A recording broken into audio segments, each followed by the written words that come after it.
It was a rather strange feeling to be falling into something at the same time as gaining knowledge of a completely different person from another world. The knowledge was strangely intertwined, combined and combined in the mind, giving rise to a different personality. And this new personality had quite interesting personal characteristics, inspired, among other things, by the fact that the rules for him were different. And the basic rule was that you had to die not by your own hand and as quickly as possible. The emperor of his own reality doesn't sound appealing, and how can there be a problem with running into death? Thinking about his future greatness in his own world, the boy did not notice how a man approached him. The information about this world, supplemented by the knowledge of the historical editor, came to mind. The era was not easy. The weakness of the central government concentrated in the imperial hands led to a significant strengthening of local princes. And in fact, it did not matter who sat on the imperial throne. Even a genius or a talentless imperial power was not enough. From generation to generation, through servants and blackmail, local princely families gradually gnawed away power and land in the empire. Moreover, they were helped in this by mystical immortals who were already pursuing their own goals and desires. And today was the next part of this state drama, where the emperor had to lose another piece of land and power. As usual, high words were used to hide banal blackmail based on the military weakness of the empire. The young Emperor Ju clearly disagreed with this state of affairs, although he was unable to resist it. In response to this rhetorical question, the man looked at the emperor with cold contempt in his eyes. The emperor had not yet refused, but he was already explaining why the proposal was a bad idea that would only lead to suffering. The man repeated the emperor's words with surprise and contempt, as neither people nor ministers mattered to him. And to the chorus of his people, he hypocritically declared that his will is the will of the people and ministers. The boy watched this in sympathy with the emperor, who wanted to try but could not do anything himself. The situation for the emperor was strange. Being a good block was ethically correct, but would have led to a quick demise. The outraged emperor took out a scroll with reports on the behavior and customs of the immortals, and they were not in their favor. It turns out that the emperor really thought about the people and their prosperity, while the Li family only thought about their own pockets and comfort. The official standing next to the boy was clearly filled with justified anger. But what is justice in a world of power? The guy had already thought that he could achieve his goal beautifully and was also covered with a heroic glow. A stout man with a stern look took a few steps forward and began to draw his sword, richly decorated with gold. As he approached the emperor, he swung his sword, which began to burn with a strange magical fire, and struck the table on which the scroll was lying. He looked at the emperor with a fierce gaze and a wild smile, clearly boasting of his power and enjoying the imperial helplessness. The emperor did not expect such insolent behavior right in his throne room, and he did not even find the words to besiege Meng. And as if mocking, the man ceremoniously folded his arms and asked him to confirm his title, but his tone was reminiscent of a highwayman. And as if to continue his mockery, he handed the emperor a scroll in a gilded case, which obviously contained the order for his appointment. And as if the matter had already been resolved, Meng called the seal-bearer to approve this brazen document. The young man's voice, full of righteous anger, sounded in the throne room like a bolt from the blue. The young man shouted at Mega, at his officials and everyone else standing around, accusing them of rebelling against the emperor, and he was right. No one expected such behavior from such an insignificant official who actually had no power or strength. Even those who were on the emperor's side, and the emperor himself, who had not expected this, looked on in amazement as the young man reprimanded the officials like boys. The emperor, with his eyes wide open and his mouth equally wide open, could not believe his eyes that this was all that was possible in his rotten empire. There were tears in the emperor's eyes from a sense of gratitude that there was a man who was faithful to the ideals of the empire. But the officials quickly recovered from the shock and began to attack the guy, accusing him of unworthy behavior. A venerable grey-haired man approached the boy with a threatening and unperturbed look. The grey-haired Shang, the Minister of Finance, looked as if he were forced to talk to a nasty, slimy reptile. When answering the young man's question, the old man expected him to stare at him and realize how wrong he was. But instead, the young man attacked him with a bunch of suspicions about the old man's intellectual abilities and great doubt about their existence. The young man wrapped up his accusations and insults in such a cool way that the old man was speechless, and all he could do now was blink his eyes. And the guy seemed to only get more and more agitated, saying all kinds of insults to the Minister of Finance. It was scary to look at my grandfather. He had never in his life listened to such a pile of dirt against him, and the worst part was that the boy's words were true. Finally, the old man, unable to withstand such pressure, fainted and fell into the arms of his supporters, and the boy exhaled, preparing for the next round. Indeed, this was far from the end of today's showdown, and the familiar gilded sword left its sheath with a familiar shuffle. Meng stood in front of him with a sword, angry as hell, and began to threaten the boy's life. The guy was not afraid of anything, remembering his true mission, and therefore spoke the truth boldly and loudly. He was not afraid of death in the slightest, and stood between Meng and the emperor calmly and unmoved, and this made an impression. The guy was literally asking to be stabbed with a sword, provoking him with every word he said. It was a really exciting feeling to stand alone against a whole crowd defending justice and the law. Those of the junior officials who watched this felt ashamed and wanted to imitate the bold, desperate behavior. This behavior was indeed suicidal, as telling the truth in a court rife with intrigue and backroom games was a one-way ticket. He was the personification of the law, and seeing a man so desperately defending those very ideals made me feel both ashamed and inspired. The emperor panicked and tried to think of a way to save the desperate young man from being killed right in front of the throne. Meng's sword was already pointed at the boy's face, and the angry man had to make only one move to take the boy's life. But the boy was not afraid. He just smiled at the danger as if it were the highest reward for him. Although this was the case, no one knew about it, and therefore his behavior was shocking because everyone values their life as the highest value. I didn't understand what was wrong with him, but he stood there without making a move and continued to watch the guy's unmoving face. He didn't understand this behavior and tried to convey to the boy that his bravado would lead to nothing anyway. But the man's words had no effect. He just kept smiling and then decided to remind him of something important in his opinion. Full of inner strength, the words sounded in the throne room, forcing everyone present to think about them. After finishing his short speech, the guy contemplated the effect of his words with a satisfied face. But a strange thing happened.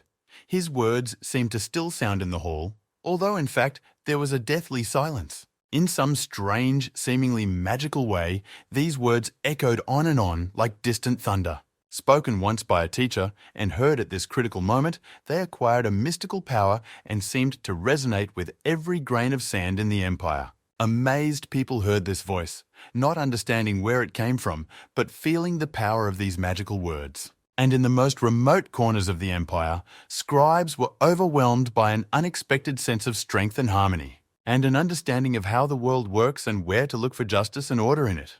The people in the throne room began to discuss what they had heard, words that each of them knew but were afraid to say in order not to provoke the wrath of the immortals. Due to their own fears and ambitions, everyone has forgotten what loyalty to justice and the law are and why they are needed. One of the men in the audience watched the reaction of the officials, clearly fearing what the revived teachings of Confucius might entail. Meanwhile, the boy was waiting for Meng to strike a fatal blow with his sword to be reborn into an omnipotent entity. But instead, the man began to laugh and praise the boy for his good words and brave behavior, and it was obvious that there would be no blow. After saying this pompous phrase, Meng abruptly sheathed his sword, upsetting the boy who was already hoping for a heroic ending. Paying tribute to the boy's courage, the man bowed and offered to join him. It was really tempting. The emperor could give the official almost nothing, and Meng could shower him with gold and honor. But the emperor had no idea what was going on in the boy's mind. He did not understand how such a powerful man could calmly withstand such insults. He decided not to stop on the way to his goal and tried to shout disrespectfully at Meng again, hoping to make him angry. But he didn't seem to notice the disrespectful attitude and just answered the guy's words as if he wasn't shouting at him like a boy. One way or another, the boy continued to declare his loyalty to the emperor despite the promises of the mini-king. He explains his behavior by his gratitude for the fact that the emperor's mercy allowed him to become who he is despite who he was born. The poetry of the boy's words again filled the emperor's heart with hope and courage. But at the same time, the emperor realized that such devotion could not be one-sided and promised himself to do everything he could for the boy. Meng, meanwhile, had lost all interest in the boy, in the emperor, and in the demand that had brought him to the throne room today. The guy did not understand how it was possible, why he was still alive, and why these ambitious people who put themselves above the law did nothing to him. Meanwhile, another man came closer and began threatening Yan with death for his insolence, and the boy's hopes for imminent death were revived. This man was certainly not joking when he ordered him to immediately hand over the Imperial seal under threat of death. He didn't pull out his sword or dagger, just swung a soft brush in the boy's direction and managed to cut off a strand of his hair and wound his cheek. The officials who were on Jan's side turned away to avoid seeing the tragedy of his inevitable death because the immortal did not throw words to the wind. Trying to stop the violence, the Emperor shouted at the immortal not to touch the boy. And Jan, not paying attention to the scratch or the words of the impudent man, just continued to provoke him, looking boldly into his face. He came up to the immortal close to him and began to insult him in the most disrespectful and insolent way possible. He continued to tell the truth in the most offensive way possible, hoping that the immortal would lose his temper and kill him right there. The voices of the officials who sided with the boy sounded louder and bolder as they echoed through the hall. The man could no longer stand such insolence and mockery of his authority and power. His eyes flashed with rage, and gathering his strength in his hand, he began a movement that was to end the life of the insolent man by showing everyone who really has power in this world. The guy was smiling. He had finally achieved his goal and would die heroically to be blocked by an omnipotent being. The thought flashed through his mind that from the force that the immortal puts into a blow, he would die without feeling pain. As if in slow motion, the boy watched the immortal's energy-filled fingers bring him closer to death. But at the last moment, a spherical barrier formed around Jan and repelled the deadly attack. Neither the boy nor the immortal could understand what had happened, and both looked puzzled, though for different reasons. The Emperor, holding a strange-looking shining bowl in his hand, began to protest against such behavior against his subordinates. There were surprised exclamations from people who recognized the magic of the Imperial artifact Jew in the barrier. It was the last breath of magic of this magical object, and now it has turned into an ordinary golden bowl. Wasting such wealth as the power of Jew's ancestors' artifact on an unknown petty official seemed like blasphemy. But the Emperor looked resolute and obviously did not regret his decision. In fact, Jan had a low opinion of the Empire and the Emperor as such, so he was extremely surprised by the Lord's words. An emperor willing to sacrifice himself for a subordinate was already a strong symbol that left a mark on the hearts of officials. But Jan did not need this. He wanted to die as soon as possible and as brightly as possible, and the emperor's actions only hindered him. In his mind, the whole scene began to take on the qualities of some strange black humor that was not part of his plans. He wanted to argue with the emperor, but the latter's determination to defend his subordinate was beyond him. This was out of the question. Jan was getting further and further away from incarnation and bringing more and more suffering that he did not want. The immortal, meanwhile, was also bored with this comedy, and since he was not in any way inclined to kill the emperor, he retreated, although he left the conditions. And with a final, not-so-camouflaged threat, the immortal turned his back on the emperor and left.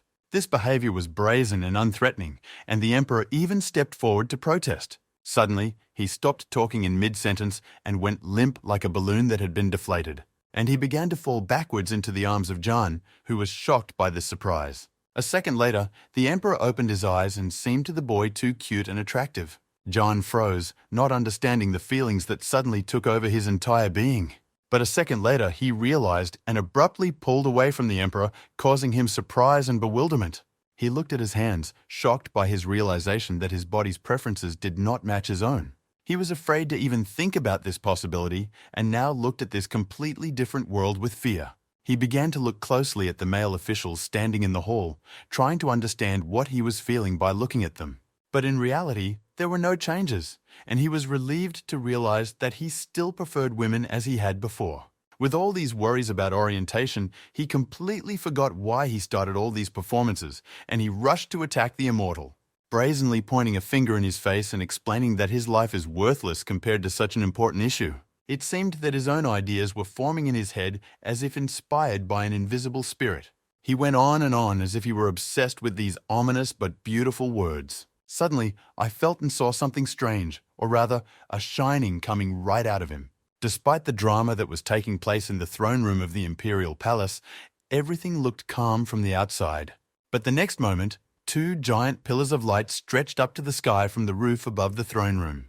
Pillars of light attracted people's attention for a gigantic distance around the palace. People began to discuss what they had seen and came to the unequivocal conclusion that this was a sign of the beginning of a new era of Confucianism. Everyone was curious about what happened in the emperor's palace and who caused these amazing pillars of light.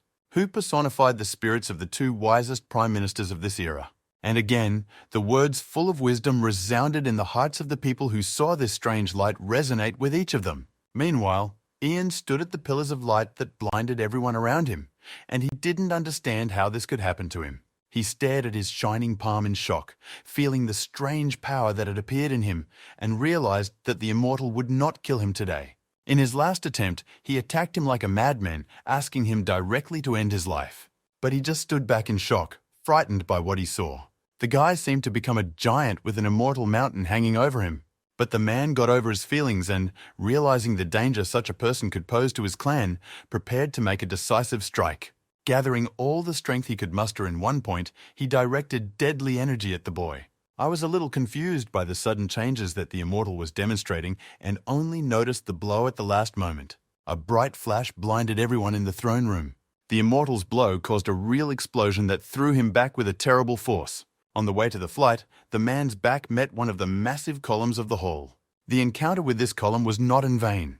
The immortal lost consciousness and quietly fell to the floor. It came as a shock to everyone present because no one had ever seen an immortal defeat before, and there was no doubt that it was a defeat. Not yet realizing what had happened, John asked the man to get up and kill him, but he showed no signs of life. The man finally came to his senses and looked at the boy with horror, not even trying to show aggression. Suddenly, he let out a whole fountain of blood from his mouth, which scared the guy, who could not believe that it was his handiwork.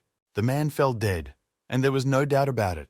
And there was talk of what this death might bring in the future. Meng came up to Yang and ritually bowed before him, although the boy did not even seem to notice. Meng thought about the other people who had been watching everything that had happened here and wondered what they would tell their masters. And he hurried to turn away from John, putting a timeless expression on his face. Under the astonished eyes of the emperor and other courtiers, the applicants for the new title hurried to the exit of the throne room. The emperor returned to Yang and hastened to assure him that the supreme clan would not harm him, not understanding his true motivations. However, he bowed low to the emperor anyway, assuring him that it was of no importance to him and not worthy of the imperial attention. Finally, this strange meeting in the throne room was over, and all those present hurried to tell their friends and colleagues about what they had seen. An official approached the upset boy and brought him here with a cheerful voice, drawing his attention to himself. Ignoring John's gloomy appearance, the official began to praise his behavior, and he was happy for this wonderful turn of events that brought the guy to a career height that was unattainable in the morning.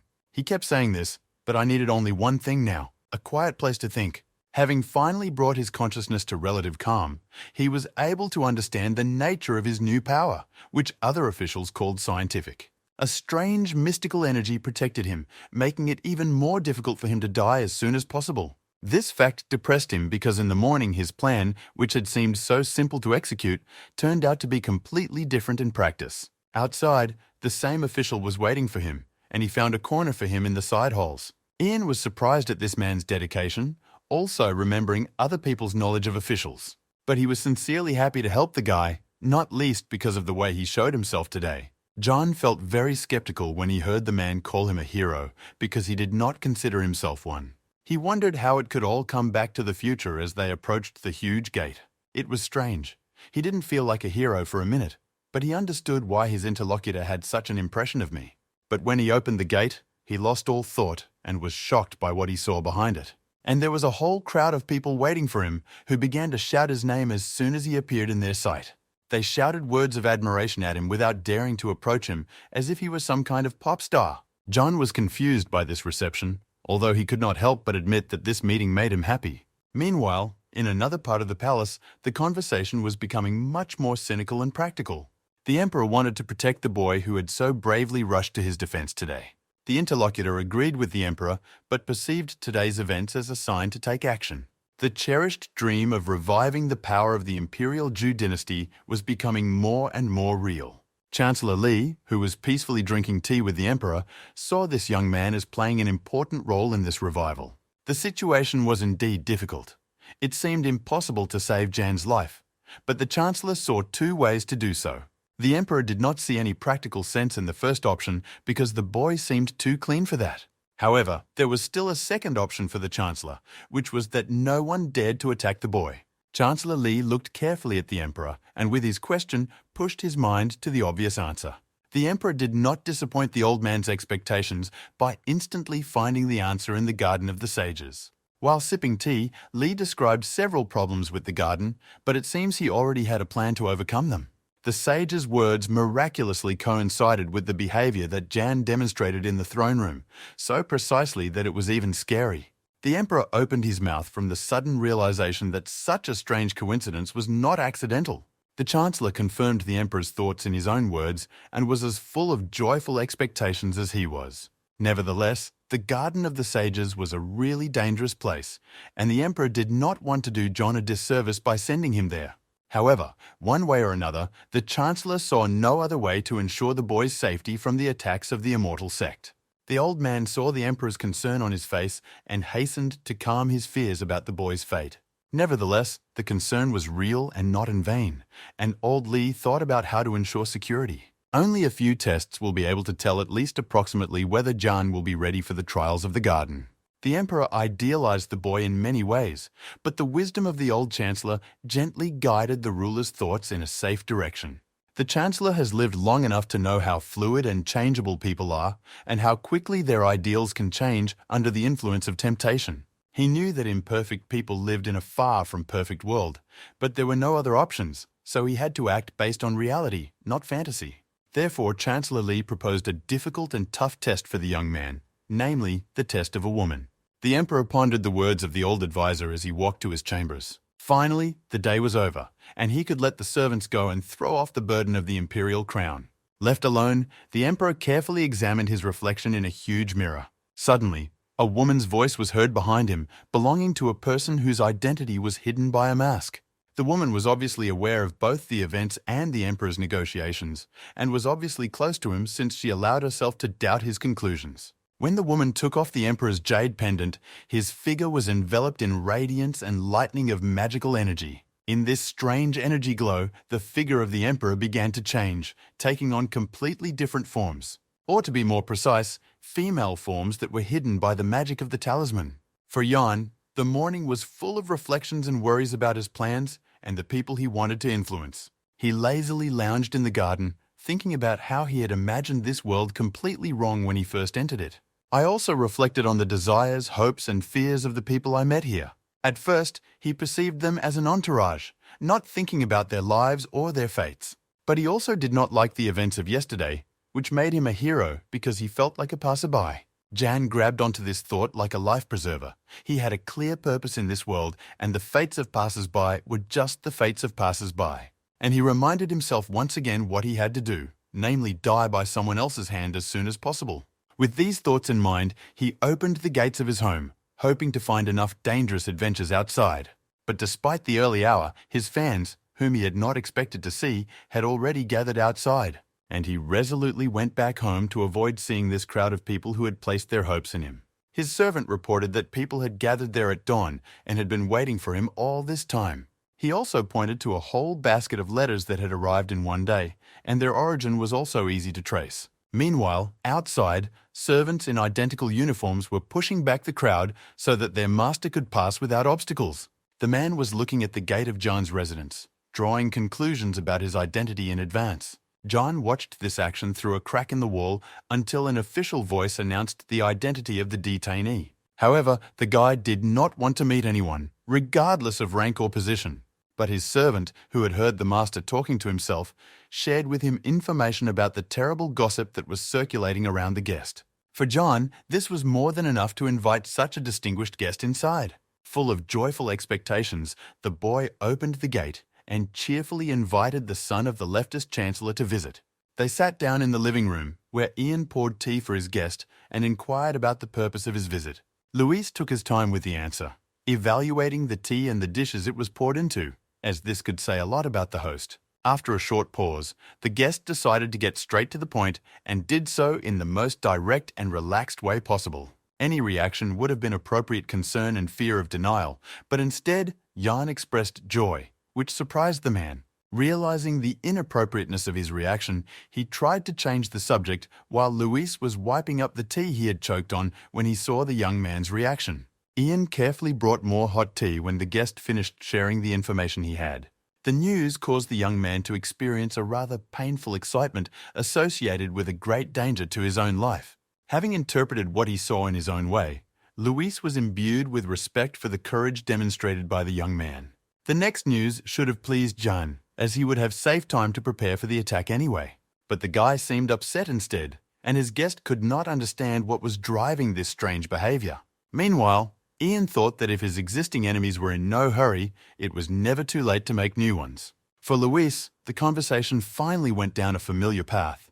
The guy obviously wanted to find powerful allies to defend himself. He understood that. He suggested not to delay these actions and to go right now to one of the places where you can meet such people. As they walked, Ian had a great opportunity to see the city with his own eyes and not in someone else's memories.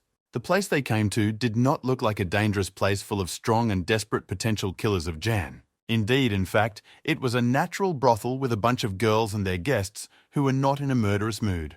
Ian did not understand how a brothel could help him fulfill his dream and was beginning to regret the time he had lost in this walk. But what Luis whispered in his ear revived his hope, and if he didn't dare to speak up, maybe Jan had a chance. Still, it was only a brothel, and the guy did not really believe what his companion was saying. Inside, there were people everywhere, accompanied by courtesans, against the backdrop of richly decorated walls, partitions, carpets, and everything around them was buried in luxury. One of the women approached them and politely greeted Lord Lewis, who immediately asked for a room and a table. 8 beautiful courtesans who dazzled everyone with their beauty ended their performance to the cheers of the crowd. These were the very 8 courtesans Luis had told Luis about, and Grace's beauty really impressed even the 21st century's spoiled Jan. The boys watched the show from a private room, and Luis's story suggests that this place was indeed an important center of social life. But Jan still had his own goal, and his attention was focused on other things, so he asked about the top floor in this place. And the guy confirmed his guesses, saying that it was there that the person from whom we could expect danger was there. He talked about the most influential woman in the place in a dreamy tone. He himself was clearly interested in the attention of such an unusual and influential courtesan. Still, Jan did not form a picture in his mind because a courtesan who did not behave like a courtesan sounded very strange to him. This was the source of the danger that Luis was talking about, and he went on to this deadly part of his story with a somewhat grim face. The connections with the Imperial Palace and with some high-ranking person from it could really become a protection for such a woman from almost anything. A jealous high-ranking official infatuated with a courtesan with a lot of connections and power could indeed be a way for Jan to commit suicide. Meanwhile, the subject of their conversation had plans for the boy herself, or rather, for arranging his exam. This woman was indeed beautiful in her own right, but her clothes and precious surroundings miraculously emphasized her beauty even more. On stage, 8 beautiful courtesans basked in the glory of their own glory after their performance. The men went out to the hall, and on the way, Luis told Jan about ways to attract the attention of the 8 oirons. Meanwhile, one of the brothel workers loudly asked everyone to calm down and listen to the announcement from her owner. The crowd was clearly animated by this and began to discuss who could have been the person who had attracted the attention of the hostess. Meanwhile, the girl looked at the letter in her hands and said the name of the lucky man, who turned out to be Jan. The guy was shocked by this turn of events, and he was not used to such attention to his personality from people around him. But one way or another, this is exactly why he came here. So despite the talk behind his back, he celebrated his good fortune. His thoughts were interrupted by a man in an ivory-colored robe who managed to praise and insult Jan at the same time. This man clearly challenged Jan to a duel, even though the duel was already poetic. This one knew his worth and was sure that there was no better poet in modern times than him. So he looked at the guy defiantly. With a slow step, he approached him, savoring the tension in the air around them. But to his surprise, Ian didn't express any concern about the challenge and calmly accepted it, which was not surprising since the guy had aces up his sleeve. Contestants of different levels and talents wrote their works at tables set up in a spacious hall under the close supervision of the jury. Kai and Yang sat at their desks thinking about each of their works, with blank sheets of paper in front of them to write them down on. The judges were evaluating the poems of other contestants out loud, which did not add to the atmosphere of calm necessary for creativity. It was too boring, too poor a style. Too many repetitions were constantly heard in the hall, and the dying was in full swing. Occasionally, however, praise was heard, but it was still the exception. Kai was the best poet in the exams and did not want to lose this title. This ambition helped the man to reach new levels of his skills in many ways. When he finally began to write, his figure lit up with the energy of a scholarly scribe. He was calm and confident. Already, by the level of energy he radiated, one could tell that the new poem was beautiful and worthy of being a legacy. But he wanted more and continued with even more enthusiasm, claiming a higher level. The judge was fascinated by the work of a true poet and could not take his eyes off it. However, when he finally finished, he had the disappointed look of a man who was almost at his goal but did not reach it. He quietly put down the brush, realizing that he still hadn't reached the level he hoped to conquer today. He exhaled heavily, thinking about how much more he had to learn and hone himself to get the desired result. But eventually, he was distracted from his thoughts by paying attention to the enemy, who was drinking tea with a distracted look. The guy laughed and apologized for the delay, looking as if it was not a poetry exam, but a dart-throwing contest in a bar. And he rolled up his sleeves and approached a blank sheet of paper, preparing to show what he could do. The woman watched him closely through the inner window, hoping that he would not hit his face in the dirt. However, from the very first second that John's brush touched the paper, it became clear that these worries were in vain. The level at which he wrote was unattainable, even for the local public to understand. His own style in these places was a challenge in itself, and the ease with which he painted his work was simply amazing. But really, your own style in calligraphy is great, but it was the poetry that was judged, not the calligraphy. Meanwhile, the energy from which the boy was glowing had already reached a remarkable level, and it was far from over.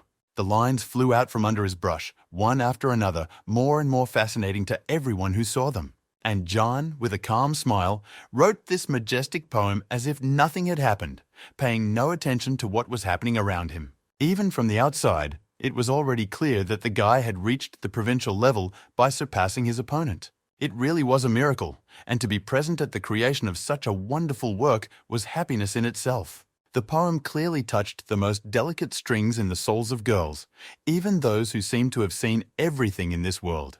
There was not much left to write, but she realized that this poem had even more potential than it seemed. And the guy, passionate about creativity, plunged somewhere deep inside himself, producing line after line of pure genius. It was already painful to look at the guy, as he and the sheet he was writing on shone with such a bright light. So it was a near miss. John simply wrote a world-famous poem and passed it off as his own. While writing, he did not notice what was around him. But when he finished, he realized how deathly silent the room was. The silence was short-lived, however, and the crowd burst into enthusiastic cheers and shouts. It scared the guy so much that he forgot that he wanted to die and was seriously afraid that he was going to be torn to pieces. His opponent quietly approached him, looking as if the life had been drained from him. He was still impressed by John's poem and did not hide it, not knowing its true origin. Nevertheless, Young showed his best side and expressed his admiration for Kai's literary talent despite everything. His attention was diverted by the judge, who suddenly addressed him with a request. He asked for this poem, and the guy seemed not to fully understand the value of what he had just done and easily agreed. But the exam was not for the sake of attention or literature, and so the person who would bring the real reward began to approach. A girl came up to him to read the letter and handed him an invitation from her mistress. Under the surreptitious gaze of the brothel's visitors, John, accompanied by a girl, went up to the upper rooms. People shouted congratulations on his victory in the poetry contest and showered him with praise for his skill in this field. Smiling sincerely, the boy responded with gratitude to such exclamations, but not for a second did he forget about his real purpose for visiting this place. The girl opened the door of the chamber for him, which in itself was a great honor and recognition. Behind the barely transparent curtain, only the silhouette of a woman politely greeting the boy was visible. The assistant pointed to a chair and asked Jan to sit down, and although it was phrased as a request, it was actually a peremptory condition. A woman from behind a thin curtain asked Jan to evaluate the melody. The mysterious atmosphere of this place was strangely calming. The woman's voice in the room was deep, calm, and very expressive, which made him think about her skill in her field. Meanwhile, the judge of the poetry competition clutched John's poem to his chest like a baby, trying to quietly leave the brothel, but failing. Having barely fought off other connoisseurs of high poetry, he was already at the exit when a gentle female voice sounded behind him. In the usual manner for this place, Lady Lu asked politely, but in fact it was an order that had to be obeyed. The judge tried to protest, but the girl resolutely suggested not to resolve this issue with her with the same polite smile. The man was reluctant to give away the poem he was holding close to his chest, but he realized that he had no choice now. Meanwhile, in the upper room, the hostess began to play the guqin, producing a complex melody filled with overtones. Listening attentively, John watched the silhouette of a woman skillfully playing a rather complicated 7-stringed instrument. Meanwhile, Miss Lu returned to the room holding the scroll with the boy's poem and gave him a piercing look. Coming closer, she asked John about his impressions of the melody her hostess was playing. In response, the guy grimaced as if he had eaten a lemon and stated in a direct and somewhat rude way that he did not like the melody at all. The women clearly did not expect such a reaction, and there was a pause filled with indignant looks and extreme surprise. Miss Lisa broke the silence by loudly criticizing the boy's taste and accusing him of being ignorant of music. In response to the accusation, Ian ironically asked what he had to say, implying that it was stupid to invite him here to avoid hearing his opinion. Without adding irony, Lisa began to explain to the guy that he should have applauded her mistress's skillful playing and not otherwise. Hearing this, the guy really thought about it, because from a technical point of view, the woman's performance was at a very high level. But despite this, the music was not catchy. It lacked something important that makes people's hearts beat faster and stop. The hostess's hands froze over the instrument. Her husband's words clearly intrigued her, though they also angered her. And really, what is the soul of music? Because it can be simple and complex, cheerful and sad, and these qualities can be set technically. But how do you give music a soul? The guy answered this question philosophically because there was no other way to describe such a purely intuitive thing. He praised the woman's technical skills, but the composition she performed was not good, and it was this disharmony that was the problem.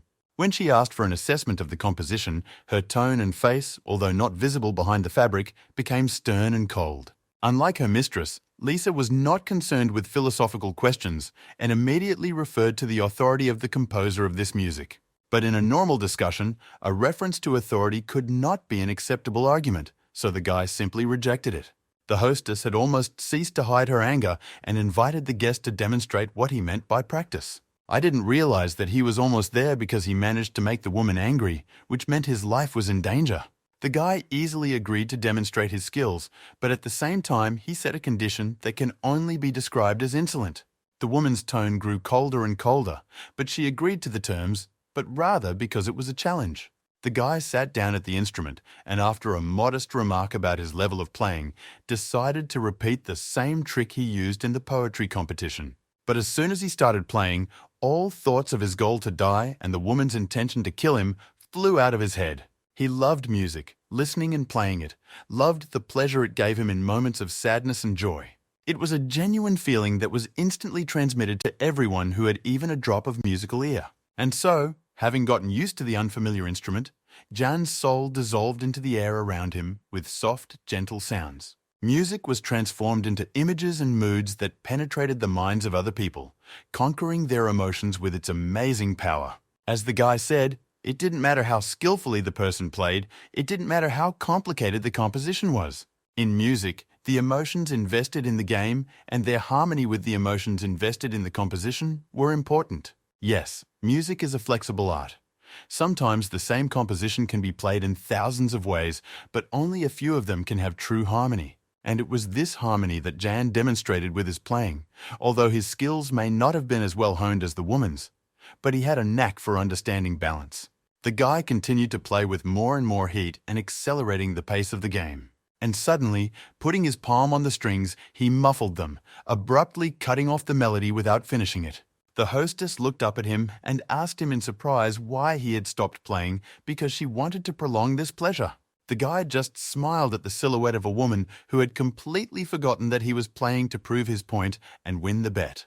For a few seconds, she expected him to continue playing, but gradually she realized that her shout had confirmed his victory. She bowed low to admit defeat. even though she didn't like losing and now had to fulfill the terms of their agreement. Meanwhile, Yang stood up from the table with the instrument with a pleased face, combining this movement with a bow in return. He was even more impudent when he asked me to open the curtains, but he felt it was the right decision. Although Lisa was outraged by this behavior, she obeyed her mistress's order and opened the eyes of the impudent woman to her mistress's Ford. She really was extremely beautiful with beautiful skin and a slender frame with an extremely sweet smile. John remembered the essence of his mission and triumphed because such a wonderful girl could not be alone. And she was thinking in a completely different direction. This man was really starting to like her both internally and externally. And while the girl was thinking about conquering this handsome man, he was thinking about being killed by her suitor. Evening had fallen in the brothel of the Breath of Spring, but no one was going to leave.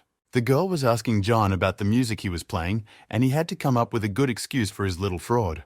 They were sitting at a table full of various delicacies, surrounded by beautiful paintings, but the atmosphere was really relaxed. When she asked him to show her the sheet music, she leaned so close to him that he lost the ability to think and blurted out the first thing that came to mind. He offered her a drink to somehow get rid of the unpleasant residue of his lie. Meanwhile, she was thinking about the Emperor's task. It was time to get started, and she decided to resort to a time-honored and generationally proven method of seduction.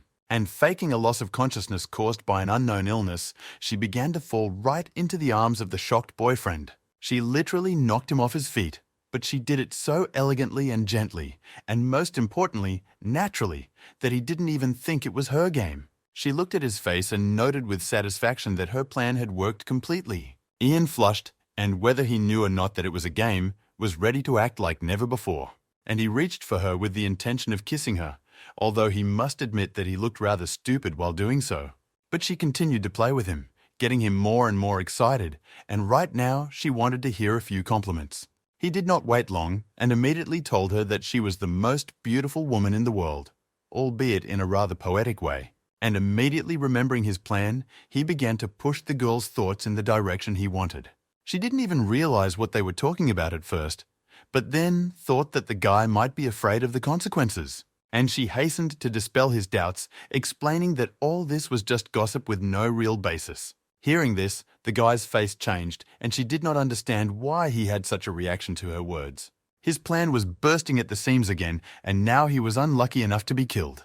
He lightly pushed the girl away, moving away from her. Then, with a straight face, he stood up and, explaining that it was time for him to leave, prepared to leave the woman sitting on the floor alone.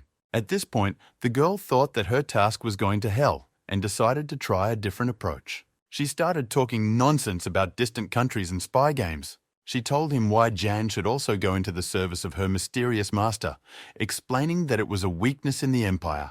But he pushed the girl and all her arguments away in one motion, not wanting to listen any further.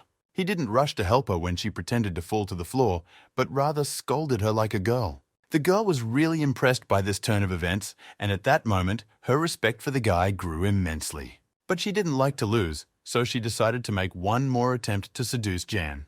Her words seemed to envelop the room like a thick, sticky smoke from which it was impossible to hide or escape. Her suggestions became more and more tempting, painting a beautiful world of the future in which the boy would find everything he wanted and needed.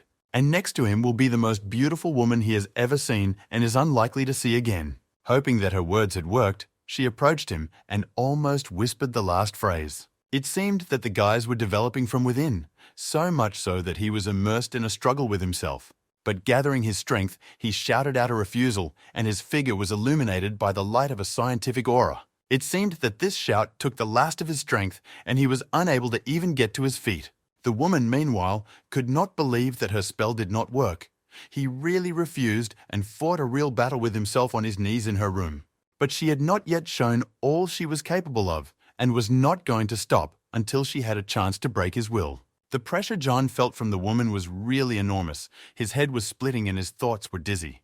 But she continued to press, only increasing in strength, and despite this, the guy still managed to get to his feet. Suddenly, she quickly approached him with a dangerously aggressive gesture and a determined face. It seemed that her fingers could pierce the thick oak boards, but she suddenly stopped moving when she was only centimeters away from the boy's throat. She looked him resolutely in the eye with a sly smile, and her fingertips literally flowed with deadly energy. Although this was a rather unexpected turn of events, it was a chance to die no worse than the one the guy had planned. Trying to imitate the mannerisms of the most melodramatic actors he had seen in his life, Jan cranked the drama and pathos to the max. The woman tried to talk to him as an intelligent, experienced person who was saving his own life, but obviously this approach failed in this case. The approaches and techniques that worked well for many other people simply did not work on these strange guys. His willingness to die was completely at odds with her fairly stable picture of the world. She had never really met anyone like him in her life. Paying no attention to the mortal danger to himself, instead of worrying about his life, he began to philosophize about it. I also decided to give her some advice, continuing to talk about honor, dignity, and the meaninglessness of the path of betrayal. And he continued to say that the empire is much stronger than it seems, and that the current difficulties will only make it more majestic. The guy's dramatic approach and pretentious quotes broke the girl's will, and she just froze looking at him. But the pause dragged on, and something had to be said, so she looked down in thought, looking for a way to end this conversation. And when she explained her decision to publicly refuse to kill the guy right now, she looked devastated. But still, at the last moment, she decided that one last little attempt to subdue him would not hurt and told him about the poison. With these words, she made a strange movement that made Jan feel as if he were standing in front of a storm. A strange wind pushed him out of the room and slammed the door in his face. The guy aptly noted that the girl was clearly not suitable for a spy because she made a number of key mistakes and did not understand which had not yet been exposed. But with a smile, he started walking away, not wanting to take part in spy games on one side or the other. He had a really satisfied face when he came downstairs, which was interpreted by the crowd in their own way. Meanwhile, alone, the girl read the poem written by Jan once again, shedding tears of sadness and happiness from the emotions these beautiful words evoked. The guy walked home in a great mood along the sun-drenched streets, while the woman thought about him and his role in this world. And the comparisons of the boy's fate and her own came naturally, comparing what he could do and what she was capable of. And that's when she decided that she would defend this person who had shown her high ideals and loyalty to them. Later, in the Imperial palace, she showed Yang's poem to the emperor before reporting on the exam. She spoke laconically, but without trying to hide the details, about her attempts to seduce, threaten, and bribe the boy. And with great pleasure, she told us in more detail about how he bravely resisted all her attempts. When she finished her story, the woman bowed low before the emperor to give weight to her next request. She believed that Jan was not suitable for their plans precisely because of his unscrupulousness and unshakability. She understood what the emperor wanted, but she also understood that the boy could be born into great danger if he became part of his plans. And the emperor was determined and promised to protect the boy's life at any cost. Meanwhile, the subject of their conversation was celebrating his impending death by drinking and dancing in his garden. But 3 days passed, and there was no effect of the poison. Devastated and angry, the boy came back to the house of the spring wind. He burst into the hostess's room demanding explanations and outraged that he was still alive. The woman was sitting quietly at the table with an instrument, playing a light melody, and without taking her eyes off the table, she quietly answered, reminding the boy of his own words. And after finishing the melody, she began to explain, or rather invent, what she had done after their meeting with an innocent look. Spy games and his wife's relationship with the Empire were the last thing on his mind. The first question for him was why he was still alive. With a sly smile and hands to the side, the woman simply replied that there had never been any poison. It turned out that all these 3 days, he had been hoping in vain for a death that would bring him rebirth in another world. Nothing drives a person into depression like dashed hopes, and to say that he was disappointed is an understatement. And his disappointment was especially with the woman who had deceived him so easily and showed no remorse for it. Therefore, the only thing he was capable of doing at the moment was walking around like a zombie and muttering curses in the direction of the brothel. The master's behavior confused the servant Jan. At first he walked around sad, then he was cheerful for 3 days, then sad again. And it was not good. And he answered his questions only by continuing to mutter about some lying lady. The servant even thought that his master might have been the victim of some mystical fox, as they said that such things often happened in the past. And the woman who insulted the poor guy by not poisoning him continued to go about her usual business. But now, every time she sat down to a kixiaking, she would involuntarily think of the strange man who had not succumbed to her charms. She recalled the face of the master composer when she showed him the sheet music in which she tried to write down the melody that John played from memory. She really admired the plays he played and the poems he wrote, but it was something else that really fascinated her about him. Obviously, his heart was far from the fine arts, but his dedication and ideals were truly amazing and unique. Finally, the woman finished playing and, distracted from her philosophical reflections, decided to get down to business. Yet it was not Xiang and poetry that were the real passion of this amazing woman, but espionage and covert operations. Meanwhile, the Imperial Palace gave its amazing life full of hidden secrets and false gloss. John could not understand how his strange luck worked, how his follies turned into heroic deeds, and how his words made spies surrender to the authorities. He was distracted from these thoughts by George, who was waving happily at him from the crowd of bureaucrats. Ian greeted him politely, noting that the man was now wearing a different uniform and in the Imperial Palace that had to mean something. Indeed, George immediately told us that his position had changed, and apparently it was good news for him. The guy hurried to be happy for the man and warmly greeted him, although in his own somewhat inappropriate way. George liked the fact that the young official did not turn up his nose and ignore the fact that he was a grandson, as almost all other bureaucrats did. In the palace, eunuchs had their advantages, although they were disliked by other people, and although John didn't know it, he had enlisted the support of one of them today. A strange, sudden chill ran down the boy's spine as he went on about his business. The suspicious feeling of some kind of approaching disaster did not let go of John's consciousness, but this was actually for the best for him. Meanwhile, bureaucratic work continued in the throne room, with officials of all stripes standing before the emperor. The next official stood on a special spot from which to address the emperor and began a speech about a flood in one of the provinces.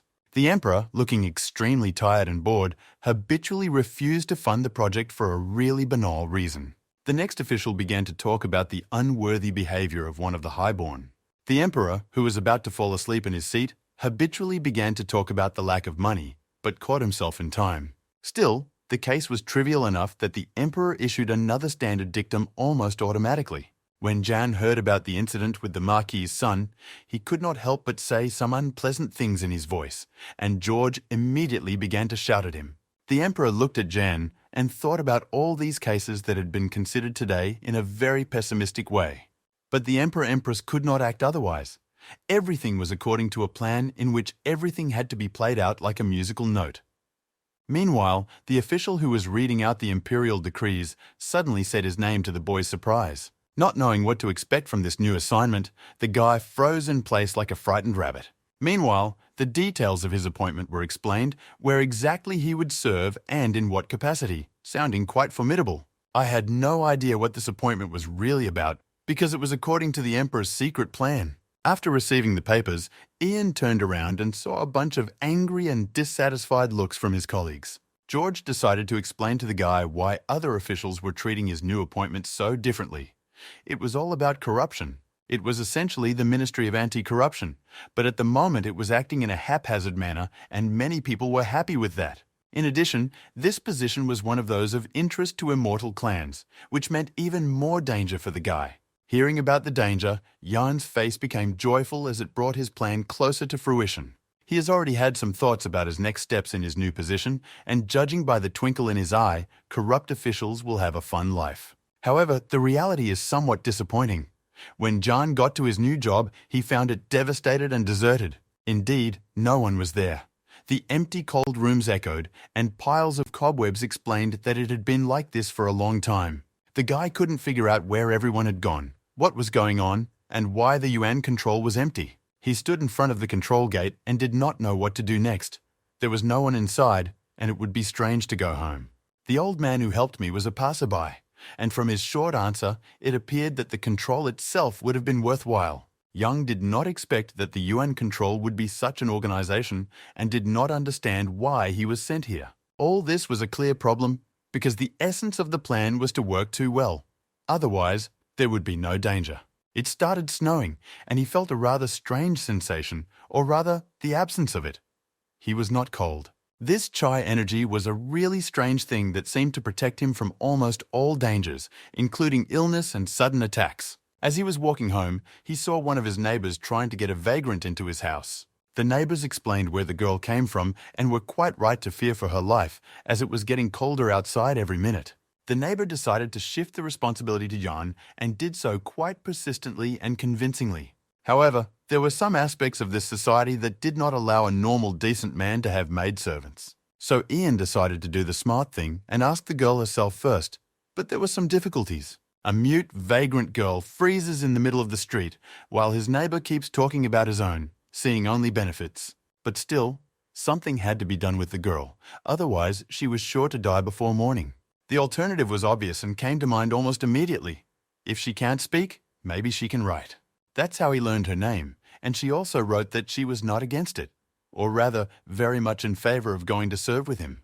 When I got inside, I didn't want to find out the girl's story first. She described her sad story in some detail. The guy once again thought how cruel the world around him was, full of such sad, tragic stories. After carefully weighing everything, he decided that the girl would never freeze to death outside his house, but he would never make her a slave either. She feels grateful to him for bowing, which he was actually uncomfortable with because it enhanced human dignity, but instead sent her to eat and wash. It was the right decision to take the girl into the house as the snowstorm was getting worse and worse. I couldn't decide what to do with my new job, whether to file a complaint or try to figure it out on my own. His difficult reflections were interrupted by the arrival of a servant who brought Julia, who had had time to wash, eat, and rest. An unfamiliar girl stood in the doorway of the house and smiled sweetly, obviously happy, calm, and grateful. They were two completely different girls, completely different from each other. This pretty young woman was completely different from the vagrant who had left the room an hour earlier. And then the guy was surprised by a servant who, for some reason, decided that he could now rest and not pay attention to anything. And without waiting for an answer, he ran away as fast as he could, as if he were being chased by devils. Obviously, he still misunderstood the guy's intentions towards this girl. And the girl was still standing in the doorway, not knowing what to do and just blinking her huge eyes. In any case, he decided not to deal with the question of the girl's status today, so he suggested that she rest. She approached the only bed in the room uncertainly and stood looking at it for a moment. Then, cautiously and uncertainly, he clearly felt out of place. She blushed because she realized that she would not like one of the possible scenarios. Ian came over and looked at the girl for a second, who was lying there with her eyes squeezed shut. Then he took one of the pillows and wished her good night and went to sleep somewhere else. The girl stayed up all night thinking about today and its events, as well as about John's behavior. It seemed that this man was really who he was. He showed himself from the best side. Her owners were not mistaken, and she was indeed a person for whom one could give their life without a doubt. And she decided for herself that she would do so if necessary. No matter how powerful the Imperial official was, he slept like an ordinary person, snoring and drooling. He was distracted from this important work by yesterday's tramp, and today he is no longer asked to work by Julia, the maid. She handed him a wet towel through the window so he could wash himself without getting out of bed. However, she was quite persistent and did not seem to respond to the boy's weak protests at all. Today he was planning to go back to his new workplace and try to restore some order there himself.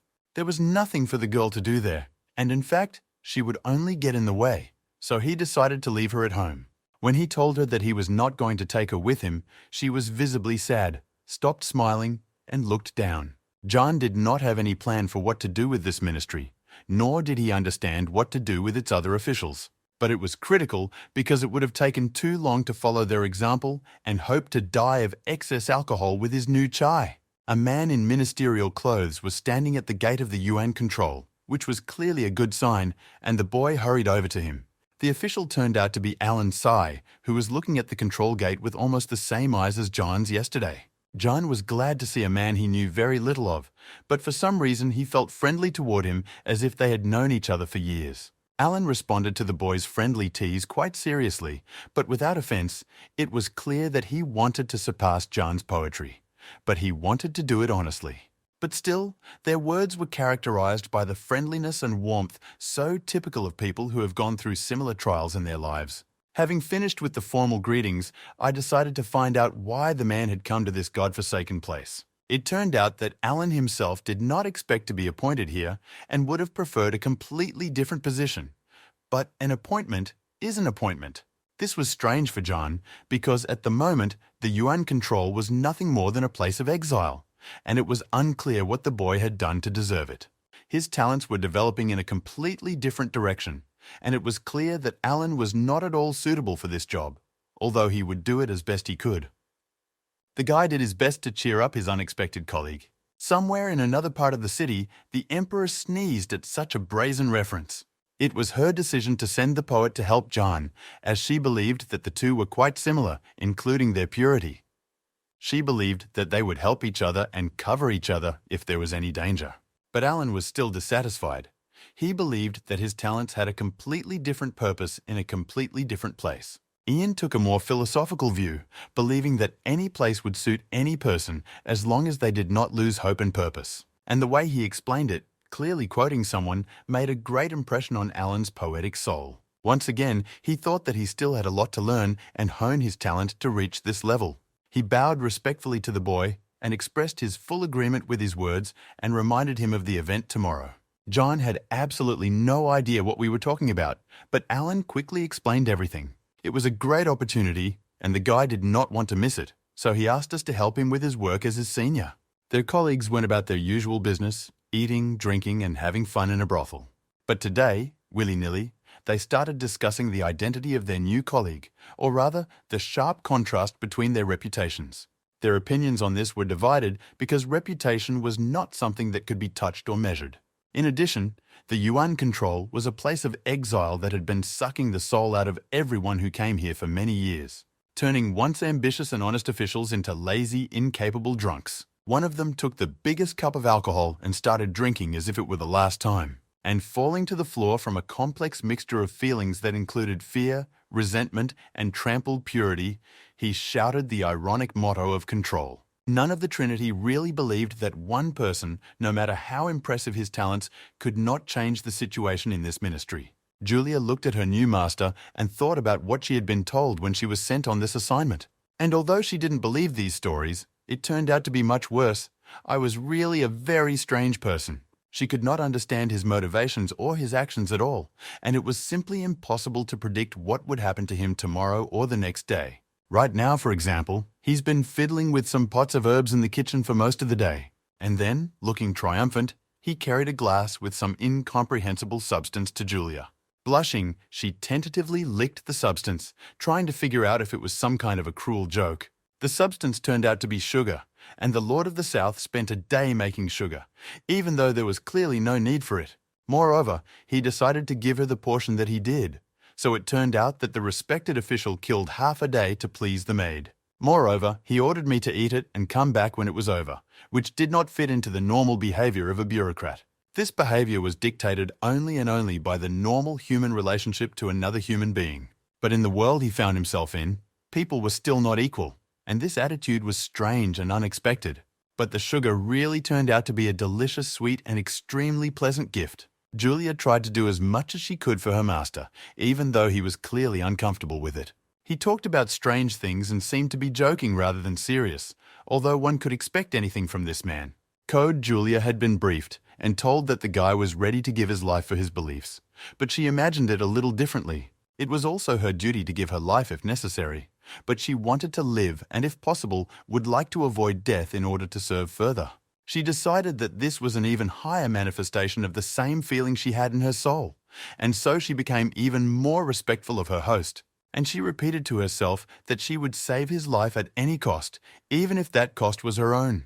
And by the way, today was going to be a really dangerous day for him, so she was obliged to accompany him. As much as she could not speak, she resorted to other tactics to get John to take her with him. Her big eyes were a great help. He seems to have understood her unspoken request correctly and began to dissuade her from it. But he clearly underestimated her power of persuasion and perseverance, so she just hung on his arm. In the end, he had no choice but to admit defeat in this strange dispute. When they approached the Yuan control, they saw that Alan was already raging and loudly lecturing someone. He did not notice their arrival and continued to shout at someone as if he were the personification of morality and virtue. I decided not to show myself at once, but first to look at the objects of my friend's shout and their reaction to them. Meanwhile, the first poet of justice personified continued to rage, telling the three men about their unworthy behavior. Ian and Julia, trying not to give themselves away, watched this scene with interest, studying the type of colleagues. In fact, Alan was shouting for a reason. Bureaucrats, wherever they are, should be on duty and not turning it into a party. But his colleagues just waved him away as if he were an annoying dog, and when that didn't work, they tried to drag him to their place. Alan's shouts did not help, but the reaction to them showed Jan something important. These people were not evil, rather they had simply lost their will. And suddenly Jan noticed that they were not the only ones watching this action. A man joined them in observing. When he saw that he had been noticed, he waved to them in a friendly, though somewhat uncertain manner, trying to be quiet. In response, Ian gestured for the man to come to the control room, not forgetting to smile politely at the same time. The man did so, and after passing the gate, he began to attract attention with a somewhat embarrassed look. But the audience, hearing this appeal, looked at the petitioner with anger.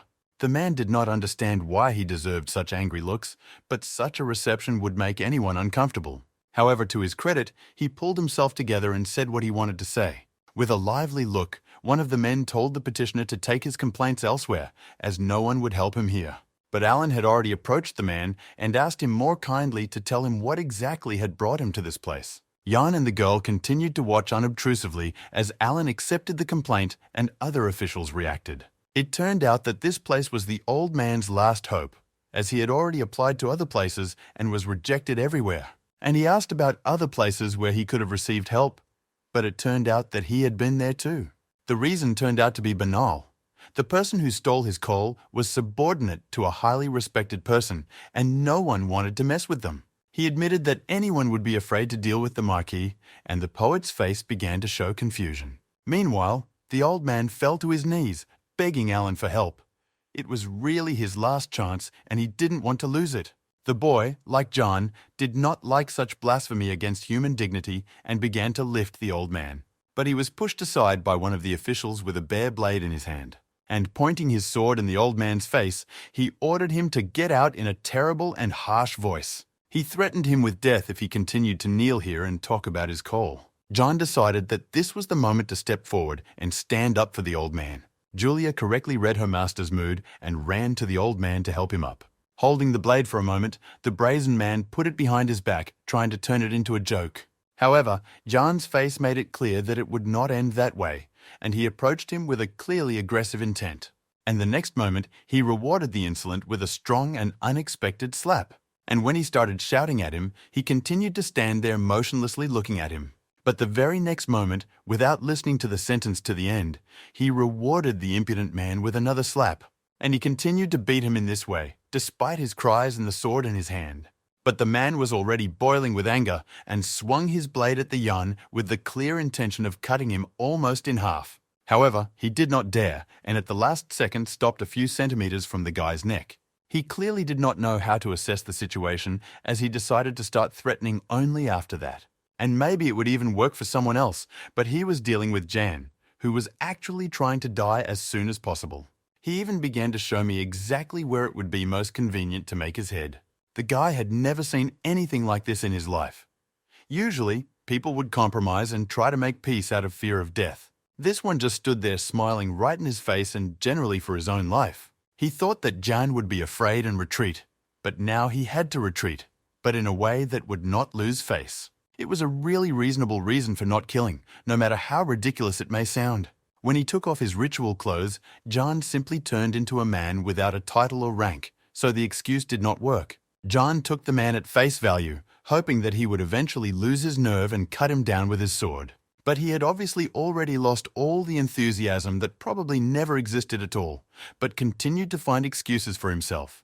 However, his words about a simple peasant had the opposite effect to what was expected, and the guy attacked him even more furiously. Holding him by the tanks, he simply dragged him somewhere under the stunned glances of everyone present. He pulled him to a wall with the mottos of their service written on it, which the man had obviously forgotten long ago. He kept telling our boy off for not learning his lesson at school. Senyaki refigured Yang as he spoke these 20 magical and power-filled words.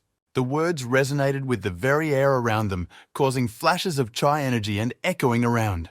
The energy swirled and formed a ball of lightning and crashed right into the chest of the arrogant official.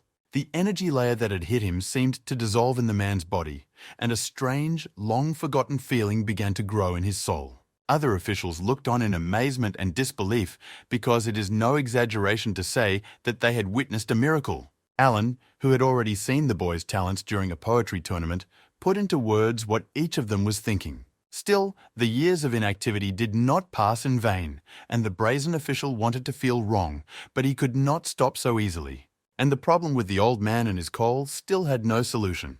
The high-born Marquee could not be so easily pressured by force, and no one would help them solve this case. However, the boy did not seem to hear him, and in response simply went to the girl holding his cape.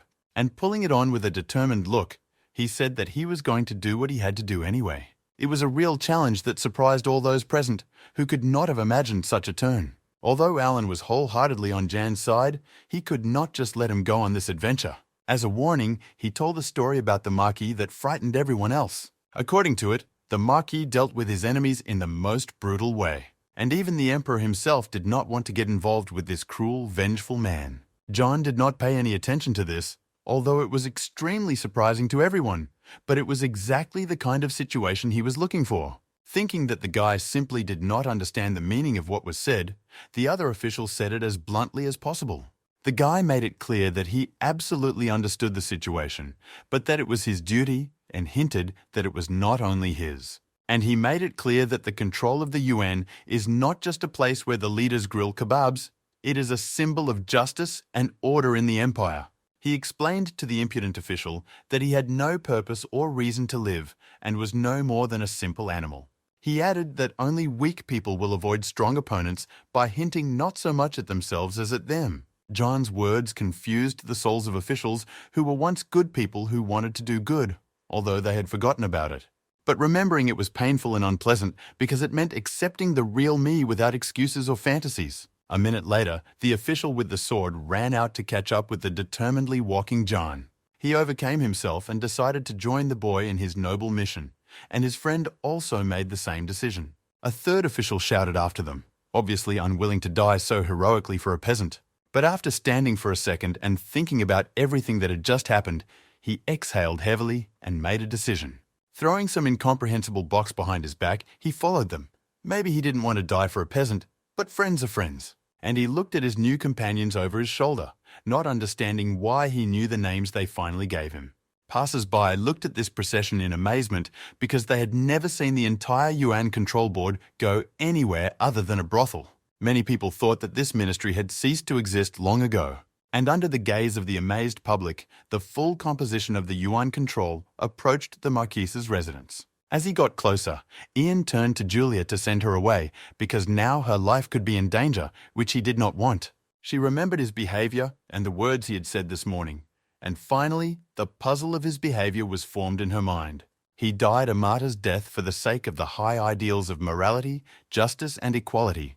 And this touched her to the very depths of her soul. She held his hand and thought about the cases when one such person could save hundreds and thousands of others. She thought that under no circumstances could she let him die. Meanwhile, one of the officials reported to the emperor about what was happening with the control of the Yuan. And since this was the place where the emperor was hiding an important person, the reaction was immediate. With a wave of his hand, the emperor channeled his energy and a magical ball hung in the air, with the help of which he could watch events that were far away from him. Officials stood in front of the gate to the Marquee's residence, either gathering their courage or thinking about strategy. Jan noticed that the hammers on the gate were gold, which did not meet the standards of modesty that a high-born Marquee should have shown. Alan reached for one of them to knock, even though he felt incredibly scared.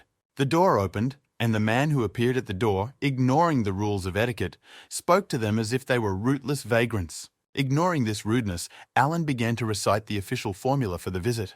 Putting his hand on his shoulder, he was stopped by Ian, who told him in no uncertain terms that this was not a situation where etiquette would be appropriate. And literally kicking the door and knocking the strip off their feet, they still entered the residence. People watching the scene began to gossip about this abrupt change in the behavior of the ministry. Sushka, who opened the door, groaning from the bruises, shouted at them to wait and ran to call for help. A minute later, very determined people with crossbows in their hands ran into the courtyard of the residence. They took up positions around the officials, who were standing still and waiting for someone to come out to them. Meanwhile, the guards with crossbows took aim at them, clearly ready to use their weapons as intended. Alan recognized their weapons as difficult crossbows, namely military crossbows, which were significantly different from ordinary crossbows. The Emperor, who saw the same thing from a distance, was red-faced with anger when he saw this weapon. Yan continued to stand calmly looking at the arrows pointed at him without any sign of fear. This behavior of their leader inspired his colleagues, who deep down always wanted to do the same. But with their own fear, they would never have dared to do it on their own. But now, with a living example before their eyes, their spirits were lifted. The guy stood still and waited for someone to come out to talk to. And such a person did not hesitate to use his own voice to command the abusers to stop and move away. It was the manager of the residence who, before dealing with the strangers, wanted to know if it would put him in danger. I asked the manager if he understood who was standing in front of him so that he could identify the criminal and what he needed. When he got the answer he wanted, he introduced himself and explained rather rudely that the man would be arrested today. The manager did not understand what was happening and why this strange young man wanted to arrest him. He did not understand why he should obey these people, whoever they were. He rudely pulled Jan's hand away and explained just as rudely that he was not going to have anything to do with people from a non-working ministry. In response, Yang almost declared the Taizu Decree, which stated that the control of the yuan could not be dissolved as long as the empire existed.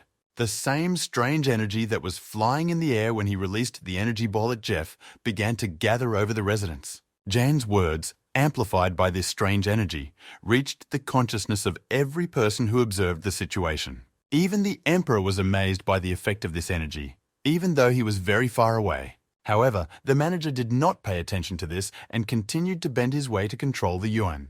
The manager was not going to tolerate the insolence of this strange young man any longer and reached for his weapon with the intention of knocking the crap out of him himself. I didn't just smile at this threat. I just asked if such behavior meant resistance to arrest. The manager went on to make direct threats, concluding that the young man had no real power behind him. And he gave the command to his soldiers to attack, and at the same moment, Julia stood in front of the guy to protect him. The manager kept shouting orders to kill the insolent man and everyone who came with him. He did not know what to do, but he realized that the situation was beyond critical. The companions' newly gained morale disappeared, and they tried to become invisible. Meanwhile, I was waiting for the blows, stepping forward again, covering the girl with myself. More out of desperation than the thought that it would work, Alan began to shout to the soldiers and everyone around them who was standing in front of them. Jan's name seems to have become widely known recently as all passers-by began to repeat it, surprised to realize who they were. One by one, they began to enter the residence, shouting that they would not allow Yan to be harmed. Jan now stood in the middle of the crowd, neither alive nor dead, not understanding why his beautiful plan had gone awry. With his exclamation, Alan simply ruined his beautiful plan, according to which he should have been lying dead, riddled with arrows. Meanwhile, the arrows began to whistle, and the soldiers, obeying the command, began to shoot toward the crowd. And the frightened people still stopped because the fear for their lives was still very great. A loud shout stopped the shooters and the crowd in the ensuing silence, and the same voice asked more calmly what was going on. He also warned that the next step in their direction would be fatal for someone. And this man was clearly not joking. His formidable face was full of determination and anger. The crowd froze, not daring to take a step forward or turn around and leave. But for Jan, it sounded like a new plan that would lead to his much-desired death. Marquee stood in front of the frozen crowd, looking at them sternly. Although it is easy to be brave in a crowd, taking the first step towards armed men threatening to kill you requires a lot of courage. Jan began to make his way through the crowd, thanking people for their participation in this event. But I gently explained to them that this was actually an official matter and that ordinary citizens had nothing to do here. And he asked them to go home and do the things that are really important to them. People were touched by this speech, but the danger remained real, and it would be a crime to leave such a righteous man to die. In his usual philosophical manner, Yan said that for him, life is not so valuable because it has different forms and manifestations. His words again caused the scribe's energy to shine around his figure. In fact, he thought it was a little too much. It seemed that any pompous speech provoked this energy, and it was not clear how much he was actually pretending to do, so the energy came from words and not from feelings. But they also caused feelings in other people who felt illumination and clarity after understanding their essence. The Emperor was no exception and was impressed by what he had said. But still, A living Yang was more important to the emperor than a dead one. The boy stepped forward and bravely began to approach Marquee Greg, who watched him with a smile, paying tribute to him for his courage and uncompromising attitude. But why talk to someone who was about to die? Jan suspected that the Marquis was not going to fulfill his threat, and he shook his head and confirmed his suspicion. And this was the man who, according to gossip, killed people for a sideways glance. Hearing this answer, the guy's companions rejoiced, and he almost screamed out loud in frustration. I didn't understand why Marquis Greg was behaving this way and decided to ask him directly why a sadist like him decided not to kill Jan. The guy behaved impudently, pointed his finger at Marquis, called him a sadist and a madman, but he just laughed in response. After laughing enough, he decided to answer the guy's question and confirmed that the gossip was true. Jan was waiting for explanations to adjust his behavior so that he could still be killed today. The Marquis began his story with the distant days when he was an ordinary bureaucrat with no ambitions or connections. He talked about the brightest day of his life when his daughter was born. He recalled how happy he was to become a father and how happy he was with the very existence of this little girl. He recalled the moments when he had to say goodbye to his daughter because of her talents, and how he was literally showered with gifts that had a huge price tag but could not replace his daughter. He recalled how he sent these treasures back, not wanting to accept them because he was a simple man. But his gesture was misunderstood, and he was sent even more treasures in return. And at that moment, something in him changed a lot. He realized how untrue the statement about hard work bearing fruit was. And after this event, he changed completely because he realized the true virtues of this world. He tried to explain this change to Jan and said that the world had changed a long time ago and that the virtues of the past had no meaning in the present. In response, Jan literally exploded with indignation because the whole story seemed to him to be complete nonsense and an excuse for cruelty and crime. And he continued to yell at the Marquis, explaining that the world does not revolve around him and that explaining his sins by the imperfection of this world is nonsense. The Marquis was impressed by the boy's words and decided to partially agree with him, remembering his ancestors and the virtues of Jan himself. Turning his back on him, he threw over his shoulder that he was actually going to die in the near future anyway. Therefore, it made no sense to kill him here and provoke the wrath of the crowd and other officials and even the emperor. Suddenly, the Marquis turned his attention to the manager and directed an angry glare at him and asked him what he had done to deserve such attention from the yuan control. He began to apologize and really could not think of a sufficient reason for such behavior by the ministry. Alan came forward, leading an old man who had filed a complaint about the coal he had put in, and addressed the manager in a stern tone. The man still did not understand what exactly he was accused of, as he did not remember the old man standing in front of him. But Alan didn't believe it, thinking that the manager was just pretending to get away with it. But the manager kept insisting that he really didn't know what he was talking about. Finally, the old man couldn't take it anymore and accused the manager of stealing coal directly, without intermediaries. At first, the manager did not even believe in such nonsense. It was such a trifle that it was not even worth mentioning. And even more so, he did not understand why representatives of the yuan control came here and played out all this drama because of her. This was not understood by many, including the emperor, who was watching the action in his palace. They also did not understand why it was necessary to risk their own lives for such a trifle, exposing themselves to crossbow arrows. The main thing is that the Marquis himself did not understand this, and he instantly became more severe and demanded an explanation from John. The guy's face was sad as he saw the reaction of the people around him, who considered the old man's problem to be a trifle. I decided to explain why this is so important in my own unique way. He talked about the old man's life as if he had been watching him for days. His words took on the form of a poem, and people became quiet, hoping to hear every word of his new work. The old man looked at the boy with undisguised adoration, because it's not every day that you meet someone who understands the difficulty of your work and life. On the other hand, the old man now looked at himself with completely different eyes because he was not noticing the picture of his own life behind his routine. Jan's words were composed as a poem. But this society had never known such poetry before because such simple things had never been told in such a simple language. But the energy of the scientist that began to rage over the boy left no room for doubt. These were majestic words full of meaning on many levels. He spoke about the difficult and righteous life of an ordinary person, full of joys and sufferings, about the daily hard work that almost no one noticed, but without which all other people could not live so comfortably. The people listening to the poem gradually began to understand the meaning of these words, even though they were unusually simple and uncomplicated. But blinded by his own ego, the Marquis still could not understand the connection between this poem and himself. But there was a place for him in the poem, and it was clearly the place of the antagonist. After all, it was the Marquis's men who took away from the poor old man the result of his hard work, with which he wanted to save his wife and himself. At the end of the poem, the crowd looked at the Marquis and the old woodcutter with completely different eyes. Of course, this poem did not belong to Jan, but it came to his memory at the right time, although some parts had to be reworked to fit the situation. The manager was on his knees, unable to get up or even look into the old man's eyes. The boy's amazingly strong energy pressed him down to the ground. Alan was smiling and praising Jan's new poem, and his admiration was absolutely sincere because he was a poet himself. Indeed, the guy knew poetry better than anyone else among those present and realized what a great thing Jan had just done for poetry. Marquee Greg was not such a sign of high art and therefore saw this action as an insult to his own person. Jan was hardly touched by the insults directed at him, but he could not allow the old man to be insulted anymore.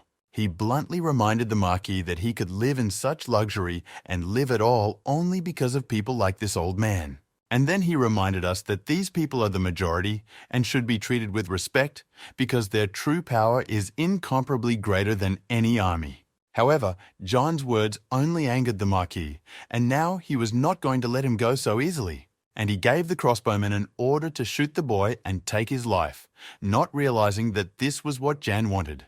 But the guy's protective chi deflected all the arrows like a magic curtain, and something much more serious was needed to take his life. He stood motionless, watching broken crossbow arrows bounce off the barrier and pile up in a heap in front of his feet. Ian exhaled in disappointment, though he honestly didn't expect any effect from the crossbows because he already knew the abilities of his aura.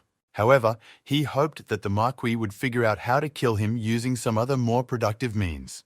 This is exactly what the Marquis, who was burning with rage, wanted to do and ordered his men to attack the boy. But suddenly, George appeared on the doorstep of the residence with an order from the Imperial court demanding that whatever was happening here be stopped immediately.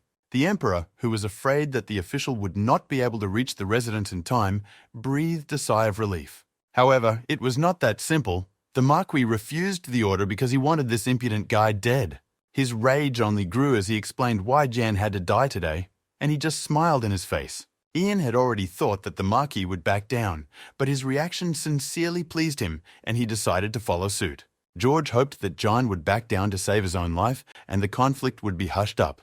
But it didn't work out that way. The guy explained to the eunuch that he could not give up so easily as a representative of the Yuan Auxiliary. Having said that, he turned to Alan and asked him to quote the first law of the great ancestor. As the boy expected, Alan knew all the rules by heart because he respected words as art above all else and could not help but learn them. This protected him from any attempts to stop or freeze the conflict and allowed him to continue his work despite the Emperor's order. He decided to loudly explain to everyone who could hear him that this was not a simple matter of a pile of coal, but a fundamental process. Because everyone should be equal before the law of the Empire, and neither status nor money should stop justice, no matter what it costs. And according to him, it turned out that indulgence in such a small matter could lead to the destruction of the entire empire. It was an unequivocally correct position, and even the most implacable opponent of the boy could not say anything against it. I started chanting John's name, fully recognizing his rightness and the absence of arguments against him. He sincerely believed in what he was saying because it was pure truth. People united by one idea can move mountains if they want to. The Empress listened to John's speech with tears in her eyes, and his personal heroism inspired her as well, although she could not allow his death. Therefore, the Emperor ordered everyone who is now in the capital and can help the boy to come to his aid immediately. One of the doors of the House of the Spring Wind was forced open, releasing the furious courtesan Meg, who was determined to go somewhere. Her maid looked after her in surprise, not knowing where she was going, but in response she only muttered curses. Luis, who was also watching the residence with his father, had to be held back by two people at once to prevent him from running ahead of his father to save Jan. Even though he did not have any special abilities that could help in this situation, he still rushed there because his honor dictated it. Old Lee looked at his son with an unmoving face, although in his mind he fully understood his son's feelings. But I could not allow him to die for nothing, let alone aggravate an already difficult situation. He also wanted to save John, but he had other ways to do it than to throw his fists into a fight for the first time. Meanwhile, the situation in the residence was getting hotter and hotter, and he brazenly stood in front of the Marquee, who was ready to throw himself at him with his bare hands.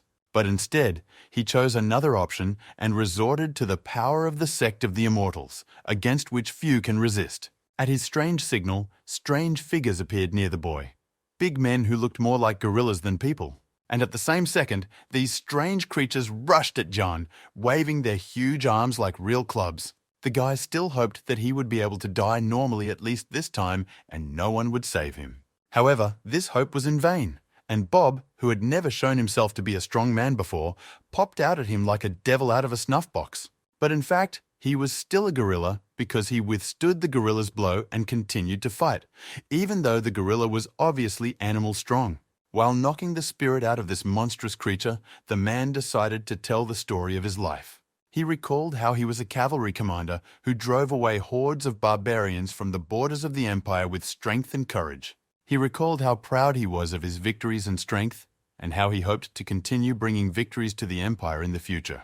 And suddenly, unexpectedly, he found himself under the control of the Yuan, which already had the status of an exile ministry. But today, his attitude toward his work has changed somewhat, and it's completely different.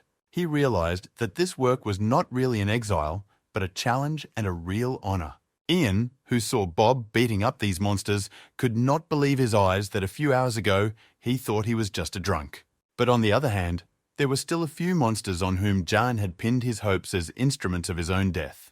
And they did not disappoint his expectations by immediately rushing at him with the intention of finishing him off as quickly as possible. In the Jew Empire, scribes were always the most respected people, desperately describing the world, inventing new things and preserving the old. One of them was young Jeff, who respected the book of the great ancestor Jew like no other, and was able to become a great warrior by it. And then he turned his talents to establishing peace and justice by becoming a constable at a very young age. He became a real storm of the criminal world, not giving a break to any robber, gang, or mob.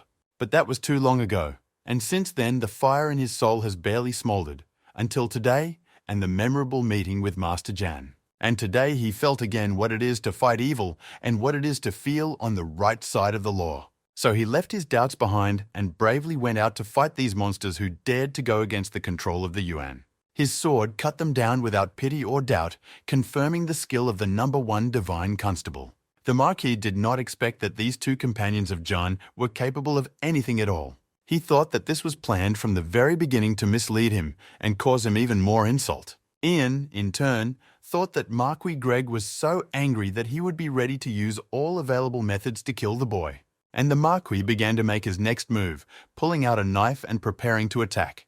But he did not rush to the young man with a knife, but rather screamed and suddenly pierced his palm with it. Evil and dark energy began to rage around the Marquis like a dirty, smoky flame. Behind him, a scary-looking creature resembling a wolf with horns several meters high seemed to have formed out of the energy. It was a truly terrible creature that inspired horror with its mere appearance. Devouring Jan with its red eyes, it was the personification of death. The boy looked at this monster with admiration, pinning high hopes on this thing to swallow him. It was a real dark art that was a pure sin for good people, and the eyes of the control warriors looked at it and its owner with hatred. The Marquis was triumphant, believing that now nothing could save the impudent young man from death. Promising the demon more victims, he ordered it to attack the boy, and the beast did not hesitate to follow the order. Julia was about to rush forward, preparing to repel the demon's attack with her body. But instead, the third controlling Yuan stood between the strange animal and its owner, slamming his strange box on the ground. The impact caused the box to open, releasing puffs of yellowish smoke that glowed in the frosty air. The demon's mouth was closing in on the third warrior, but he stood still, only raising his hand in a characteristic gesture. The box split into two halves, revealing a strange sword that had been closed before, shining with a dazzling light. He addressed the sword as if it were a living being, and it rose in the air, wreathed in dazzling flashes of energy. Shocked, Jan looked at all this with wide eyes and did not understand why the heavens had cursed him with such minions. Forgetting about her mute cover in shock, Julia also shouted out a comment about the flying sword and its owner. The demon looked equally surprised, not knowing how to fight such a strange thing, and he made a surprisingly wise decision for an animal, turned and began to run for his life, not noticing how at that moment the sword flew high into the sky. And a second later, he started flying down at a tremendous speed to finish off the demonic animal. When the flying sword reached the demon at the landing site, there was an explosion that raised smoke and hid what happened next from prying eyes. The Marquee thought it was some kind of a nightmare and could not believe that he had been defeated so easily and quickly. And in the place where the demon was hit by the sword, there was only a huge hole with no signs of life. The sword flew back to its owner with a quick flutter and hid in the box sheath until another time. The people in the crowd looked at all this with eyes wide with surprise, as these three from the Yuan control were constantly in their eyes just drunkards. Lady Meg, hearing her assistant's question, thought about it and decided that no one knew about it, and also thought that fools are obviously lucky. No one expected that these three would turn out to be such heroes, so strong, and that they would risk themselves for Jan. And such a coincidence could not be a coincidence. It was obvious that the sky itself was on this guy's side, and there was no other way to explain it. Three warriors ritually congratulated Jan on his victory by bowing before him. And he was angry and did not understand why heaven was punishing him with such strong minions who had been a bunch of lazy people only in the morning. And now he wanted to know why the hell they were sitting in the Yuan control room with such enormous power. To become a celestial emperor and to do so by doing such a small thing as simply dying by someone else's hand. He didn't understand how it was that the more danger he brought upon himself, the more the universe wanted to save his life. In other circumstances, these three would have been a gift from heaven. But now that he was half a step away from his goal, it looked like a divine joke. He was distracted from his sad thoughts by Alan, who ran up and began to tell him the information. He recalled the stories of these three officials who unexpectedly turned out to be such skilled fighters. Divine Constable Jeff, who dispersed entire gangs of bandits with his sword skills.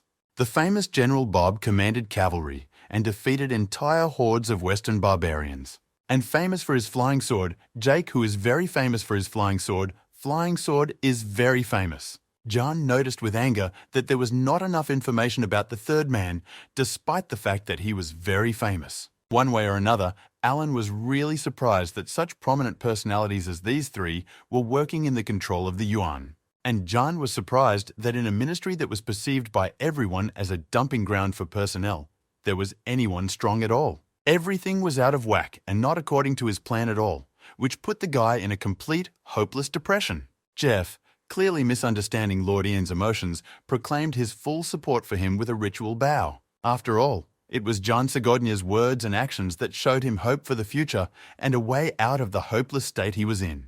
It is very difficult to live without any meaning, although sometimes it happens that there is a meaning, but you can't see it without help. For Jeff, this man was Lord Yang, who reminded the Divine Constable that his goal was law and justice. Bob felt the same way and joined his friend in kneeling before the boy as a sign of his devotion. And it was at that moment that the guy realized how it all happened. He just thought that the people around him were just NPCs with no history behind them. And all three of them cried out loud, two of them from the emotion of the moment, and one from the realization of their own stupidity. And Master Jake did not interfere in this emotional moment, maintaining his mysterious reputation. Bob and Jeff tearfully vowed to Jan that they would work hard to restore the glory of controlling the Yuan and thereby give their lives meaning. This was absolutely not in the guy's interest, and so he tried to protest against this decision, but apparently it was in vain. As usual, they took his words as some strange display of heroism and, instead of obeying him, only wanted to follow him more strongly. And indeed they did. They began to swear allegiance again and assured John that they would always be on his side. And Alan's comments made him want to just giggle stupidly and hit the nearest wall with his head. And before he went completely crazy, he asked the first poet to finally stop praising his modest personality, especially since the battle was not yet over, and the Marquee was standing right in front of him and contemplating all these scenes. By the way, he was very angry about the huge hole in the middle of the yard at his residence, although it would have made a nice pond. The Marquee wanted to tear the impudent boy apart with his bare hands. His face was so infuriating. But the Marquee had already run out of aces up his sleeve, and the warriors seemed to have just warmed up after the last battle. He recoiled from their angry faces, wondering how he could preserve at least some remnants of his dignity. so he turned around and somewhat pompously promised them trouble in the near future and walked away. John's companions were only disappointed by this attitude, as their high morale required a fight. As for the guy, no matter how much he did not want to meet his own death today, he was very grateful to his comrades for such sincere devotion. Today, everyone on the streets was discussing the revival of control of the yuan and its members. Now the ministry looked completely different. The new coins shone on the facade, and there was no dirt or cobwebs anywhere. But something had to be done with the prisoner, and Ian did not expect it to come to that, since the purpose of his trip was completely different. The Marquee's bound residence manager was morally crushed, kneeling in front of Jan's desk. But the solution was obvious to the thief. The law will dictate what to do with it, and in what sequence. Hearing this, Jeff was delighted because he had long been nostalgic about his past achievements as a constable. And Jake turned to Jan, stroking his beard in thoughtfulness. He thought that the man wanted to warn him about the Marquee's ties to an immortal sect, but the latter dispelled his assumptions with a smile, explaining that it was something else entirely. He had heard gossip that the Marquee was also associated with the House of Misty Rain. It was an unfamiliar name for John and aroused his interest because the more organizations that hunt for him, the better. A secret organization of assassins in the service of the venerable Marquee, who wanted Jan so badly, was really good news for him. The capabilities of this organization that Jake described were really impressive, although he thought they might be a bit exaggerated. The man handed Jan a golden amulet with a strange inscription, which he said was supposed to somehow protect him from the killers. Another amulet in Jan's life was clearly unnecessary. He already had a lot of trouble with his chi. But the man was persistent and slipped him the amulet almost against his will. And then he was going to go about his business with very vague advice about his safety. This man was a complete mystery, the unsolved nature of which confused Jan. As always, he answered the direct question in such a way that the riddle only became more mysterious. Jan once again thought that this whole world is still a big mysterious riddle for him, and it was best to solve such riddles with as much information as possible. And Ian realized how ignorant he was about how this world works and decided to start eliminating his own ignorance at least a little. He read about his great ancestor and realized that most of what he wrote could be absolutely untrue.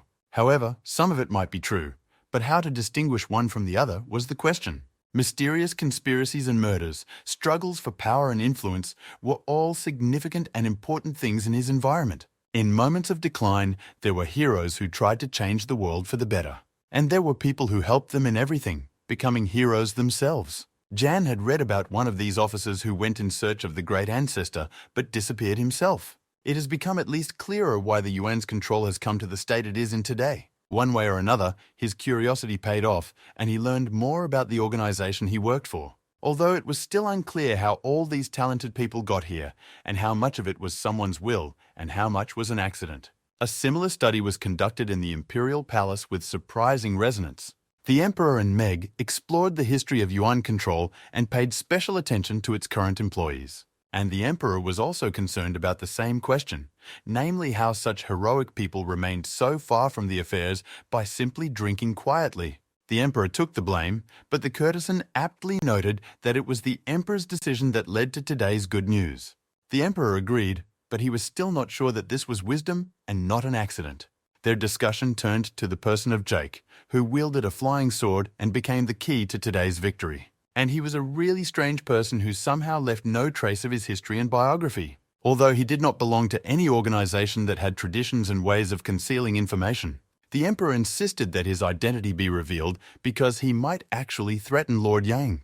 Meanwhile, this long day was finally coming to an end, flooding the yuan control room with warm light. Alan ran into the room where Ian was working with a cheerful smile to tell him the good news. The good news was that Jeff had mastered a new level in his own swordplay. But this joyful news was quite the opposite for Jan, as the man who took over his bodyguard duties became even stronger. Suddenly, someone pushed the guy and it felt like he was facing a mountain. It was a joyful Bob who announced that he had also reached a new milestone in his strength. However, this incredible giant was embarrassed by the fact that he could not grow to the level of his glorious ancestors, although these were most likely fairy tales. This big guy really scared Jan with his burly appearance and thunderous voice. Once again, he was made into a hero, even though he did not do a single thing to be one. Ian greeted everyone with a rather fake laugh, and he hurried to retire to his office, away from these formidable people. First, the protective chai, Then these super expert warriors who literally swore allegiance to him, his chances of dying peacefully were diminishing before his eyes. On the street, Jeff continued to shout inspirational speeches about his victory over Marquee Greg. And worst of all three soldiers seemed ready to lay down their lives for John. The evening was quiet and peaceful, and Ian and Julia walked around the city. Unlike in the evening, the guy was restless, constantly looking around and waiting for an attack every second. The girl interpreted his behavior in her own way and thought that he was playing it safe from an attack that Marquee Greg might have planned. She tells him not to worry because she is there to protect him in any situation. In addition, he had a talisman that was supposed to protect him from the killers of the foggy rain that Jake gave him. In fact, I was looking for a place where he could stumble upon the killers, thereby increasing their chances. He considered a local analogue of a bar to be the best place to do this, as it is where unpleasant and suspicious people gather. However, this thought turned out to be in vain, and this became clear almost from the first seconds after he entered the drinking establishment.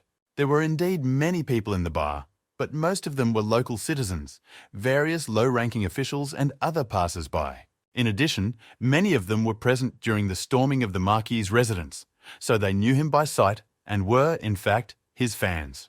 The crowd immediately surrounded him with questions and wishes just to touch the living idol. I tried to stop the crowd and calm people down a bit, but it was impossible in a bar and among such loyal fans. The crowd only grew denser and more active in response to his words. These were clearly not the conditions that were suitable for the comfortable murder of the boy by the Marquee's men. And the killers were not really visible, so the guy decided to take advantage of the situation and make an investment in the future. So he climbed on the table and began an incendiary speech, which, in his opinion, should have accelerated the actions of his enemies. Under the watchful eyes of the people, he began to tell them that as long as he was alive, the Ministry of Yuan Control would prosecute all criminals. And in the same vein, he conveyed his personal greetings to Marquee Greg, with whom he said he was not yet finished. After his speech, the crowd began to chant his name, and the bar strangely began to resemble a pop idol's concert venue. When the Marquee heard rumors of this inflammatory speech, he became seriously angry and internally vowed to kill the boy as soon as possible. He called out to one of his aides in a tone as if he was going to take out all his anger on him, and he stammered and asked the Marquee how he could help him, expecting that he might die now. The Marquee approached him in a frightening manner and ordered him to leave from a distance of barely 2 centimeters. So that night, the Marquee's handyman, trying not to show his face to people, made his way through the dark streets to find him. An assassin who will be able to fulfill the Marquee's plan in the shortest possible time. The house the man approached was terrifying just by looking at it. It seemed abandoned and haunted. Textbook and Marquees introduced himself quietly to the void and said the name of the person he had come to see. In response, he heard a very eerie voice that seemed to come from hell itself. The voice was clearly not happy about the night visitor, but business was business, so the man continued to insist on meeting.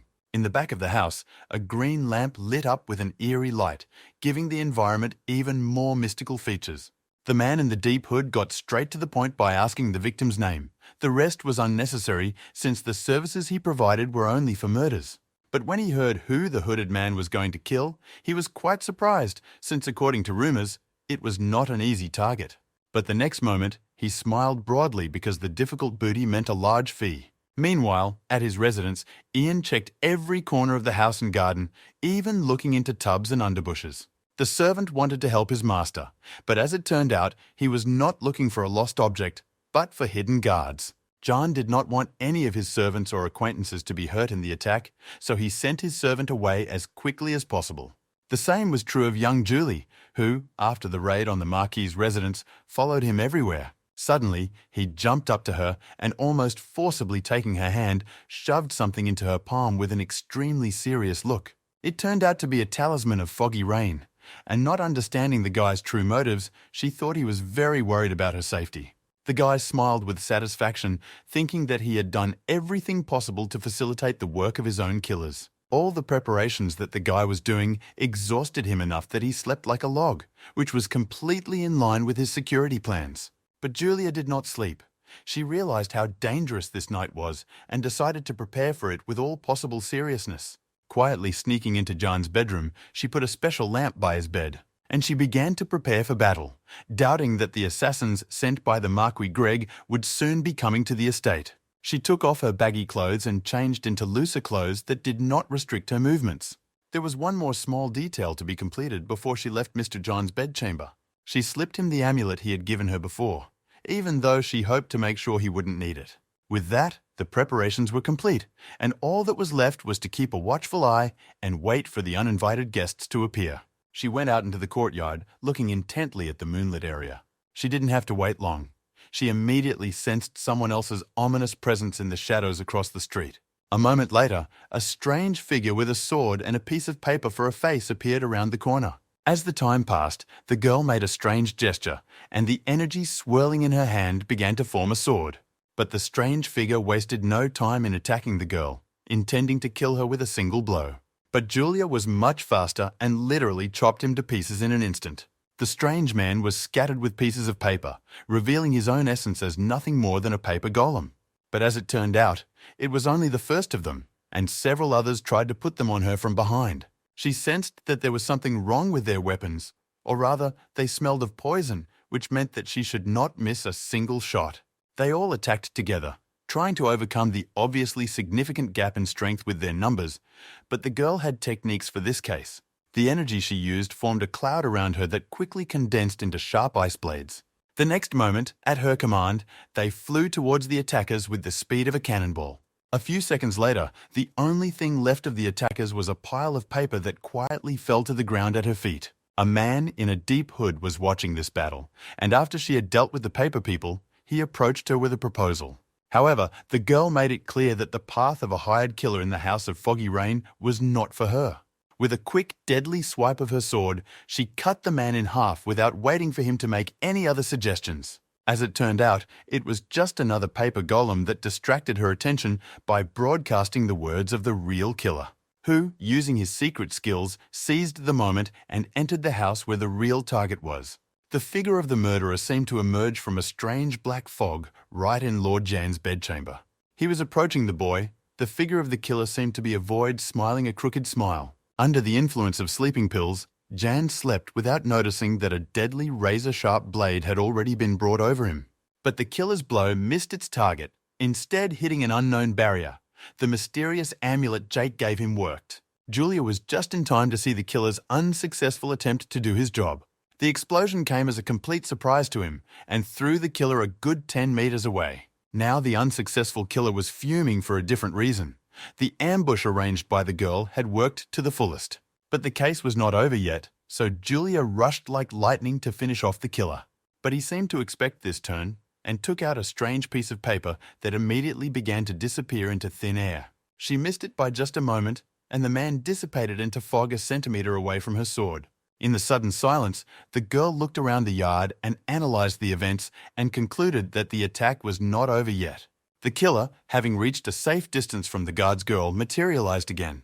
He took out another amulet that resembled a small pot and crushed it forcefully in his palm. It was obvious that his strength was not enough to kill the guy, so he decided to call for help. Mysterious figures shrouded in fog hurried from all over the city to Jan's residence. One by one, they arrived at Jan's residence to launch a furious attack. However, Julia stood in their way, ready for this development and determined to protect her master. The battle had begun, and the enemy forces had just begun to reach the residence, so the night promised to be long for the girl. Finally, dawn broke over the city, and the sounds of battle were no longer heard. The girl stood in the middle of the courtyard of the residence, completely exhausted, having fought the murderers of the house in the foggy rain all night. But the killers did not achieve their goal, and the girl brilliantly coped with the task of ensuring Jan's safety. Meg, who had been watching the battle closely, was very pleased with the choice of such a talented bodyguard for the boy. She thoughtfully held out the name of the assassin clan that had attacked the estate, wondering what action to take against them. After all, they really posed a threat and were an extra piece on the board of the Imperial game. Usually Ian would have woken up earlier, but apparently because he was nervous yesterday, he woke up later today. And he woke up still alive, although according to the plan he was supposed to wake up in another world as an almost omnipotent being. Yesterday, he did everything possible to ensure that Marquee Greg could not ignore his public statements and challenges. But apparently, he misjudged the degree of anger and courage of this man. Suddenly, he heard an unusual noise and screams outside the window, and the fact that he was alive could mean that something had happened to his family. and he ran out into the yard in his pajamas to see what was happening with his own eyes. What he saw was indeed a surprise to Jan. He looked at the scene of the night's massacre with disbelieving eyes. Nevertheless, the Marquee had the courage and the opportunity to make an attempt on his life. But someone again prevented Jan's death. I couldn't figure out who it could be because he did everything possible to ensure that no one from the Yuan control could prevent the assassination attempt. But there was nothing to do, so he went to the ministry to find help with the disposal of the bodies. Out of habit, he started talking to Julia, who always tailed him, but was horrified to realize that he hadn't seen her since the morning. He ran to her room in a panic, terrified of the pictures that might be waiting for him there. She was lying in her bed and showed no signs of life. He approached her and gently turned her face up, but she did not wake up, although he did not see any injuries. She was still clutching the amulet that was supposed to protect her from the murderers of the House of Misty Rain. Ian could not believe that the girl had died, especially since he was the only one who had been targeted by the killers. Suddenly, the girl snored as loudly as even Big Bob could not. John's servant, who was waiting for him outside, suddenly heard a loud bang and was afraid that something might have happened to his master. When he ran into the room, he saw John alive and well, rubbing his bruised head with a happy smile. Then he noticed the girl sleeping soundly and snoring furiously in the process, and was surprised that she was sleeping so long. But I, who had just experienced the loss of my girlfriend, was ready to forgive her for everything, especially since there was nothing to forgive. Finally, he could breathe out calmly. Despite the fact that the yard was littered with the corpses of the killers, no one in his entourage was injured. Watching the work of the other ministers in charge of controlling the Yuan, who led the gathering and search of the killers, he thought bitterly that it could have ended today. Bob approached the guy with the report and told him about the unusual wounds on the bodies. He began to remember who in his circle had a sword at this level, and the first was Jake with his flying sword. I realized it was true when I remembered what was left, or rather not left, of the demon dog after Jake's blow. Traces of the battle because you're all over the yard, on the floor slabs, on the trees, on the stairs. The fight was really fierce. Looking closer at the footprints left on the tree, he was once again convinced that it couldn't have been Jake. The other two also did not show such talent with the sword to leave such marks. Unfortunately, this could only mean one thing. He has some other crazy volunteer protecting him without his knowledge. And this, in turn, meant that he desperately needed to find and neutralize this person's protection, before that it was pointless to flood the powerful of this world. And of course, in order not to attract unnecessary attention and to explain his motivation to others, he said that he wanted to reward his unexpected defender.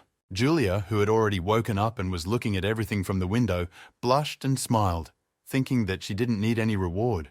Meanwhile, the news of the failed assassination attempt reached Marquee Greg, who took the news with courage and fortitude, even though he had smashed all the furniture in the room. One of his servants, although terrified of his master's anger, came with a report about the news about Jan. However, the Marquee took this as good news because knowing in advance where the person you want to kill will be at a particular moment in time is half the battle. The Imperial court continued to live its strange imperial life despite any adventures of its members. The Ministry of Yuan control in full force marched to the throne room, throwing comments and jokes along the way. As he approached the hall, Jack stopped and bowed, saying that he would not go any further and would stay here. Ian wanted to ask the Flying Sword Master more questions, but he was distracted by George shouting his name across the yard. He ran up to John breathlessly and began to tell him that today's meeting would be unusual for him. The eunuch was seriously frightened. He was not so serious even when he arrived at the Marquee's residence on that memorable day. The news that George brought alarmed the representatives of the Yuan control because their call could only be for two reasons, either reward or punishment. Apparently, they were not going to be awarded today, which meant that only the second option remained. All of them had already realized this and could not hide their indignation that they were going to be punished for their faithful service for the good of the Empire. But I showed no signs of anxiety and began to reassure my comrades in a somewhat philosophical context. Moreover, both the truth and public opinion were completely on their side because they simply performed their duties well for the first time in many years. Meanwhile, the guy thought that this could be a great opportunity to piss off even more influential people. So he continued to smile cheerfully at his friends, showing no signs of anxiety or fear. Such enthusiasm was truly contagious. Alan had been looking at the boy with adoration ever since he won the poetry competition. Bob, in turn, could not help but fall in love with the man who reminded him what victory was after many years of forgetfulness. And Jeff's thirst for justice, which he had been trying to drown out with alcohol for so long, considering it almost a vice, was revived thanks to him. So they were all happy to follow Jan to hell or high water, while George thought they had misunderstood him and was already telling them what was coming. We did not understand everything perfectly, but we believed in Jan's seemingly bottomless optimism, not knowing his real motives.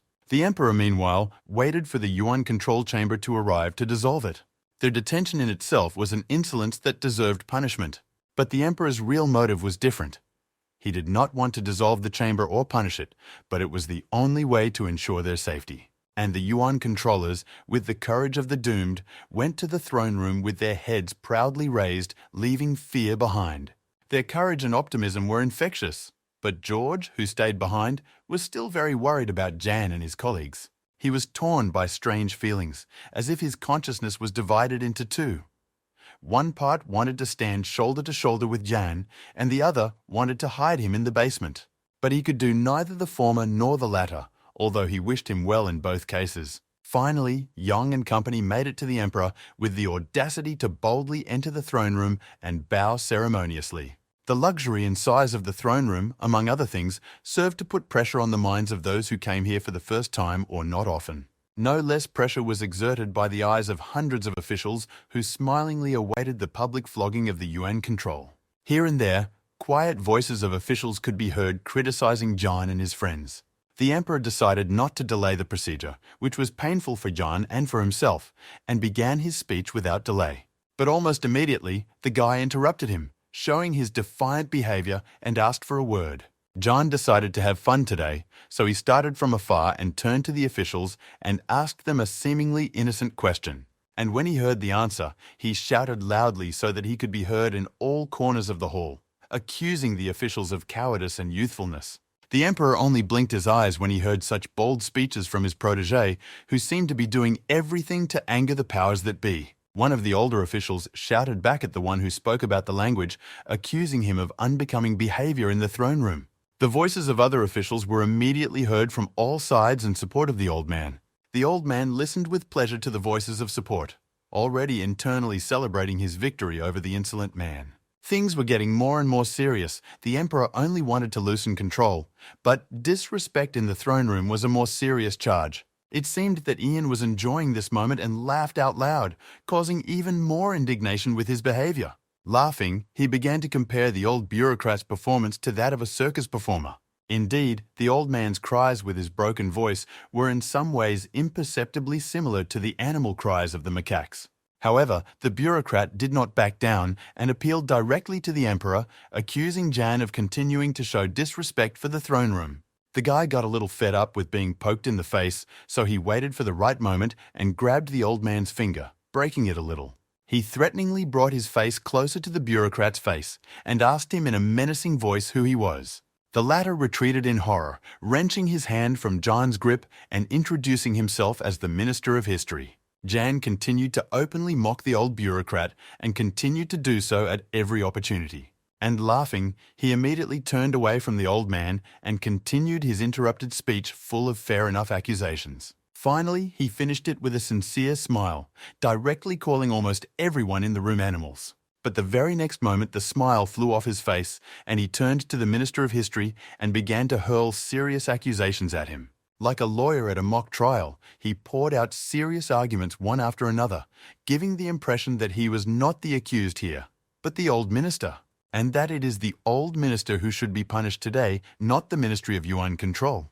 It was then that John first really wanted to change the world for the better, simply because it was the right thing to do, not because of his posthumous ambitions. Indeed, recent times have shown how powerful determination and the simple absence of fear can be. Today, the Imperial Palace was buzzing like a disturbed beehive, and it was entirely the responsibility of John and his insolent behavior. He perceived it as a kind of video game in which he had to use words and gestures to defeat various corrupt thieves. To his credit, he was really good at it. Using his well-readness and good memory, he could easily produce quote after quote. Thus, it turned out that he had the wisdom and rhetorical techniques of 3,000 years behind him against a bunch of self-confident fools. And so it turned out that one by one he sent a rhetorical knockout to everyone who dared to speak out against him. But the volunteers were not running out, so another one of them raised his voice, confident that he would smash the arrogant, self-confident young man. However, this time was different from the previous battles. The person standing in front of him was dressed as a member of the Yuan control chamber. The man stood confidently in front of Jan without showing fear, looking as if the boy owed him money. After he introduced himself, it became clear what the reason for his overconfidence was. It was Jan's boss, whom he had never met. And the guy immediately switched to his favorite tactic, making an initially innocent comment that confused his target. It happened this time. The man tried to collect his thoughts in a pile and playing exactly as he wanted. The guy asked what he meant, and he answered with a joyful and friendly smile as he had planned from the very beginning. And his trap worked, as he directly pointed out that this person has nothing to do with the control of the Yuan, even though he is nominally its boss. There was no trace of the man's self-confidence. He began to scream and reject the hands of the still friendly Jan. He even began to demand that John be thrown out into the street and beaten, showing his own weakness. The guy and his companions looked at this eccentric as if he were crazy. It became obvious that he appealed to other representatives of the control, believing that they should beat John. The guy approached the man with a very serious face and began to explain to him what the essence of Yuan control was. The man began to hesitantly justify himself by breaking the harmony, but it was obvious to everyone how weak his rhetoric was.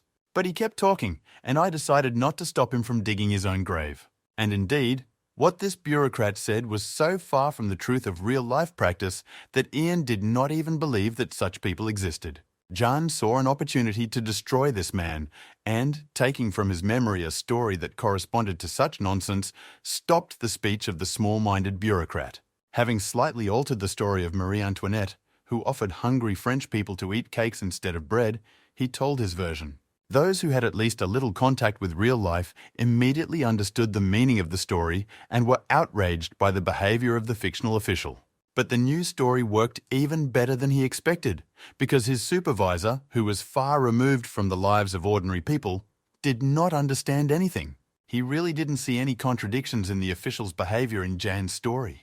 Ian really wanted to slap himself on the forehead from the strange feeling that comes when the other person is so stupid that you are ashamed of yourself. The Emperor decided to stop their quarrel by forcefully knocking on the throne's armrest. Surprisingly, the Emperor's thoughts were very much in line with those of the eunuch George. But unlike him, the Emperor still had to make a decision, and although it was not easy, he made it. Absolutely unfair. From the point of view of the controlling authorities, they were closed down for finally starting to do their job. The Emperor saw no other way out to protect the boy and his people from the attacks of bureaucrats and a deadly sect. But then something really unexpected happened. A legate who put the law above all else refused to obey the Emperor's order, and this was already a sufficient reason to sentence him to death. There was only one punishment for refusing to at least formally obey the Emperor. The shocked Emperor looked at the boy with wide open eyes, not knowing what to do now and how to save his life. Surprisingly, this time Ian did not rejoice at the thought of dying soon, but rather the feeling of an unfulfilled mission was squeezing his chest. Meanwhile, inseparable from his box case, Jake sat on one of the rooftops and waited for his friends in the company of a jug of wine. Although he did not know what was happening in the palace, a bad feeling gnawed at his heart. He was used to trusting his premonitions, and when he talked to himself, he recalled the story of long-forgotten days. In the end, he made a decision that had been brewing for quite some time. He had to do something. With an unexpected speed, Jake took off into the air and rushed over the city's rooftops like a comet. Soon, he landed softly in the courtyard of a neat, deserted house, and he tried to be as quiet as possible, as if he were in a holy place.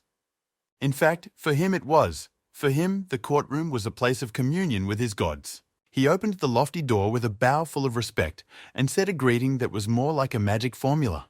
There was no one inside, but he kept talking, complaining about the injustices of this world.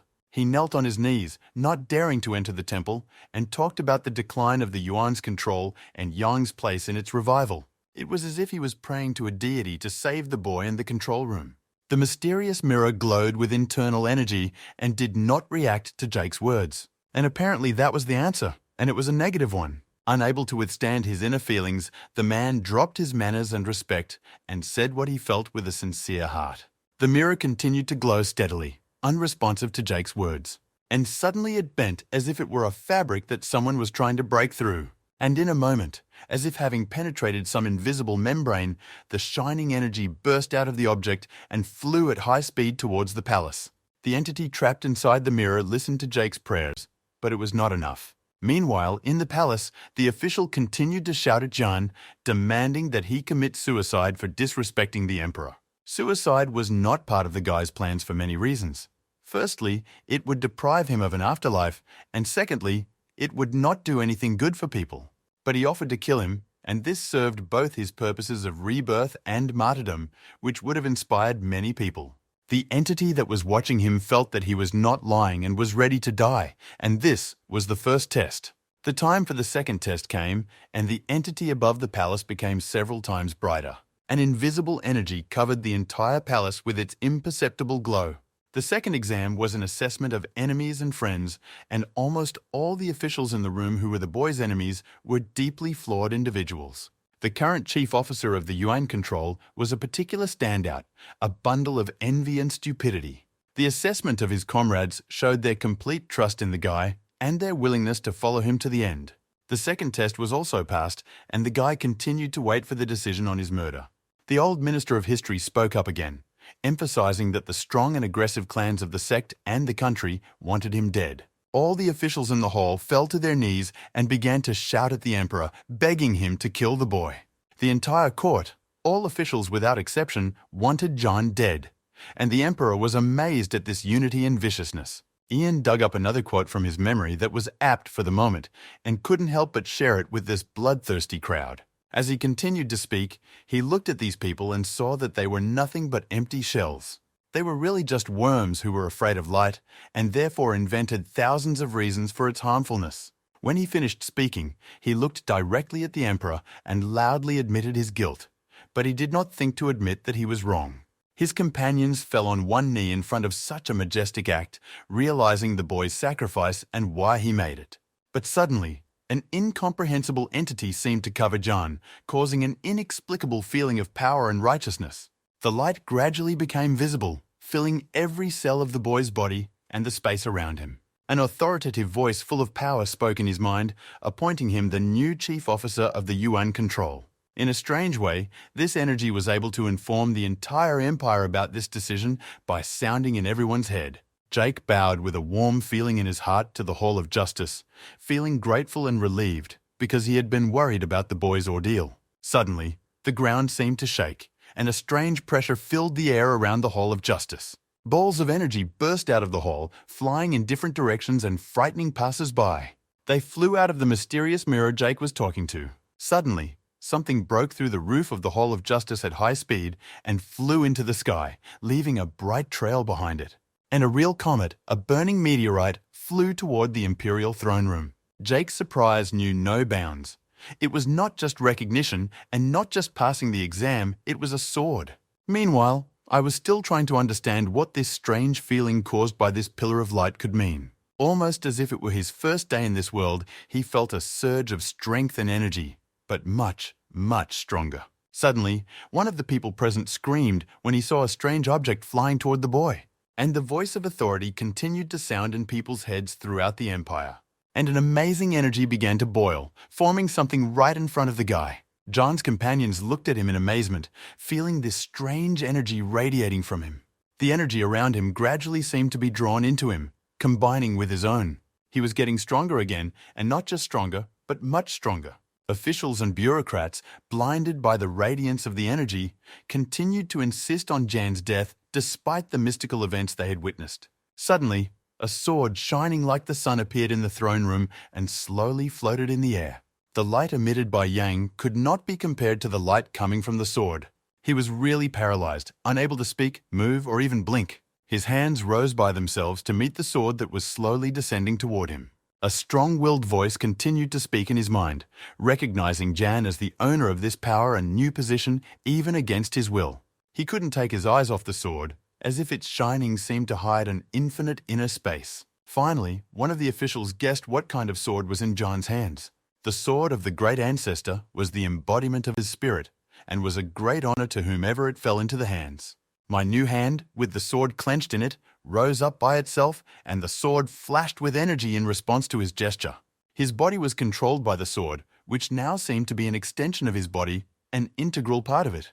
The voice of the ancestor sounded in his head and clearly wanted to make a beautiful gesture after so many years of sleep.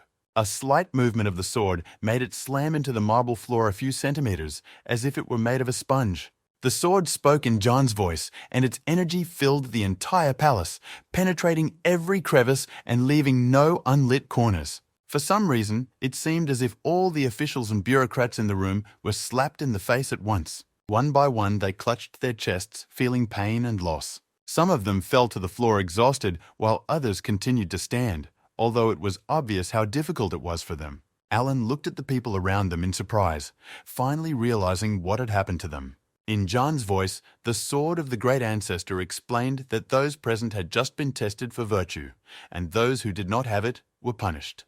The emperor looked at the boy as a miracle, which he really was, no matter how you look at it. In his or her eyes, there was pure adoration, no longer clouded by the need to execute him, since the appearance of the sword excluded that possibility. In addition, the test that the sword in John's hands made a real purge in the ranks of the courtiers. Almost the same thoughts were shared by the old minister of history, who was not really a minister of history and was not John's enemy. Meanwhile, he continued an internal dialogue with a guy he wasn't really crazy about. I also wanted to regain control over my own body. John's friends started shouting something like admiration and compliments, obviously thinking that everything was supposed to happen according to his plan, which was understandable, since no one would have dared to risk his life like Jan did today. The guy didn't even realize at first what they were talking about. Suddenly, sobbing and crying could be heard in the hall, accompanied by incomprehensible mumbling in which a terrible spiritual pain was felt.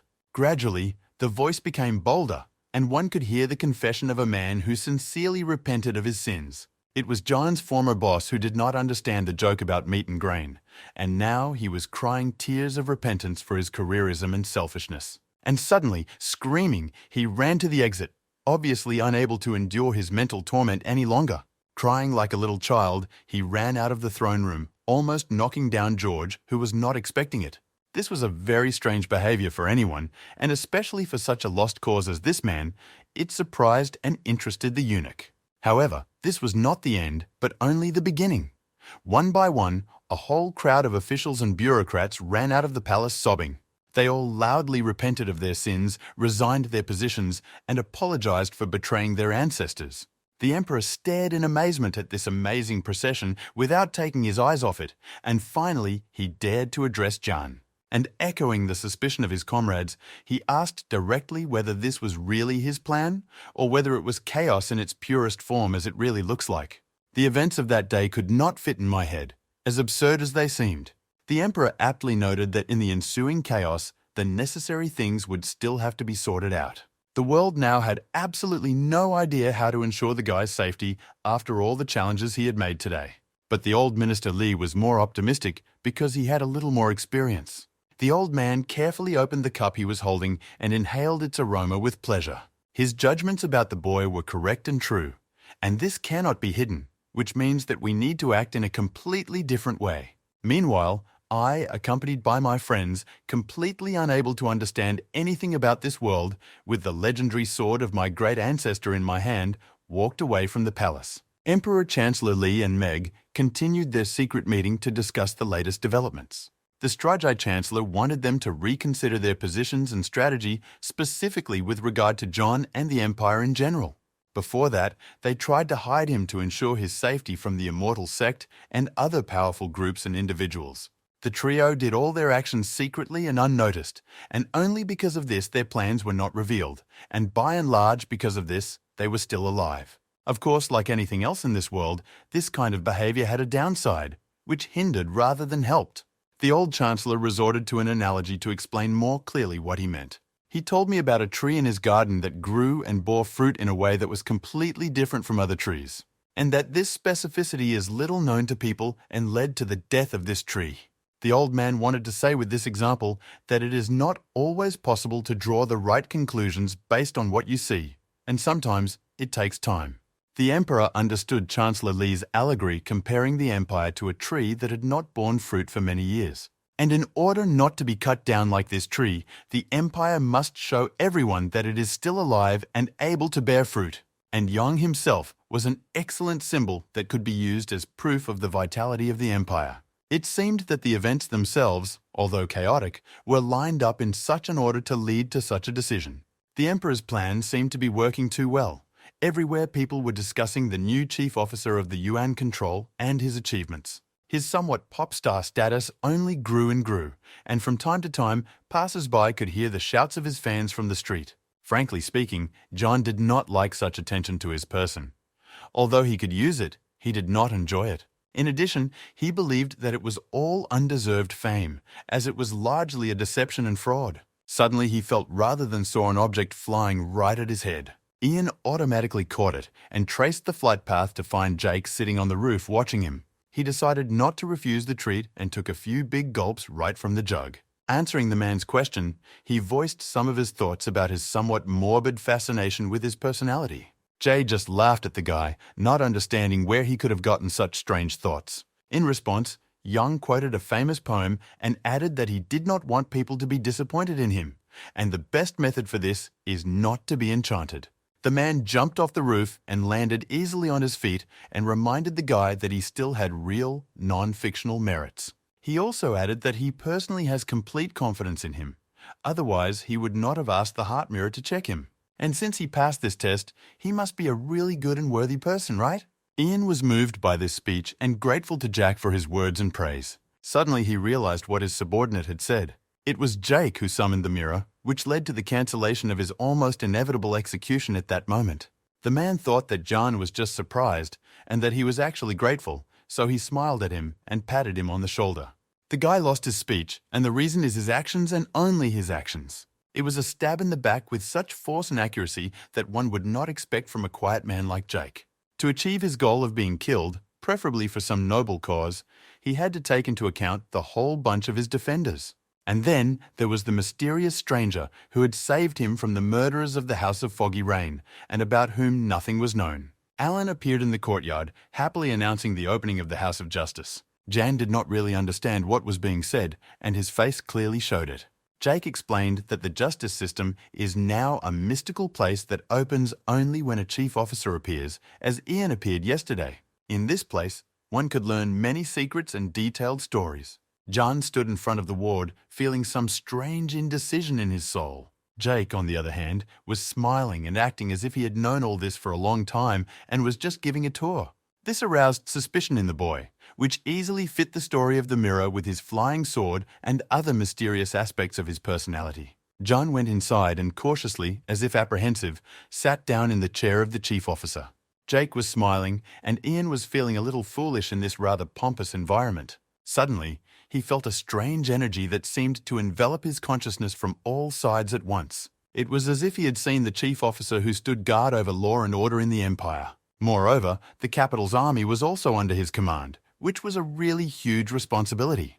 And the courtroom was the living heart of this entire structure. John finally realized how much power yesterday's event had given him. For a second, he thought that he could finally achieve his goal with this, but it would be too high a price to pay. The slap he gave himself was really strong, and he had to come to his senses for a second.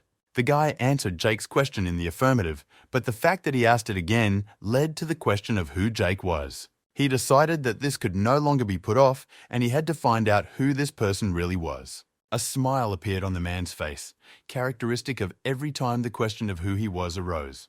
But I didn't back down. And this time, I didn't let myself be distracted. Switching to an accusatory tone, he asked why he knew so much about control. The characteristic smile disappeared from Jake's face as he realized that he had indeed compromised himself with his own behavior. But on the other hand, he was standing in front of a senior control officer who had the right to know everything he wanted about his subordinates. Jake became serious and began to tell his real story without smiling. His real name spoke volumes in itself. And the guy remembered where he had read a story about this particular surname and the history of its origin. A few days ago, when he was reading all the available materials on Yuan control, he came across this. An ancient story about the defense of the empire from mysterious monsters brought to the empire by sex and the only warrior who dispatched them. And it was then that the Imperial army and the guard who defeated the monsters began to use this word to mean a word that was now associated only with death. The story was finished by Jake, as all the soldiers of that army were awarded this surname as a sign of pride and belonging.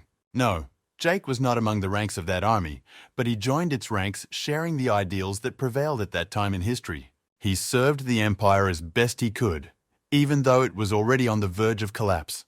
And even in those circumstances, he managed to rise to the position of head of the Imperial army. Although he was not lost in the great warriors of campaigns and discoveries, he faithfully performed his daily service. And one day, there was an incident with a representative of the sect who apparently allowed himself too much. He recalled the indifferent fish-like eyes of a man standing over a beaten woman without any sign of repentance on his face. Then, right in front of Jake's eyes, the cultist killed a woman as if she were an insect and not a person. Perhaps it was related to the payments to Joey, or maybe the man was just a psychopath. It didn't matter. Jake simply did what anyone who stands guard over law and order in the Empire had to do. Of course, they did not forgive him for this and rewarded him with exile and the destruction of his cultivation. This is how he came under the control of the Yuan, which was already a place of exile. The guy just blinked in surprise when he heard that Jake was able to master the flying sword in just 60 years. Although the man ended on a positive note, his pain was caused by the injustice he felt all these years. So Yang promised the old man that justice would come and that the Yuan control would no longer be a dumping ground for exiles. That same night, somewhere on the edge of the city, the sounds of terrible blows could be heard among the silent buildings. A man in a dark hoodie with his face tightly covered and a whip in his hand was mercilessly flogging a man kneeling in front of him. The mask the man was wearing split in half, flying away from another whip. The beaten man bowed to the ground, admitting his guilt and praying for mercy. The dark figure understood why his subordinate had screwed up so badly, but what he had done could not be undone, and now it was necessary to resolve these issues as soon as possible. The House of Foggy Rain was hit too hard that night, and it was a very big blow to the reputation of so many important in their business. Even though I said these words, it was obvious that he was pleased to receive recognition from those he had saved in physical form. The old woodcutter did not want to know anything, especially since the boy's face showed the opposite of what he said. The old man returned to his cart to get the gift his wife had prepared.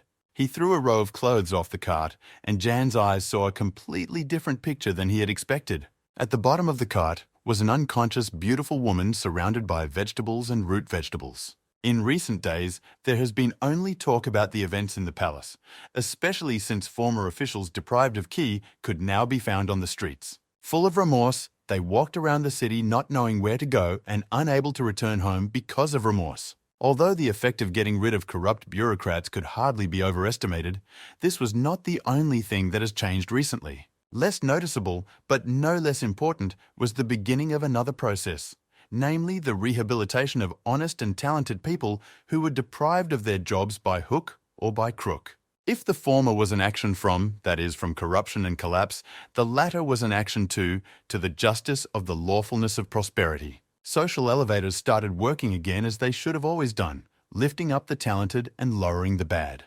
The people believed that the only person to thank for these changes was Lord Yang, the new chief officer of the Yuan Control Board. And it was at this moment that this remarkable person contemplated the woman lying at the bottom of the old woodcutter's cart. The woodcutter finally got what he was looking for, or rather, a set of healing herbs that he and his wife had collected. However, as it turned out later, his visit had another purpose, as he wanted to get rid of the trouble of this strange woman. Jeff, Bob, and the ubiquitous Julia quietly approached the noise of the conversation. The divine concert master decided to find out what happened to the woman with the help of his chai, and the result was unexpected. I didn't want to draw any conclusions and thought it was better to wait until the girl woke up and told me everything herself. For some reason, the usually cheerful Jake was too serious when he finally raised his voice. He stood leaning against the wall and spoke quietly, but for some reason his voice sounded like a death sentence. In fact, it was, and judging by the reaction of everyone else who heard Jake's words, everyone knew it perfectly well. John looked at his friends in surprise, not understanding their strange fear. They started telling stories about their encounters with demonic cultivators. Instead of telling stories, Jake opened the sheath of his sword and, obviously unwilling to listen to objections, asked for permission to kill the woman on the spot. In a strange way, the woman felt what was happening around her. Although she could not move, She could feel the people around her and that most of them wanted her dead. For some reason, she was sure that she could easily cope with these people, even despite her condition. Meanwhile, Ian stood between Jake and the woman, preventing him from delivering a fatal blow. He wanted to learn more about the devilish cultivators and did not understand the reason for such aggressive behavior toward them. As expected, his comrades simply got used to it as a fact and never questioned why they should be hostile to them. John decided to approach this issue as a minister of the law and judge not by who a person is, but by what he or she has done. This enmity has been going on for decades, so even though they may decide not to attack her, what's to stop her from attacking them? Hearing that he was in danger of being killed by this strange woman immediately riveted John's interest in this person. This was one of the chances, and the guy wanted to use it to the fullest extent possible. But to do this, he had to somehow persuade his comrades to let the woman live. Jeff mentioned the eternal enmity between the immortal sect and the devilish one.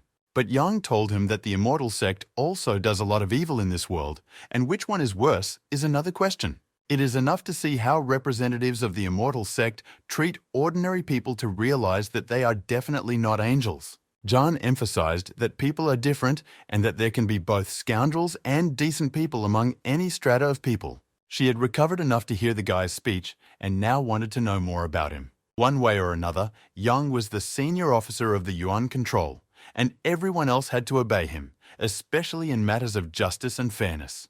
But he thought to himself about how easily a woman could kill him, because these fears of his friends could not have arisen from nothing. Today, the residence of Marquee Greg was crowded, with various noble people coming here all evening. When everyone had gathered, meetings could begin to discuss important state affairs, and the main person on the agenda today was the chief officer of the Yuan Control, Lord Yang, and his actions that harmed everyone in this room so much. Each of them agreed that something had to be done with the guy because his influence was growing every day, causing more and more problems. They immediately got down to business and started discussing how to find the right to the impudent young man. But, as expected, the first proposals were no good. Although the emperor pretended to be impartial, Yang obviously became his favorite. When the Marquis voiced the reasons why he considered Jan to be on the emperor's special account, he was not far from the truth. Suddenly, one of the men remembered a certain magical artifact that could solve their problem. All eyes in the room turned to the grey-haired man who sat quietly without making any suggestions. The grey-haired man realized that there was no option to remain silent and told about the family heirloom. It was a truly terrible object that could easily serve as a weapon of mass destruction. The Marquis was clearly not interested in casualties and was ready to use such a weapon to kill the boy at any time. Therefore, this issue has now been resolved with the help of this bowl, and the murder of the chief control officer will be committed. But the grey-haired man raised his voice again, and his tone showed uncertainty about this decision. The problem was that activating the bowl required some resources that the grey-haired man did not have enough of.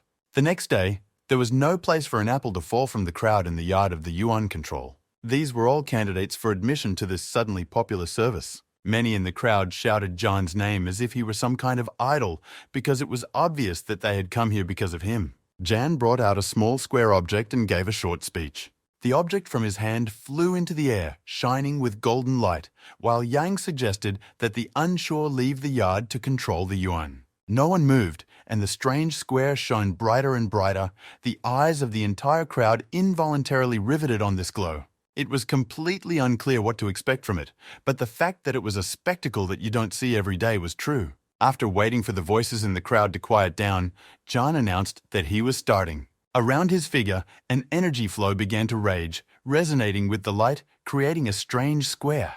John's energy gradually filled him, and the pressure from the force became palpable to everyone on the square. A strong-willed voice sounded in every consciousness, demanding a clear and truthful answer. People took turns shouting out the reasons why they had come here, and the reasons were quite diverse. But among them, there were also people who came here to spy or with other evil intentions. Bob and Jeff, who had been watching the candidates' answers closely, were even a little confused by the simplicity of this method of detecting spies.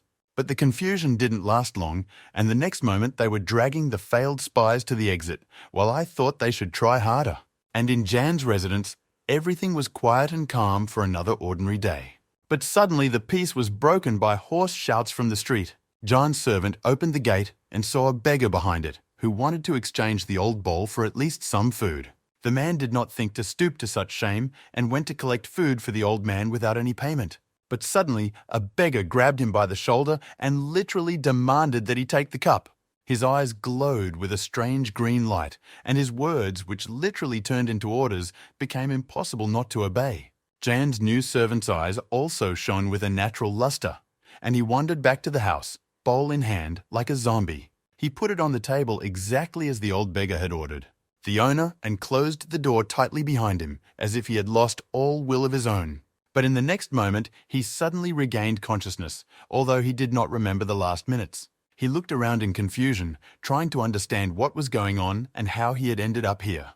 But he attributed this incident to his old age and frailty and went to finish the work from which he had been distracted, although he did not know what it was. And the bowl that was now on the table in the house began to smoke with some kind of incomprehensible and almost invisible energy, gradually filling the entire space of the room where the woman was still unconscious. The girl's face was cold, even though she was addressing her own father. Marquee Greg talked to his daughter with the help of a special magic mirror in the silence of his own office, where no one dared to disturb him. The Marquis looked at the mirror with a tinge of fear, as if he were talking not to his daughter, but to a strict and cruel ruler. The Marquis's daughter, Mrs. Fiona, was his liaison with the sect's leadership, and now she was telling the conditions for Jan's murder with an unpleasant coldness in her voice. Her face remained cold and pessimistic when the Marquis promised with somewhat false bravado to settle the issue with the head of the Yuan control. Another selfish goal of the man surfaced in this conversation, another in a long list of goals for which he was ready to go to bat for. Meanwhile, the Marquis's guests were already beginning to celebrate the death of the head of the Yuan control, even though he was still alive and well. Unlike the other people at the table, the owner of the bowl looked confused and sad, though he tried to hide it. Even when he was praised for his participation in the murder at this table full of traitors, he tried to distance himself from it as much as possible. These high-born people, like ordinary drunkards, loved to talk about nothing and could not stand it when someone did not follow their example. Therefore, the First Minister's cup was quickly filled to the brim, forcing him to drink and raise toasts to the prosperity of immortal sex. For quite some time before the First Minister could get home, drinking in the company of those people was one of his unpleasant duties. As he walked to his own residence, he looked at the plaque above the gate, reflecting on the will of his ancestors and his place in the world. Unfortunately, the will of his ancestors was radically opposed to what he was doing now. He sighed heavily at the remorse of conscience fueled by alcohol and the company of high-born traitors and hypocrites, of which he was one. His sad reflections were interrupted by a sudden exclamation from his son, whom he had not noticed because of his thoughts. The young man asked where his father was in the tone of a prosecutor, holding a beautifully decorated sword. This sword was their family heirloom, and no one could pick it up without the consent of the family patriarch. The First Minister reached out to take the family heirloom from the insolent son, but he did not want to give it back. Continuing to speak in a tone of accusation, the young man did not allow his father to grab the sword and practically accused him of treason. Echoing the thoughts that had tormented his conscience a moment before, the son decided to remind him of his great ancestors who would have cursed him if they had lived. He could not stand it any longer and immediately rewarded the boy with a resounding slap. The First Minister had justifications and self-justifications and even believed in them when he shouted them in the face of his fallen son. However, the son did not believe these excuses for a second and could not agree with his father in his decisions. He was going to prevent the Marquis, his father, and all others like them from harming the man who personified hope for the entire empire. But the First Minister could not allow his son to interfere in such matters, especially since something was about to die on the man's side. With a quick movement, he made several blows to the guy's back, and he lost consciousness in a second. He ordered the servants to take him into the house, but the old man's face was gloomy, and it was clear that he was still arguing with his son in his head. The old minister was no fool and realized that he was not on the side of truth and justice in this dispute. However, in some incomprehensible way, he found himself in a situation where he was acting against his own will, and he no longer remembered when it started. Decisions to give up what seemed so right and correct, one after another, led to more and more concessions. But the son was absolutely right, and the First Minister decided that if the first control officer survived, he would consider it a sign to stop compromising. Meanwhile, in the control room, Ian was ignoring his migraine and working on a pile of papers that never ended. Julia was glad that the owner had to work late because she didn't want any unnecessary contact between the boy and the strange woman who had brought the old woodcutter. For some reason, she thought of her as a rival who could steal Lord John's heart. Ian looked at the girl who was clearly angry about something, but he was too tired to find out why now. Suddenly, the sound of an opening door broke the silence of the room, and Ian was surprised because it was already too late for visitors. Alan was standing in the doorway, shining like a new coin, talking about some gift for the boy. John did not expect anything good from the late gifts, and even mentally began to think of ways to refuse another protective amulet. The first poet called out loudly to someone from the street, still smiling his trademark smile. Several men entered the office with modest, satisfied smiles. These were new employees of the UN control chamber who were recruited by Alan and other colleagues, and they were typed in secret from John to make him a pleasant surprise. The guy wanted to cut Alan's head off for such a surprise, but there was nothing to be done except to try to reduce their number. The new controllers met the mysterious mirror test with courage and without hesitation. And this time, there were no spies or weak-minded hypocrites among them. Therefore, Jan had no choice but to accept them, and although they could have prevented attempts on his life, he was still glad to have them. Now the UN control was not just a few desperate people. It had finally become the organization it was supposed to be. He worked all night and felt so tired that he could barely keep his eyes open. But the hot, fresh food did a miracle and gave him back his strength. Then he remembered that the mysterious woman was all that was in the house. Surprisingly, his servant did not seem to hear him and continued to eat as if Jan had not asked him any questions. But as if waking up, he replied that her complexion had become much better, and Julia pouted for some reason, as if he had offended her. Meanwhile, in the room where the woman was lying, a strange bowl was smoking with a strange energy that brought death to everything it could reach. Like the tentacles of some monster, these energy clots were already wrapped around the neck of the female devil cultivator. The woman's bracelet in the form of a jade snake came to life and began to move like a real snake, and in a second, this snake began to devour the energy of the bowl. Suddenly, the woman opened her eyes and miraculously began to look much better than she had just a few minutes before. Her jade snake continued to greedily devour the energy of destruction radiating from the bowl, and the woman gained strength before our eyes. She got out of bed thinking aloud about what had just happened. It was obvious that this death chalice was not meant for her. It slowly approached the terrifying artifact with the help of a snake, devouring everything it produced. The snake ate everything it could from the bowl and turned back into a jade bracelet. And the bowl lost all its energy and shattered with an unexpectedly loud crash. She was not against saving someone's life, but she did not want to do it for nothing. But now she had a reason. The First Minister woke up coughing up blood, which is how the destruction of his family heirloom manifested itself. This meant several things at once. First, that the assassination attempt had failed, and second, that now everyone, both loyal and disloyal to the Empire, would want him dead. But even so, the old minister was relieved, because now he had no reason not to fulfill his yesterday's promise. The old man knelt in front of the family altar and apologized to his ancestors, pouring wine on the floor. After filling his cup again, he apologized to the great ancestor and poured out the wine again. He raised the last third cup as a sign of respect for Lord John, who, despite everything, did not betray his ideals. The old man very carefully drank the poured wine in small sips. He was thinking about his son, to whom he was leaving a pile of problems and difficult decisions as he pulled his sword from its sheath. After mentally apologizing once again to everyone whose trust he had betrayed, he raised his sword to his throat. And the sudden movement cut short the life of this man with a very difficult fate, who will rightly be called a traitor. The blow sent the servant flying to the other side of the room and hitting his back painfully on the floor. The Marquee has never been so angry, although he has had plenty of reasons to be angry lately. The reason for his anger was the news that the servant who had just been beaten had brought. So his hearing did not fail him, and he correctly heard the report the first time Jan was indeed still alive and eating breakfast in his residence. The first thing that the Marquis suspected was the betrayal of the First Minister, because what else could you expect from a traitor but betrayal? His daughter's gloomy face looked coldly at him from the magic mirror and explained to him the truth that was so obvious. I started to justify myself to her, but realized how terrible it looked and cut myself off. He turned to his other assistant and ordered him to go immediately to the house of the Foggy Rain and promise golden mountains for the head of the impudent boy. When he heard that the Marquee was raising his salary tenfold, which was already enormous, the man was speechless.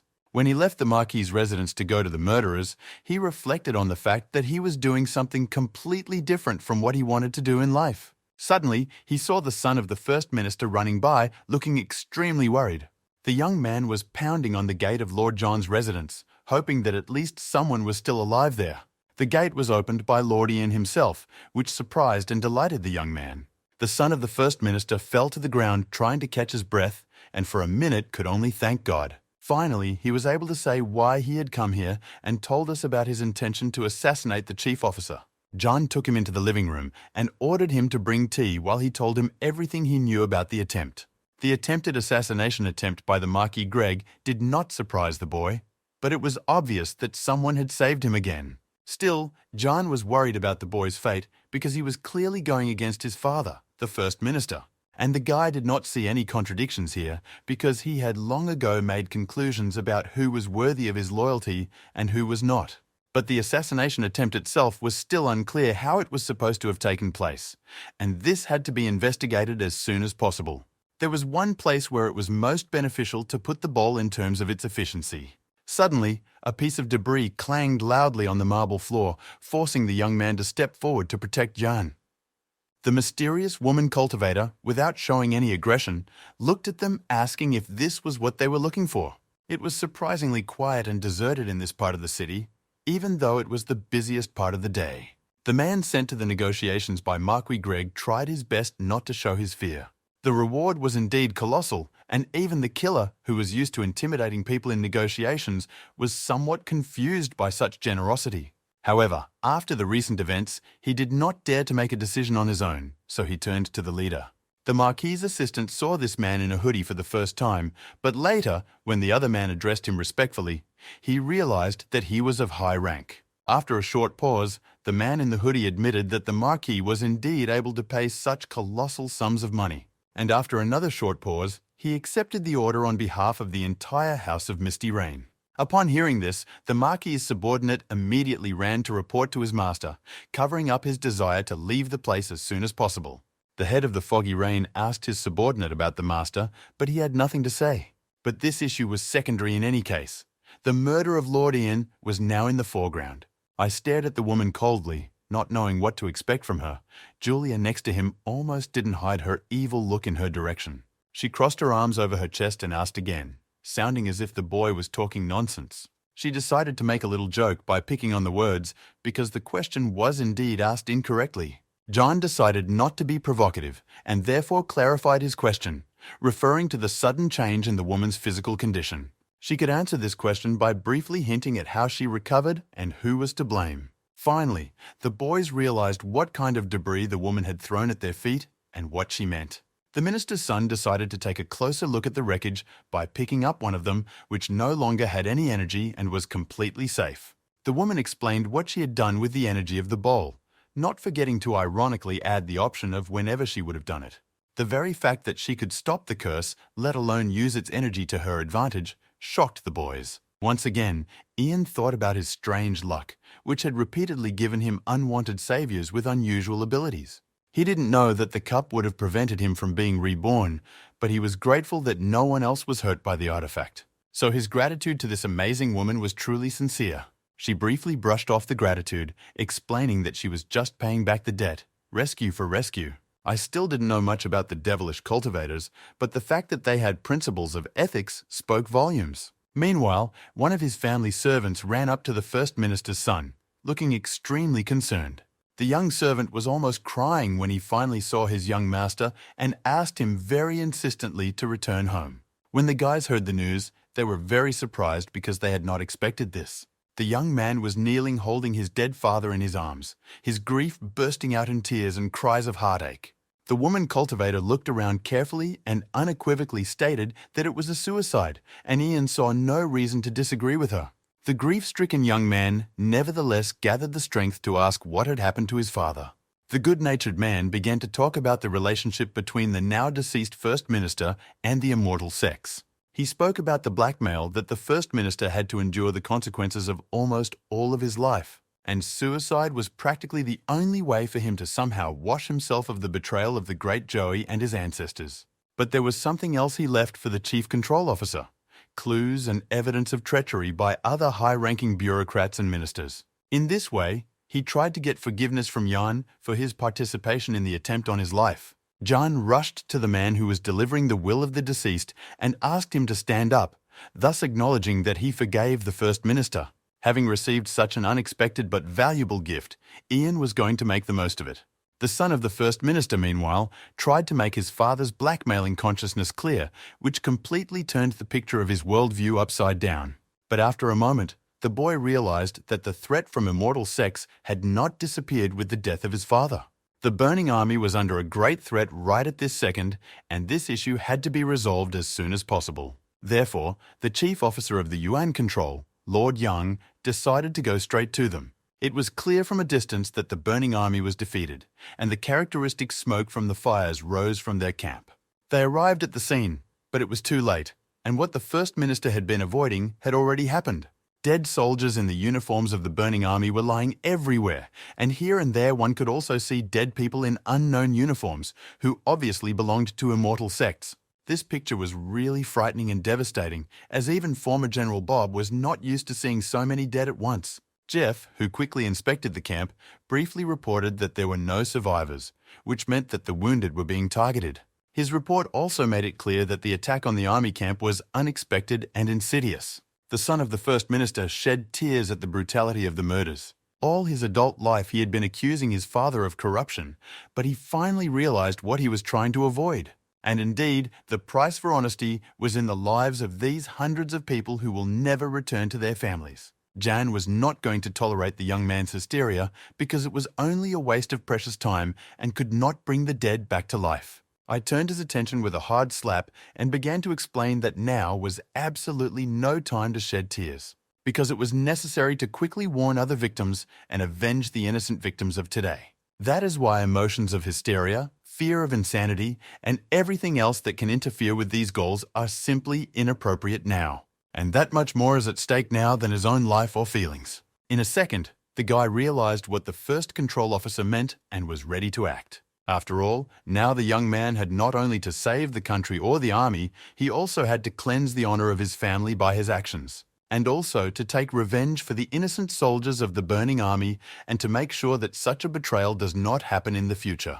The moment of tough decisions and decisive actions has come, and no excuses will suffice now.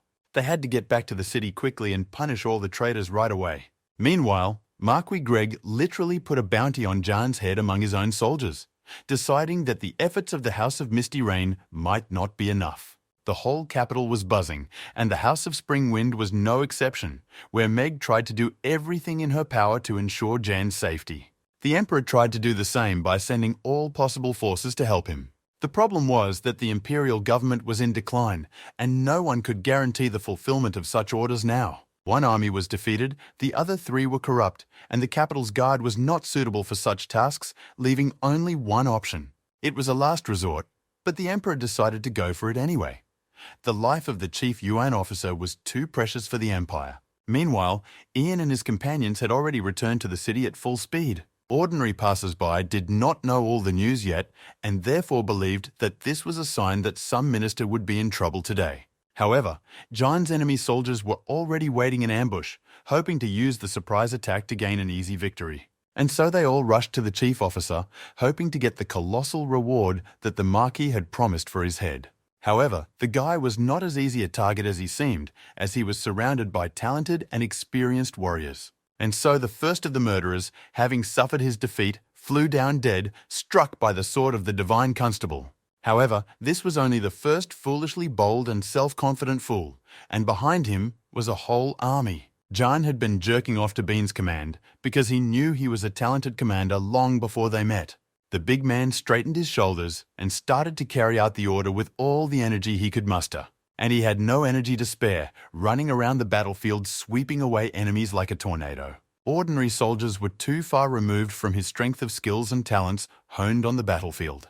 The new hires that Alan recently brought in have been equally successful. They fought the enemy with ferocity. They seemed to never get tired and never slowed down for a second. The attack on the control of the Yuan clearly failed, and the attackers' forces melted like dew in the sun. Their strength was clearly underestimated, and this gave them a significant advantage on the battlefield. But it would also be a mistake to underestimate the attackers, since each of them realized that in case of failure, they would all be executed. And the battle continued with renewed vigor as reinforcements rushed to the attackers. But the determination of the warriors of the Ministry of Yuan Control was as firm as a rock. Suddenly, the battle saw a breakthrough from a side that could not have been expected. This attack was completely different in nature, an attack from the sky at high speeds and with terrible force. The cultivators from the immortal sect had already arrived on the battlefield, and it was a difficult test for them to control. 5 formidable silhouettes hovered over the battlefield like deities of war and devastation. Their strength was undeniable, and even a warrior as formidable as Jake realized the seriousness of the situation. However, the warriors of Yuan Control have gone too far to retreat now. Moreover, there was nowhere to retreat. The battle was in full swing, and the enemies were only advancing, not giving them a break. The new soldiers defended the chief officer, Lord Jan, shoulder to shoulder, sparing their own lives. The female devil cultivator did not take part in the battle, but watched it with interest from her horse. In the meantime, I was solving a difficult dilemma for myself by developing between my goals and desires. It was a great chance to die heroically, thus fulfilling his purpose in this world. But on the other hand, he did not want to let his comrades down. His intended appearance was perceived by his associates in their own way, not even realizing the guy's true thoughts. They wanted to keep him alive at all costs because they knew that he was the personification of Yuan Control, and without him, the organization would have no chance of survival. It appeared that he had no right to lose in this battle, let alone die. But even if he wanted to, it would still be difficult because all the newcomers to Control were extremely strong. I should have asked Alan, who was smiling and pleased with himself, why they were so strong, but it was clearly inappropriate now. The leaders of the attacking units also noticed an unusually large control force, which was an unpleasant surprise for them. Suddenly, Alan approached Jan with a very strange proposal, and the guy even thought that the first poet had gone crazy. But a second later, he remembered that in this world, words are more than air vibrations, and that they can really turn the tide of battle. So he concentrated and began to recite word after word, weaving his chi energy between them. His words really turned into a weapon that could wound enemies as well as the real thing. And the arrows woven from his words and chi energy flew towards the enemies with a frightening whistle that deprived them of the will to win. The devilish cultivator assessed the power of the arrows created by Yang as a fairly high scientific ki, and did not understand where he had gotten it from. Meanwhile, the boy continued to recite the poem, creating more and more arrows. Finally, the first arrows reached the enemy's ranks, frightening them with their terrible whistle. But the effect was not only in intimidation, the arrows cut like real arrows and hit only enemies. It has been a long time since anyone in this world practiced Confucian scientific ki, let alone used it on the battlefield. The Marquee's aide, who so desperately sent people to attack just a few minutes ago, fell into a panic, unable to control people anymore. But the woman cultivator quickly realized that what John was using was not quite what it seemed. He was not yet a master of Confucianism, although he used his energies at the level of a master. Ian was also surprised by the power he had just demonstrated. He could not believe that he had essentially become a weapon in and of himself. But it was necessary to continue the battle, to take advantage of this opportunity to give your men a break. In addition, it was necessary to launch a counteroffensive to end this senseless violence. The Marquee Greg's servants ran out of the residence, realizing that it was here that the Yuan control troops would come first. Eskiz personally ran after them with a weapon in hand to stop them. He still could not believe that they were running away from him so easily. He turned to his friend to help him deal with the situation.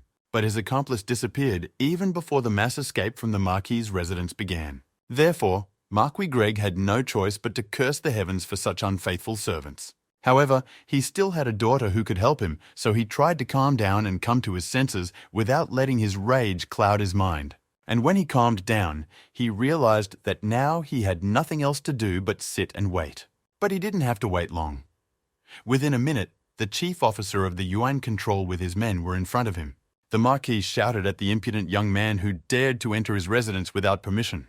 And indeed, if we follow the letter of the law, Jan had no right to invade here.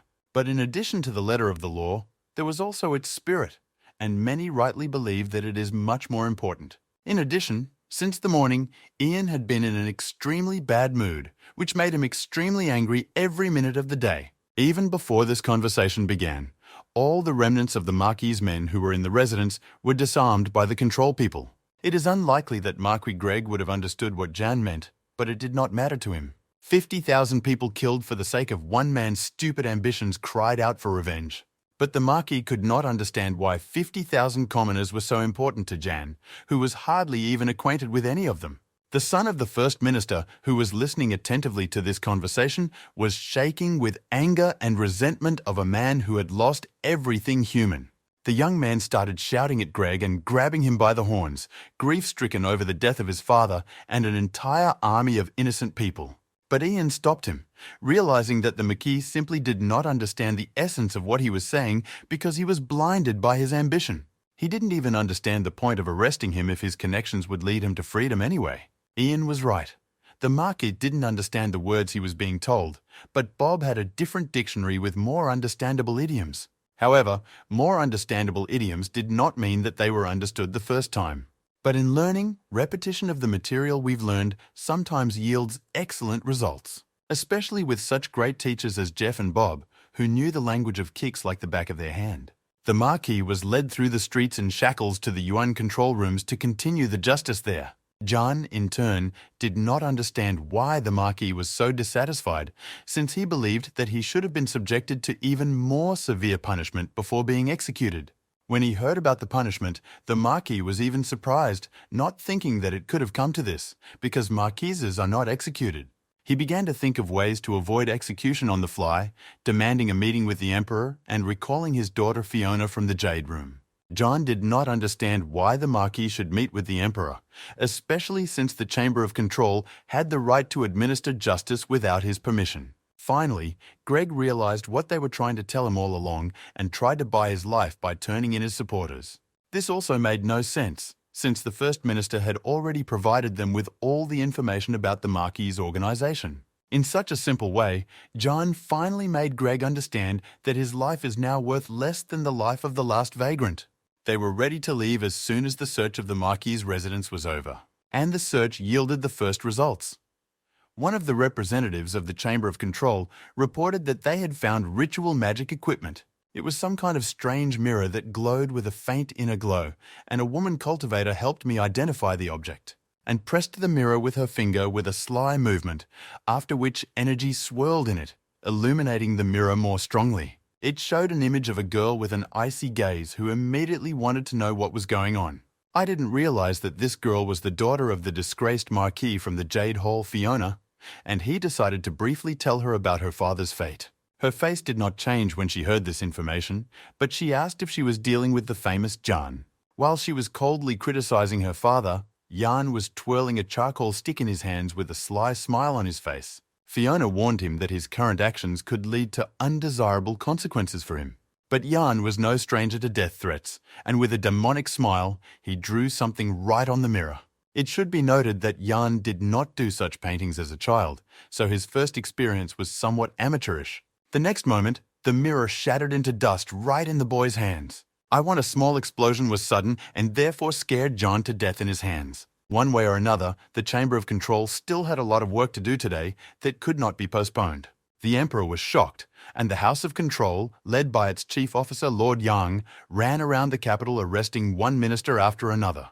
It was an extremely dangerous business, given that there were many artifacts similar to the bowl that failed in the morning. In addition, the methods Jan used in his work were somewhat questionable, but taking a family hostage is too much. But no one could stop them on this path, and they continued to be active in this direction. And they were already on their way to the next aristocratic family on the First Minister's list. Representatives of the Yuan control listened to congratulatory speeches with stony faces. They were even invited for a cup of tea, but their goal was to arrest as many traitors as possible today, so they had no time for tea parties. However, Ian did not refuse to make a little joke about the return offer to drink, perhaps even something stronger, but in the control room. But this time, it was a little different, as the general opinion on this family was not as unequivocal as on the Marquee. Therefore, the man, without revealing himself loudly so that he could be heard from the street, suspected Jan of personal animosity. Indeed, the representatives of this family had an impeccable reputation in the eyes of society and the emperor, but in reality, everything was far from that. Yang raised the jade tablets with the first minister's testimony high above his head. He explained the high cost of getting this information and the great sacrifices the author had to make. The son of the first minister stared at the plaques in awe, his eyes full of tears as he realized his father's role in this case. The caged Marquee and other traitorous officials finally realized that they could blame the first minister for their current situation. The representative of this pious-looking family still could not understand what was happening and what was written on the signs that Yan was holding in his hand. The guy decided that this would be the best time to do the last favor for the deceased first minister. Turning to the crowd and raising the signs high, he began to speak loudly about the facts of treason documented in them. After hearing this story, people began to realize the importance of the role of the first minister for the Ministry of UN control and the empire as a whole. For the son of the first minister, what Jan said was a balm for his wounded soul. His father's honor was restored, and now he could move on with his life. He fell to his knees before him, unable to express in words the degree of his gratitude to this great man. But Jan refused such reverence because he himself felt that he had to thank his father. Moreover, he did not invent anything at all, and did not want the sacrifice made by the first minister to be forgotten by people. In addition, this story inspired people a lot, and in such desperate times, hope and ideals were the foundation on which everything else was built. But the case was not yet complete, and many more criminals and traitors had to be detained as soon as possible. After the most influential traitors were caught with everyone else on the first minister's list, things went faster. Representatives of the controlling authorities quickly found and arrested other conspirators, dividing into groups. Representatives of the Yuan control acted extremely efficiently, and by the evening, all the necessary people were already locked up. They were demonstratively led through the streets of the capital so that everyone could see with their own eyes that justice in the empire was not an empty sound. People threw rotten vegetables and baked eggs at the procession of prisoners. Some even suggested that they should turn to stones. Finally, Lord Ian was informed that all the traitors on the First Minister's list had been arrested and that no one had managed to escape. John wanted to complete this case as quickly as possible, so without hesitation and without dragging it out, he ordered the prisoners to be led to the execution square. The arrested could not believe that this story would turn out this way. After all, they believed that the balance in the empire, which had been built over decades, would be instantly destroyed, and thus the empire could be destroyed. But unlike them, the chief control officer did not see any balance in this situation, but only a crisis that was deepening every year. As for revenge for the deaths of these traitors, the guy did not seem to worry for a second and was ready to fight anyone.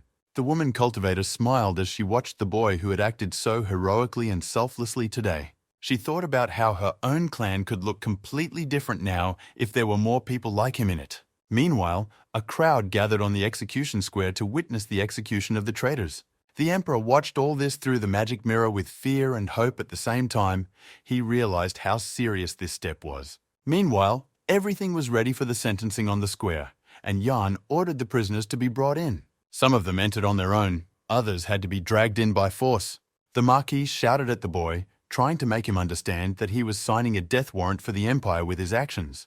But the guy thought quite differently because he realized that his harsh actions were giving her almost her last chance. He aptly noted that nothing would change for the better in the empire if all prisoners were released immediately. And in any case, they were guilty of treason and conspiracy, and therefore the Ministry of Yuan Control is obliged to punish them regardless of any policy. And everyone should have realized that this execution was not the result of someone's political interests or whims, but a natural result of the actions of the prisoners themselves.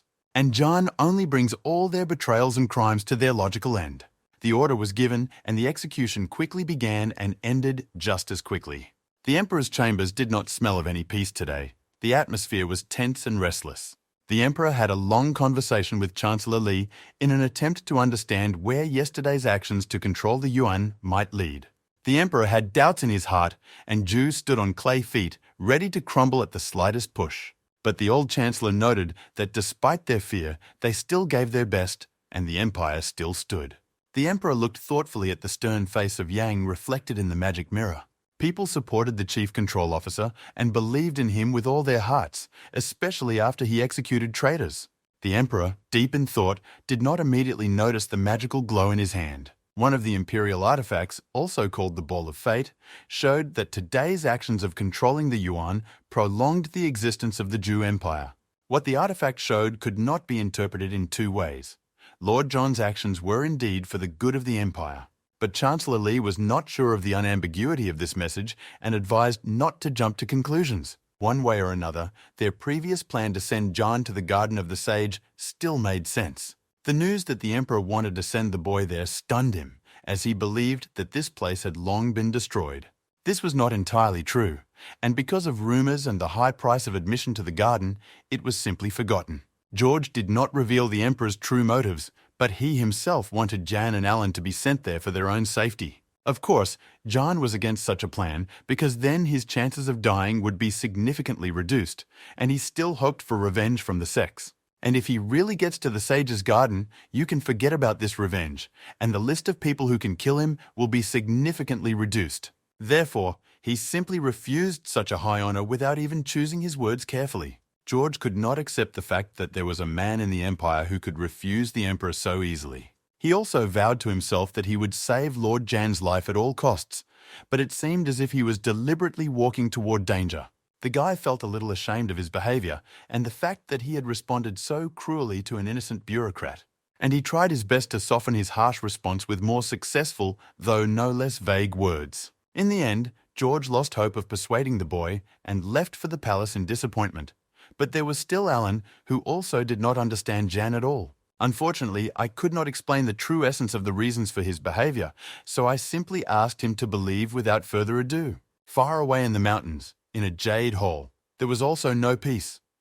The recent events in the capital worried everyone.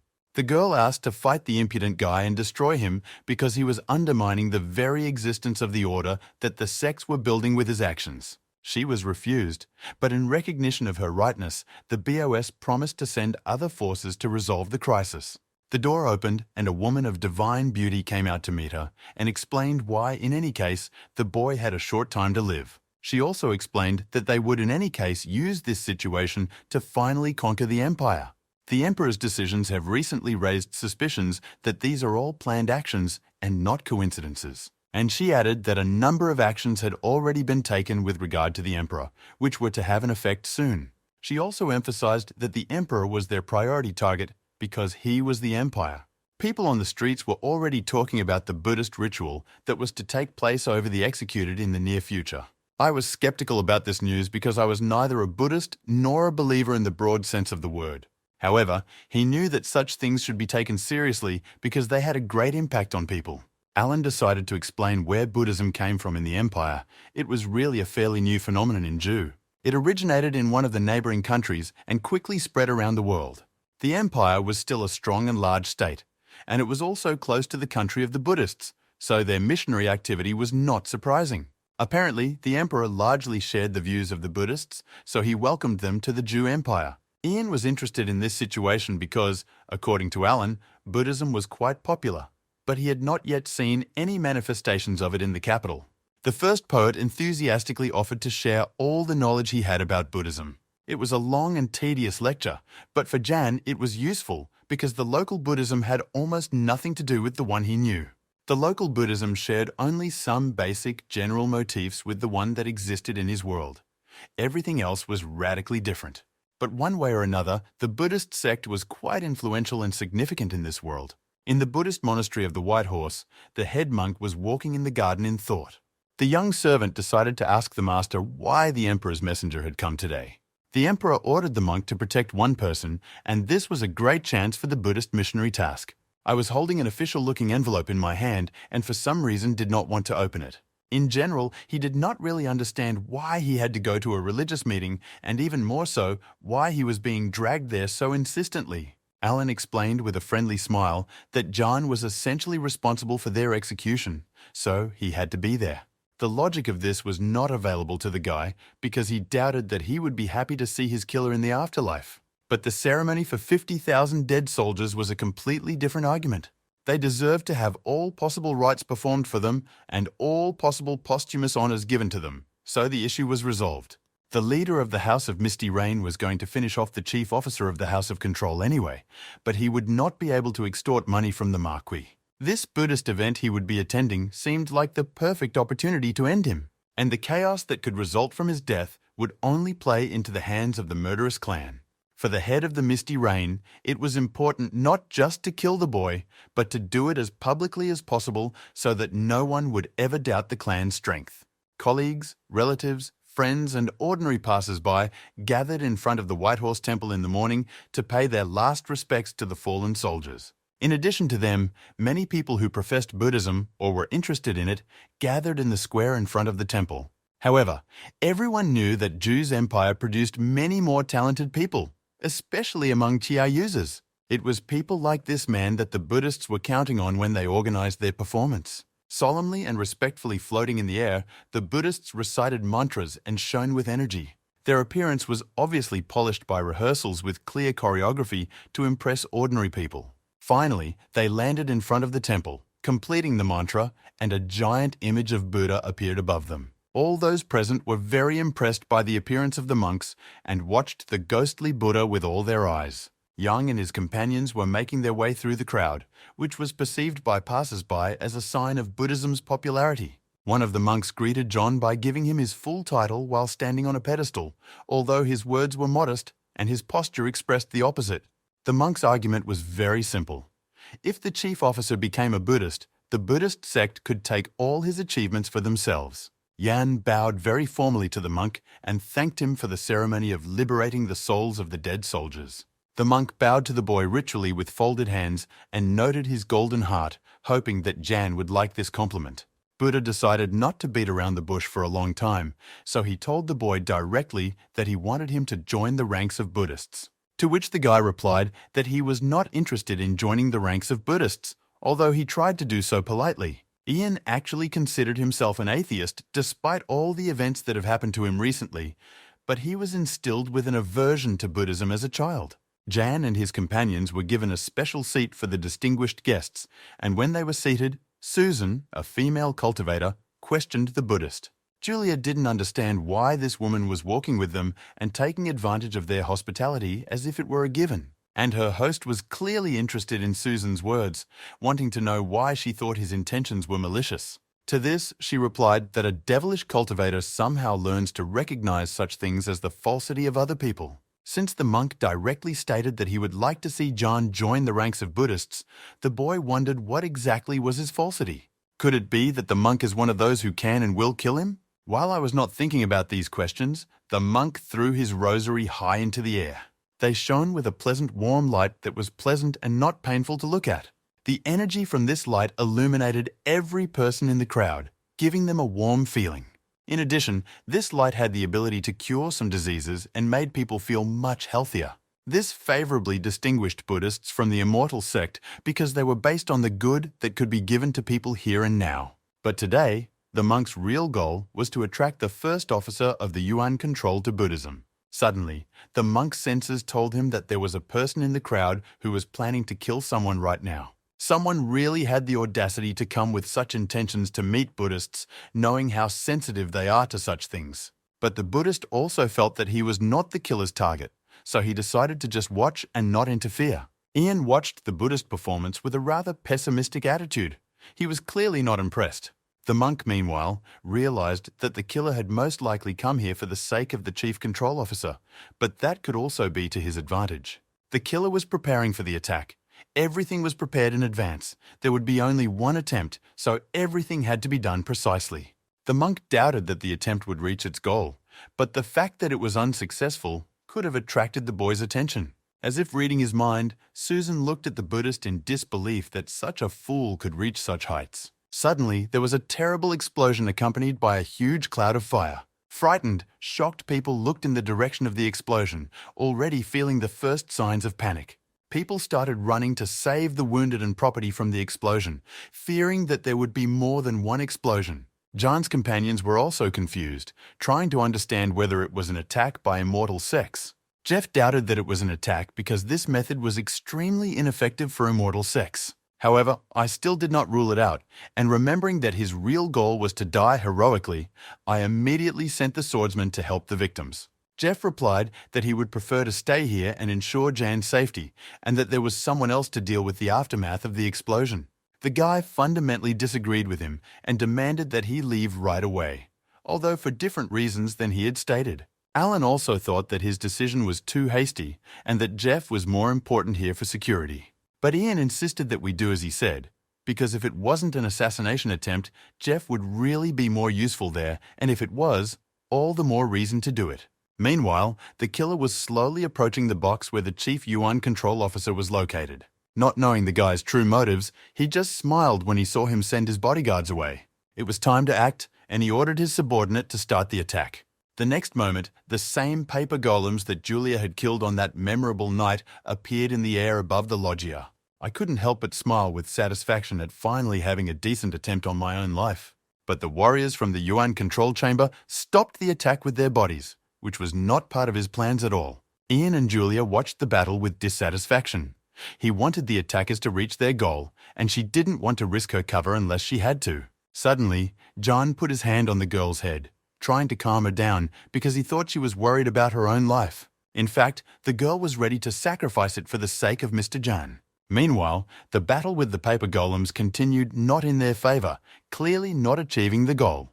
However, in reality, it was just a distraction, and no one really counted on golems as an effective tool. And now the second phase of the attack began, and now not golems, but real people in the crowd took out weapons. They began to attack ordinary passers-by in the crowd, causing even more panic. I could not allow this to happen because it was one thing to assassinate him and another to massacre ordinary people.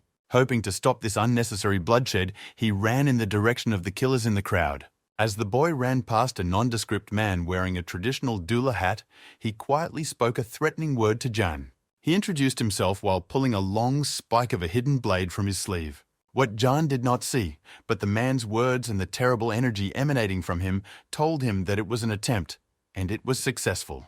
The monk realized that now he had to stop the killer. But it was too late. He was too far away. His stroke was too fast. The same was true for Julia, who now regretted not taking off her disguise at the time she needed to. Time froze when the blade was just millimeters away, and John thought he had finally reached his goal and was about to be reborn. But the blade froze, and the killer stopped, trembling only slightly, having almost reached his target. The strike was perfectly planned and executed at the perfect moment, but something prevented him from completing it. He glanced over his shoulder, realizing that he knew the woman who had been talking to him. Everyone but Susan was shocked by this sudden and effective attack on John. But the killer was looking at Susan, who was sitting calmly and using telepathy to stop the killer. Her messages knocked the killer out of his tracks, and now he had no idea what to do. Everyone was watching him closely and did not understand what happened and why the killer did not strike. Ian felt betrayed. Again, nothing had worked out. Again, his plan to be killed had failed so shamefully. Meanwhile, she did not change her posture at all and did not even look at the killer. But he was panicking and trying to figure out how to get out of this difficult situation. On the floor in front of Jan lay his failed assassin, shaking violently, holding his heart and clearly unable to continue the attack. His face was full of fear and covered with cold sweat, and I could not understand the reasons for this strange change. He didn't know what to say or react. He just looked at the man, waiting for him to do something. Finally, he slowly got up from the floor, but immediately knelt down and addressed John in an official tone. And continuing to kneel before him, he said that he was wrong, which confused the guy even more. The murderer pretended that he did not want the boy to die, being a patriot. He could not kill him because he was associated with the hopes for the revival of the empire. John had only one thought now. He was sleeping, and he was only dreaming, and there was no other way to explain these events. Watching this scene, Susan could hardly contain her laughter as she paid tribute to the killer who had come up with such a strange way to behave. Everyone looked at the killer in shock, and John's companions and subordinates froze in place, not knowing what to do now. The same was true of the killer's main subordinate, who thought that his master was under hypnotic control. Ordinary passers-by were no less shocked and were already speculating about the identity of the killer and the influence of the chief control officer on him. And the crowd habitually attributed all possible lavras to Lord Ian and even found relevant historical precedents. Everything that was said was only reinforced from person to person. The heroic image of the guy was already firmly fixed in people's minds. Under the influence of everything he had heard and seen, even a Buddhist monk believed in this story. And he was still thinking about how to bring John back to Buddhism, as such a personality would help him conquer the whole world. I found no other option than to simply praise this strange killer in the usual way. Although he was shaking with anger and resentment that his wonderful plan had been so brazenly stopped. One way or another, the fact remained that Jan was almost killed, and now this case may deter other killers from killing him. Ian continued to talk on automatic, thinking that we should look for another way to die. Meanwhile, bound by his own legend under the watchful eye of Susan, he had no choice but to continue praising the boy's talents. He kept coming up with more and more compliments as if his life depended on it. But in fact it did. I didn't understand why there was so much verbosity and wanted to say goodbye to the killer as soon as possible. But he kept talking, and his kind words needed an equally kind response, or better yet, twice as kind.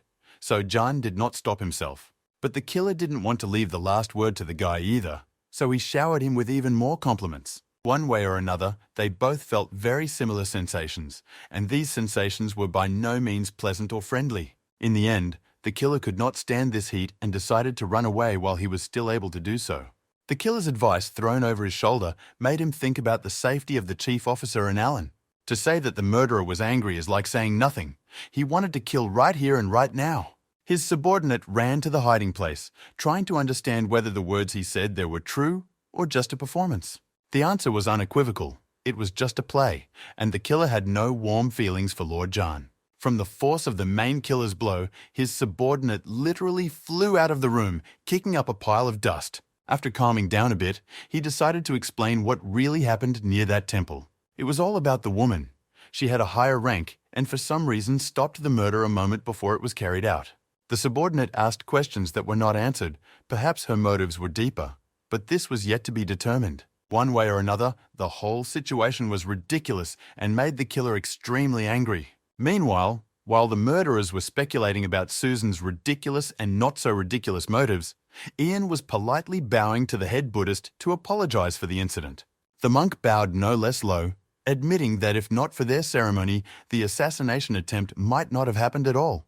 The guy smilingly dismissed any possible guilt of the monk. But the Buddhist still continued to insist that part of the blame lay with him. The fact was that the emperor personally asked the Buddhist to defend Lord Yang, and he could not do anything for this. The monk began to explain his position by the weakness of the Buddhist sect in the Jew Empire. The boy found the reasons for the weakness of the Buddhist sect to be true and significant. Then the monk continued in a completely different manner, hinting that John should become a Buddhist for his own safety. The guy asked with suspicion what kind of a strange name the monk had given him, and all these conversations were becoming unpleasant. It turned out that this was the name given to a drunk. If he had become a Buddhist, one of the monks was already carrying ritual clothes for him. John was beginning to get angry at the monk, at the emperor, and at everything connected with it, and he repeated once again that he did not want to become a Buddhist. As if he did not hear the boy's words, the monk continued to speak as if he were preaching a sermon. A strange glowing object appeared above John's head, resembling an upside-down bowl glowing bright yellow. Suddenly, the bowl began to grow menacingly in size, and in a moment, it grew so large that it covered John, completely cutting him off from all his companions. Alan began to shout indignantly at the monk, not understanding why he had literally taken the Yuan's chief officer prisoner. The control soldiers had already surrounded the monk, threatening him with weapons, but the bowl did not disappear. The mood of the crowd cooled sharply toward the Buddhist because of his violent actions in the direction of Lord Yang. The warriors of the Yuan control tried to break the bowl, but all their efforts were in vain. It was impenetrable. Buddha David suggested that they not waste their efforts on a hopeless cause because the cup really could not be broken from the outside. And the next moment he disappeared, leaving the soldiers to stare at his silhouette melting into the air. Instead, he appeared inside the bowl right in front of Jan to immediately start a conversation about his conversion to Buddhism. But Jan had already understood everything about this so-called Buddhism and the methods it uses to attract people to itself. But David insisted that Jan had to be saved in a religious sense.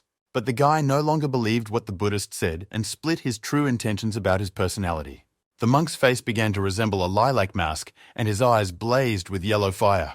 Releasing more and more energy, David continued his sermon about the salvation of all people. John began to feel pressure on his consciousness from the Buddhist.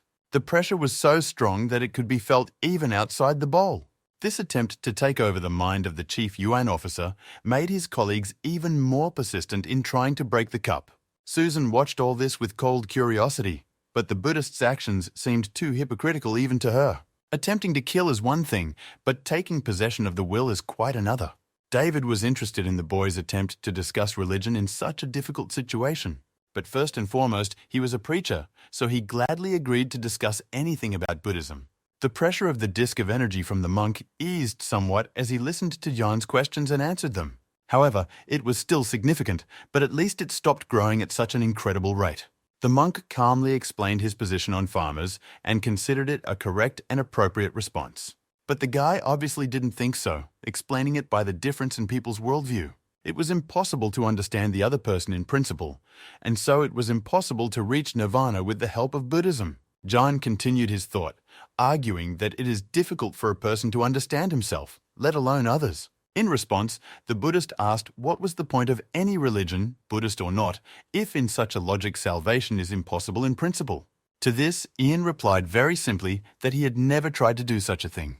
How many people already have their own opinions and judgments that may be far from entering nirvana, but maybe they don't need to? And how much he believed that the passage of time itself and the person in it is already a value in itself. Therefore, to determine the value or not of anything in someone else's life is a selfish measure that cannot lead to salvation in any sense. Therefore, each individual life must be evaluated separately and judged separately, and this is the beauty of life itself and free will. David was amazed at the wisdom of the boy's words and looked at him with wide-open eyes, forgetting to press him with energy. With a ritual bow, he acknowledged the wisdom of the boy's words and that he would not be able to take him as a disciple. But he immediately offered to become a student of his teacher with an immediate promotion. The moral equilibrium demonstrated by David made him lose faith in humanity. And the monk continued to talk about how wonderful it would be for Jan to enter Buddhism and what heights he could reach there. David had practically already decided the boy's fate and was thinking about how to ensure his safety by taking him to the wilderness. Of course, I was not happy about this turn of events because he still did not want to join the Buddhists and also did not want to go to the desert. David was obviously extremely serious about Jan joining his own sect, and he decided to use it to do something he wouldn't have dared to do just a few minutes ago. When the emanations of this energy reached John's companions, they opened their gates in surprise and were amazed at the monk's impudence. And John continued to despair of humanity because he was losing in the power of energies, having won the debate. Outside the bowl, people continued to use swords to try to free John, who was imprisoned in it. George rushed to the temple with the emperor's decree to immediately release Lord Yang under the threat of a ban on the Buddhist sect in the empire. But the Buddhist inside the bowl didn't care. He wanted to convert John to Buddhism at any cost.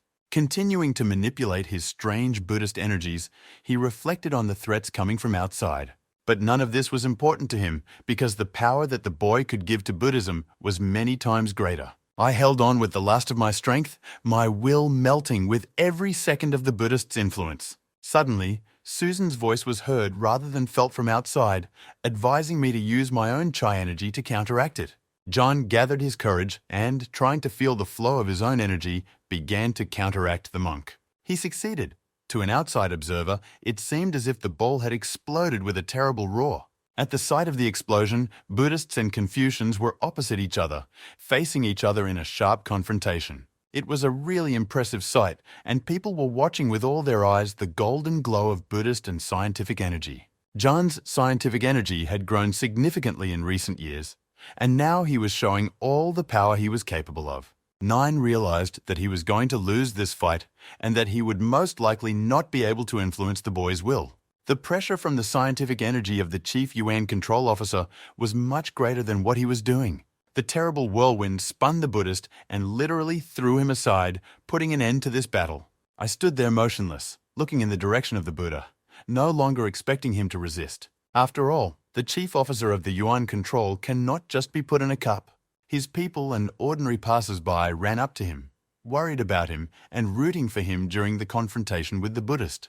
He smiled modestly at them all and apologized for the stress he had caused them all today. Finally, Somewhere off to the side, I heard David's voice, standing imprinted in the wall by the vortex created by Jan.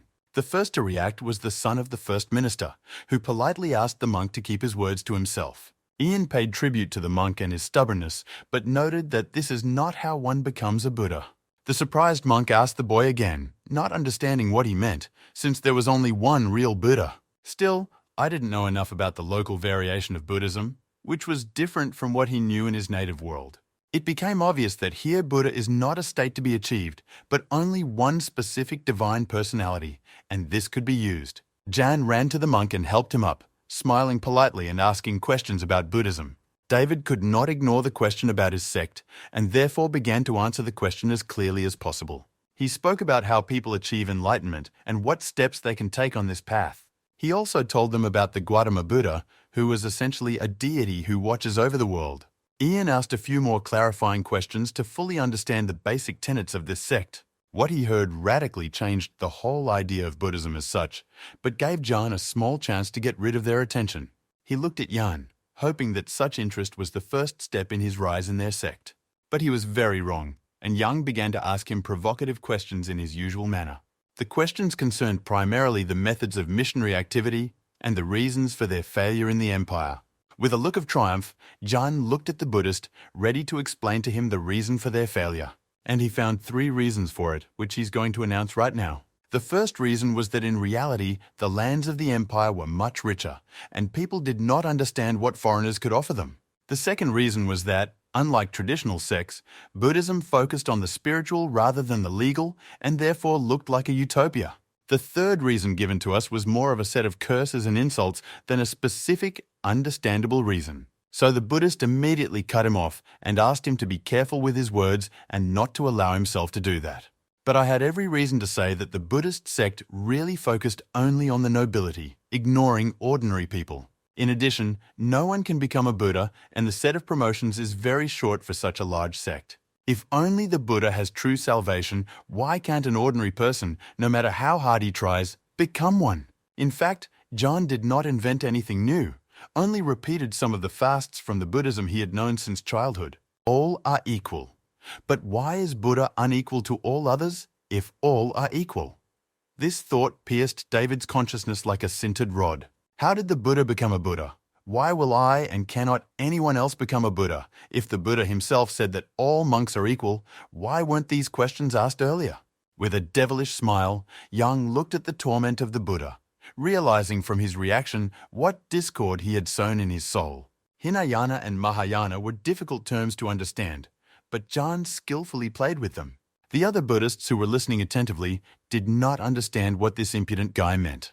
In a second, the Buddhists, offended by these words, were ready to rush to defend their ideals with sticks. The controllers took out their own weapons and were ready to defend John in case of escalation. David attacked the boy, offended by his acceptance of Buddhism, but Ian caught him in the act because such behavior denied his truth. And denial of the truth by a Buddhist is a great way to move away from enlightenment. So the monk restrained himself and asked the young man to continue. And the boy approached the main part of the Buddhism he knew from his world with a smile. That absolutely anyone can become a Buddha, including animals and other creatures. For a moment, David did not understand what the guy said. Anyone can become a Buddha. It was very simple. In his words, Ian expanded Buddhism as much as the universe was wide. Buddhism, for all its complexity, was clear and simple. Seek and find the truth wherever it is. And to find the truth means to find the Buddha in oneself, which in turn means to become a Buddha for a moment, and the goal is to extend this moment into infinity. Ian said, "Simple things Buddha is in every living thing," and David had nothing to say to that, which meant that what he said was true. And you can't turn away from the truth if you are a Buddhist. It was clear how the essence of what was said entered the monk's soul, changing it. He realized that everything he said was true, and did not understand why his teachers and followers had been so blind all these years. To see the future, to see his ways, to see his mind was to become a Buddha. And the realization that he could become a Buddha made him boil over. And yet, it was a painful process to change the essence of my worldview and my own soul. He understood the depth of his own mistakes and had a strange feeling of joy from comprehension and grief from having lived in vain, and the latter hung on him like a heavy burden. Susan watched the monk in agony, amazed at the power of a few simple words and the effect they could have. John turned to the monk, realizing that he had not fully understood what he had said. And so I told him that his experience was actually the dust of a thing that doesn't exist and is not important. This had its effect, and the monk shone with an inner energy of unprecedented strength. It burst out of him, flying in the sky and illuminating the entire space around him. Seeing this, Ian was glad that he was able to stop David's personality decay from making him feel like he had wasted years. But Ian was not ready for the next one, and calling him a bodhisattva, David fell to his knees and begged him to teach him Mahayana. The guy realized that he had once again overdone it and done too much with too little effort. From his point of view, he simply repeated well-known things that were obvious to anyone who had heard of Buddhism in his world. But suddenly it occurred to him to use scientific QE to avoid aggravating the situation further. Yang took the monk's hands, trying to lift him up, and promised him to write down the Heart Sutra for him. After sitting down comfortably, Ian began to recite the sutra, using scientific chai to recall it in full. Buddhists sat around him, taking his every word as pure gold. The words of the Heart Sutra flowed like magic, concisely explaining everything that exists and everything that needed to be explained. A whirlwind of energy rose into the sky, raised by the boy's words, which were first heard in this world. The words of the sutra fascinated those who asked questions and made everything clear, important and unimportant at the same time. The fate of Buddhism in this world changed forever at that moment and thus changed the world. The vortex of energy continued to grow, eclipsing the sun and sky and illuminating everything around with golden light. Finally, it took shape and turned into a huge golden lotus floating above people's heads. The Bodhisattva Avalokiteshvara was sitting on the lotus, emphasizing the importance of today's events for the whole of Buddhism. The sutra proclaimed by Jan was indeed a treasure for all these people. But the sign of the lotus was visible everywhere, and even in the distant homeland of Buddhism, the hearts of the monks were filled with hope. Meanwhile, David, who was listening to this sutra, felt a warm energy and realized that it did not matter, as form and emptiness do not matter. And in the next moment, I felt the onset of enlightenment because I understood the Buddha's path. The golden glow around Master David brought back the attention of the people, and since it appeared immediately after Ian had read the sutra, the conclusion was obvious. It was indeed obvious that the monk's soul was finally shining with peace and understanding of the universe. John did not expect the sutra he was about to read to have such a tremendous effect. And suddenly, he felt an unfamiliar energy surging in his body, bursting out with a golden glow. He began to feel his own body in a completely different way, sensing the channels through which his energy flowed much more clearly. The changes he felt brought a pleasant sense of calm, security, and warmth.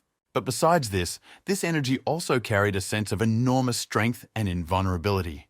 People in the crowd saw the changes that were happening to the guy and could not understand the reason for them. David had long ago realized that the source of the energy that was now raging in Janov came from Buddhist practices. The Buddhist explained that it is with the help of this energy that Buddhist monks have their famous invulnerable nature. Invulnerability to cold steel was the last thing the guy wanted in this life, and now his chances of being killed were almost zero. However, his companions did not know what was going on in his soul, and therefore sincerely congratulated him on such an outstanding achievement.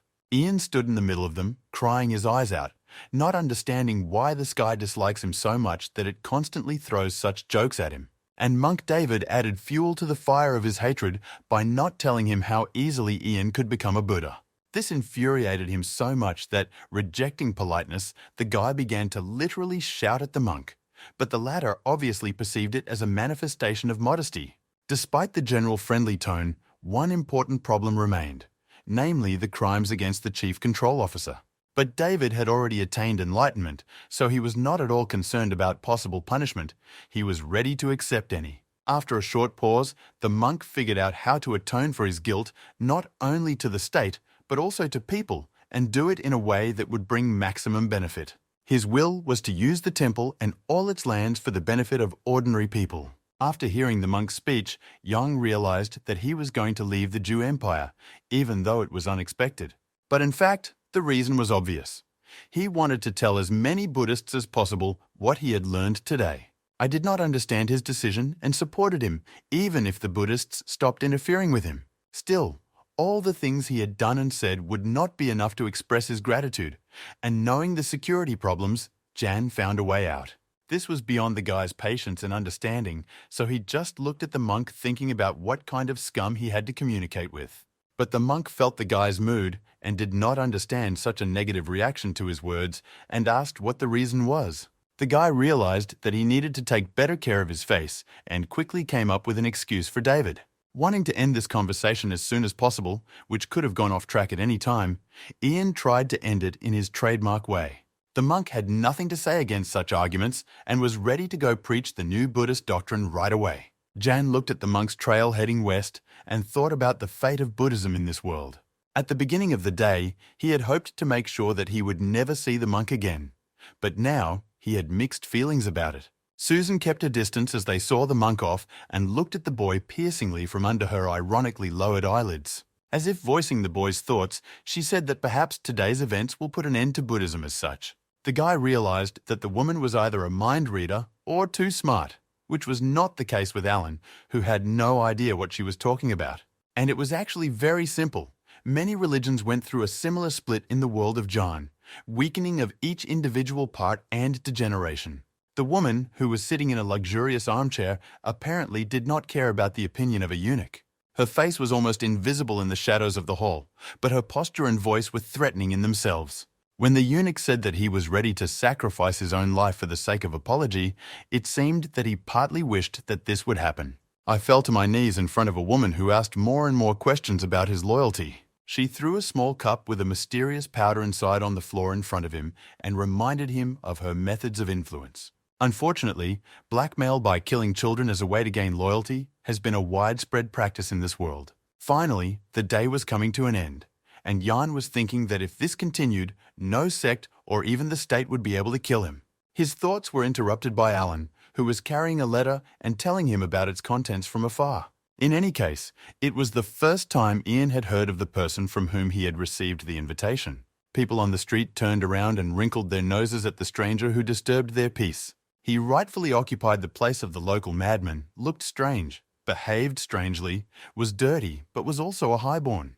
In addition, he felt a strange gastronomic craving for substances that could not be called food. It was from this person that I received a letter with an invitation to a banquet, but what was served there was an open question. Strangeness is strangeness, but why this madman invited John was completely unclear, and it was equally incomprehensible for John to agree to such a visit, so he refused.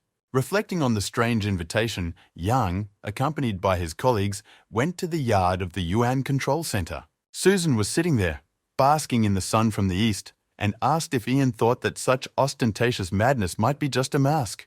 The guy thought about her words and admitted that she might be right, as there were many such cases in history. In a way, John admired the woman and her ability to express very precise and concise comments.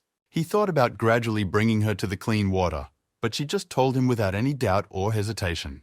This amazing sincerity was so atypical for people that the men were speechless and just looked at her in shock.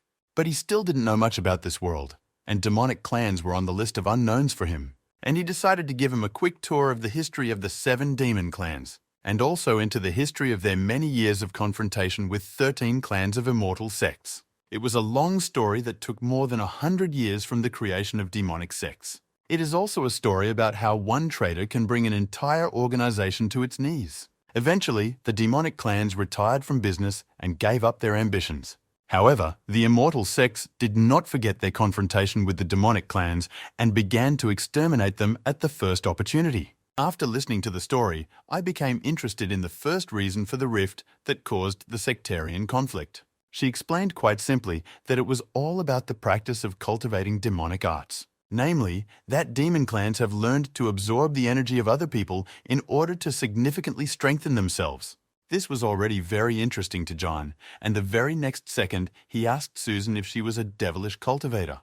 And as soon as she answered this question in the affirmative in front of her colleagues, he grabbed her hand and dragged her into the house. I didn't understand what the guy wanted, but I knew it would be fun anyway, so I didn't resist.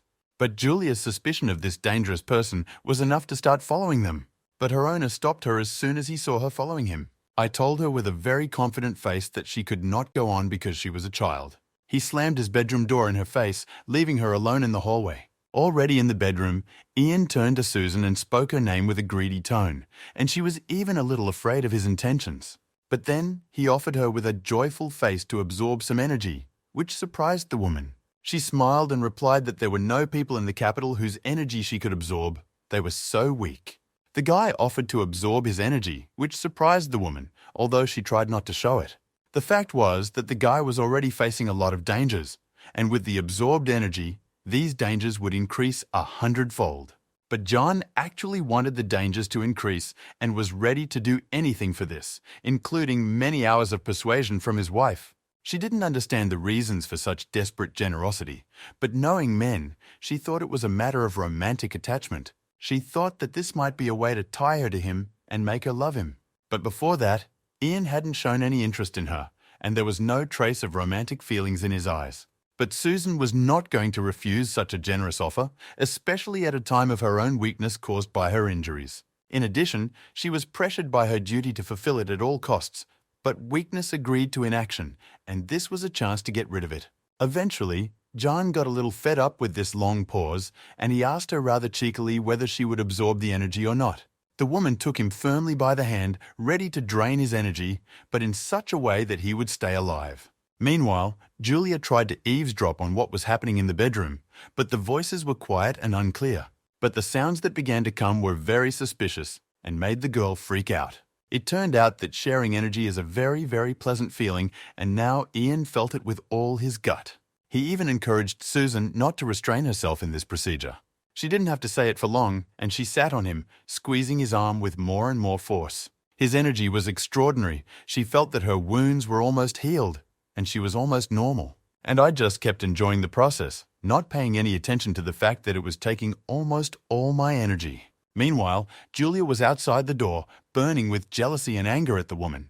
A strange cat watched her from the roof of a neighboring building with big green eyes. He already knew that this girl was always following Lord Ian, which meant that he was most likely outside the door in front of which she was stomping.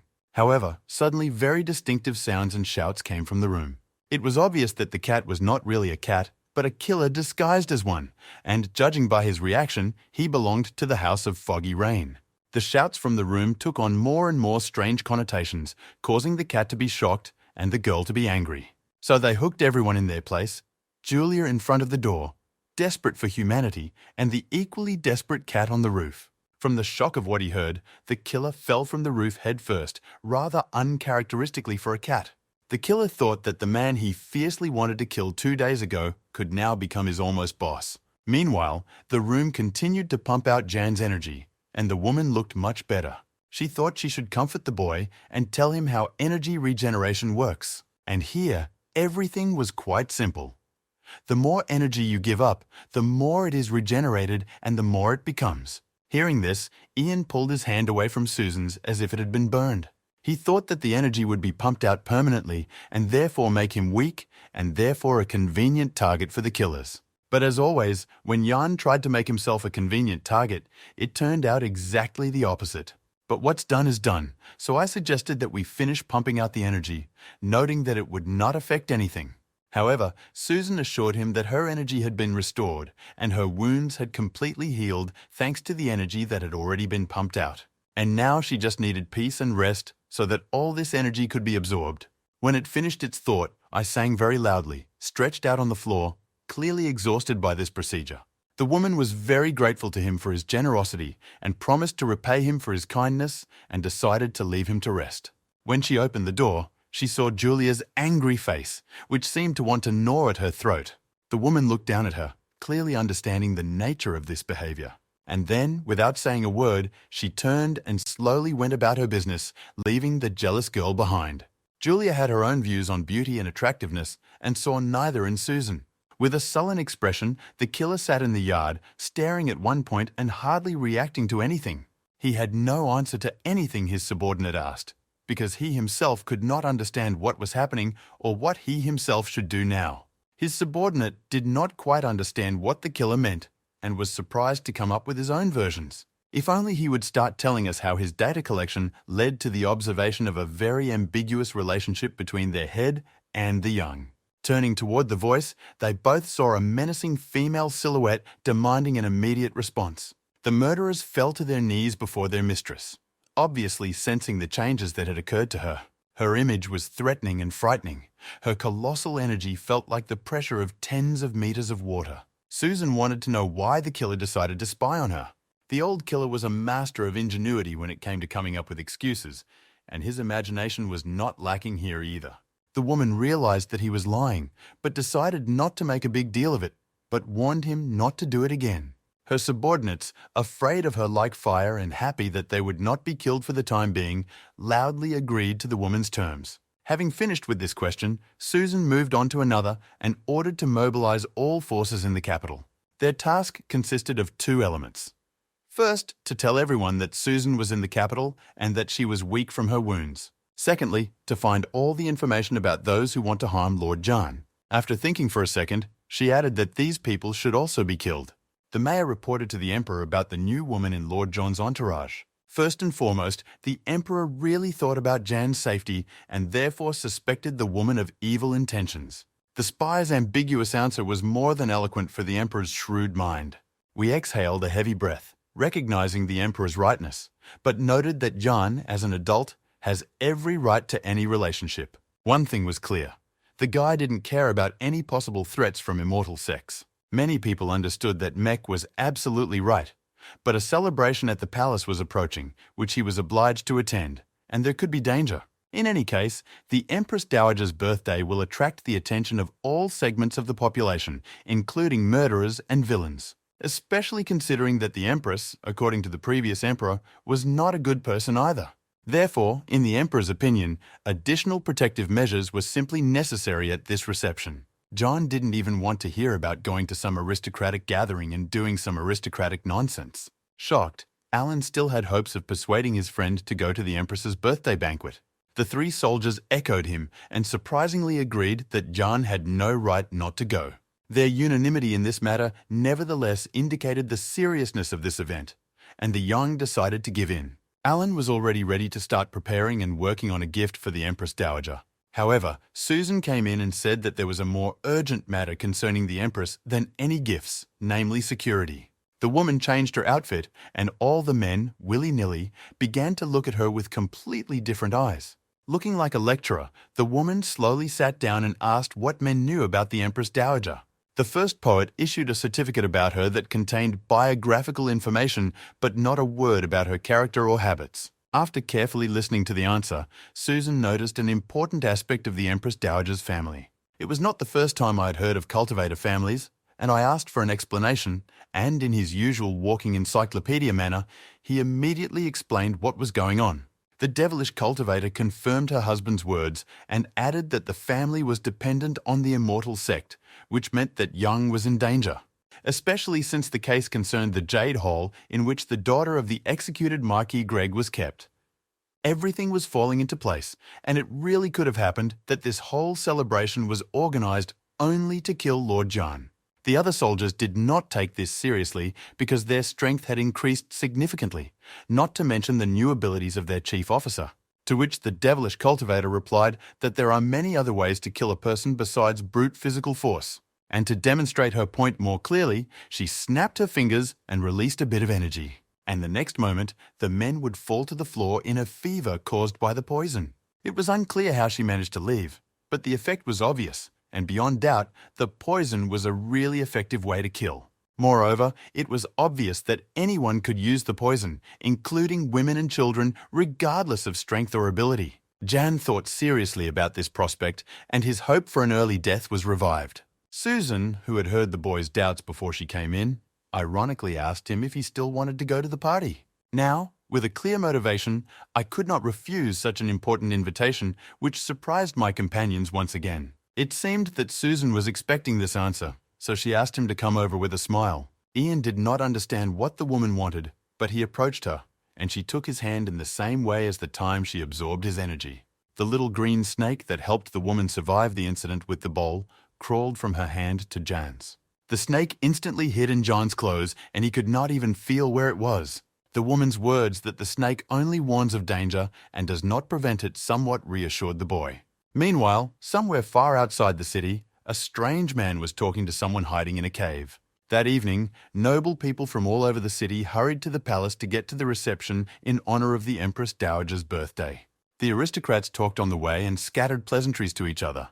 But one of the carriages, in violation of unwritten rules, was travelling too fast, frightening the aristocrats who passed by. Everyone knew who the passenger of this wagon was.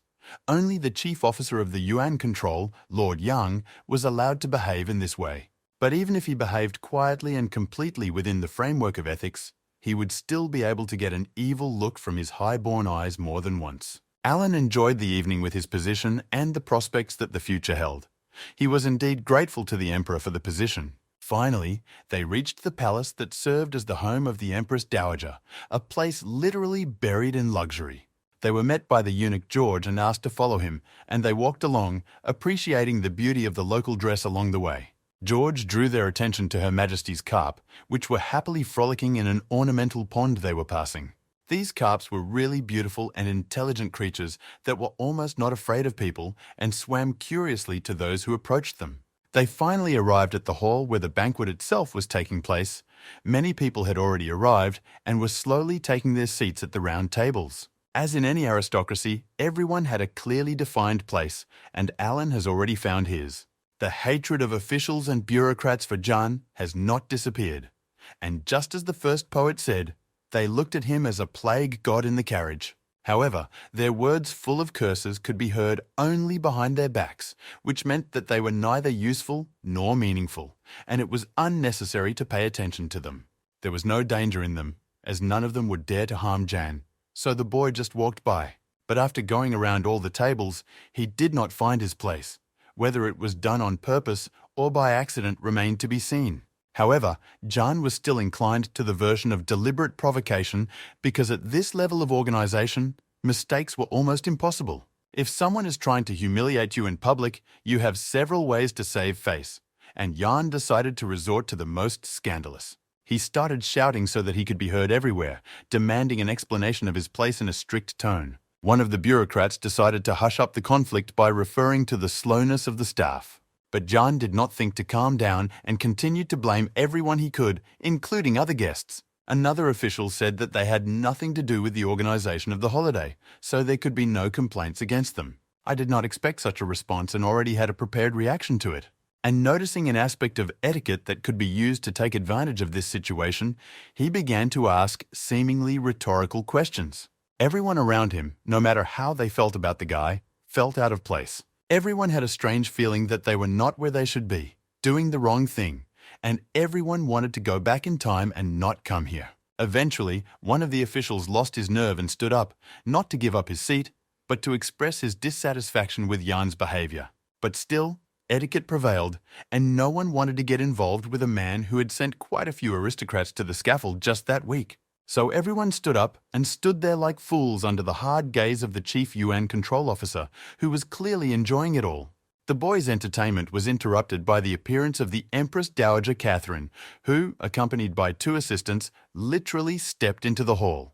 Her appearance was truly imperially luxurious, starting with her own appearance and ending with the richness of the embroideries on her clothes. Everyone around them fell to their knees to greet the Empress Dowager, only Jan remained on his feet.